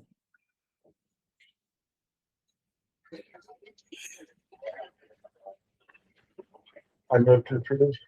All right, thanks, Austin. Do I have a second? Second. All right. Motion from Austin and second from Drew. All in favor, say aye. Aye. Any opposed, say no. All right. And I will mention on the sport fish, we do have a bunch of access points on Utah Lake. Thanks, Robbie. Appreciate it. Okay, now we're really down the stretch. Yeah, so some Salt Lake office items to go over. First one, property acquisition fund. Hey, is that you? That's me. All right. All right, you'll have to forgive me. I'm looking at my spreadsheet. I've never given this presentation before. So my name is Haley Blair. I'm in the lands team in Salt Lake. I'm filling in for Chelsea Duke. She's busy with the legislative session. But I don't have a PowerPoint. Apparently not everyone likes looking at microfiche copies of deeds. So I don't know what you guys are missing out on, but so the division owns and manages over 600,000 acres. We've talked about a lot of those acres already today, so but the lands program focuses on the real property aspects. So land use permitting, acquisitions, easements, those types of things. And every year we ask the Habitat Council for due diligence funding, which covers some of the less sexy, for lack of a better term, lands stuff when we acquire property. So title, insurance, surveys, appraisals, those types of things. And a lot of the other funding that we use to purchase these properties doesn't allow us to use that funding for due diligence. So I know PR was mentioned really early today, if you can still remember, they're up to this morning. But PR is a great example of that. We use a lot of PR funds to purchase property, but we're not allowed to use those funds for due diligence costs. Just as kind of an overview, the land acquisition game is kind of a feast or famine cycle. We've been in a feast cycle the last couple of years, which is awesome. We've been able to purchase a lot of new properties, many of which utilize Habitat Council funds for the due diligence. So Cinnamon Creek, we talked about that one earlier. Blackhawk WMA, which is a waterfall management area right by the Salt Lake Airport, was another one. We added an additional 2,600 acres to East Canyon WMA recently. The Cook Wildlife Management Area, or COPICO, that we talked about earlier, another great example. As well as 8 different lots within the historic Great Western Town Site, which is on the Gordon Creek WMA. So these due diligence funds really help us a lot to be able to acquire a lot of these properties. Last year, we received $30,000 from Habitat Council for due diligence. We used every penny of it. It never goes to waste. We always have to kind of be careful that we're not doing it. So that's what we're asking for this year. And yeah, I think that's it, unless there are any questions. Questions on this? Just a statement. I use their team probably more than anybody else in the division, and I don't know how we operated without them, honestly. So hats off to you, and they deserve more than what we pay them. Yeah, I'll echo that. Many years ago, I supervised a lands team that was not very good. And you guys have done an amazing job. And so I appreciate you, and I've always supported this as well. So, Yeah, so this is a recurring budget item every year, and it's absolutely necessary. You can't use other funds in a lot of cases to do this kind of work. It directly goes to habitat, operations as far as, legal things we have to do to keep property or get property or to do property. Move to approve. Second. All right. We have a motion from Kobe, second from Tyler. All in favor, say aye. Aye. Any opposed, say no. Okay. Thanks, Haley. All right. Habitat Council Program Administration. Alison. This is always, Daniel has said this in the past, this is an awkward one. But this is basically my salary, to pay for my position and any, incidentals that are associated with Habitat Council meetings. So, this is the budget, request. We do, pay part of our fiscal section employee, for their, all the work that they do on, for this program. And then, like I said, my salary and then just the other incidentals that we have associated with holding these meetings. So the general overhead cost of doing business here for Habitat Council. And then I just did the breakdown of how it's broke down in code. So. Okay, motion to approve. Second. All right, thanks, Jeremiah. Second. Okay, got a motion from Jeremiah, second from Angie. All in favor, say aye. Aye. Any opposed, say no. Okay. Drew, easy one. The next one is heavy equipment crew. Daniel, is that you? That's me. So in the state of Utah, we have a heavy equipment crew that we hire two full-time employees to go around and try to save us money on a lot of heavy equipment projects throughout the state. They have a very expertise in doing a lot of riparian type work for us. Sometimes it's hard to get contractors to get into that riparian area and actually do riparian restoration. And they do a fantastic job at that. They do a lot of the road grading on a lot of our WMAs. And so part of what this proposal is to provide them with an excavator every year. We do a 3-year lease for the excavator and allows them to be able to have a pretty new machine and be able to go around the state and do the type of work that we ask them to do. There's a few pictures in here. This is kind of work they do on a lot of riparian streams. But they save us a lot, hundreds of thousands of dollars by doing this in-house. So this is just an ask for the budget real quick. $32,500 is for the lease for the excavator. Motion to approve. Second. Okay. Did I mention this is a really important program for us? All right. Motion from Angie, second from Jeremiah. All in favor, say aye. Aye. Any opposed, say no. All right. Okay, last one. NRCS partner habitat biologist program. So this is a program we work with the NRCS agency. There's a lot of private lands in the state. We have also a lot of grazing permittees. And what these 4 biologists do is they're a partner between DWR and the NRCS. We pay 50-50 of their salary. NRCS pays the other 50% of their salary. What we're able to do is they're able to leverage all of the NRCS monies with all the monies that we've talked about today, Habitat Council, WRI, conservation permit. These guys go out, they utilize all of the farm bill money that comes through those programs.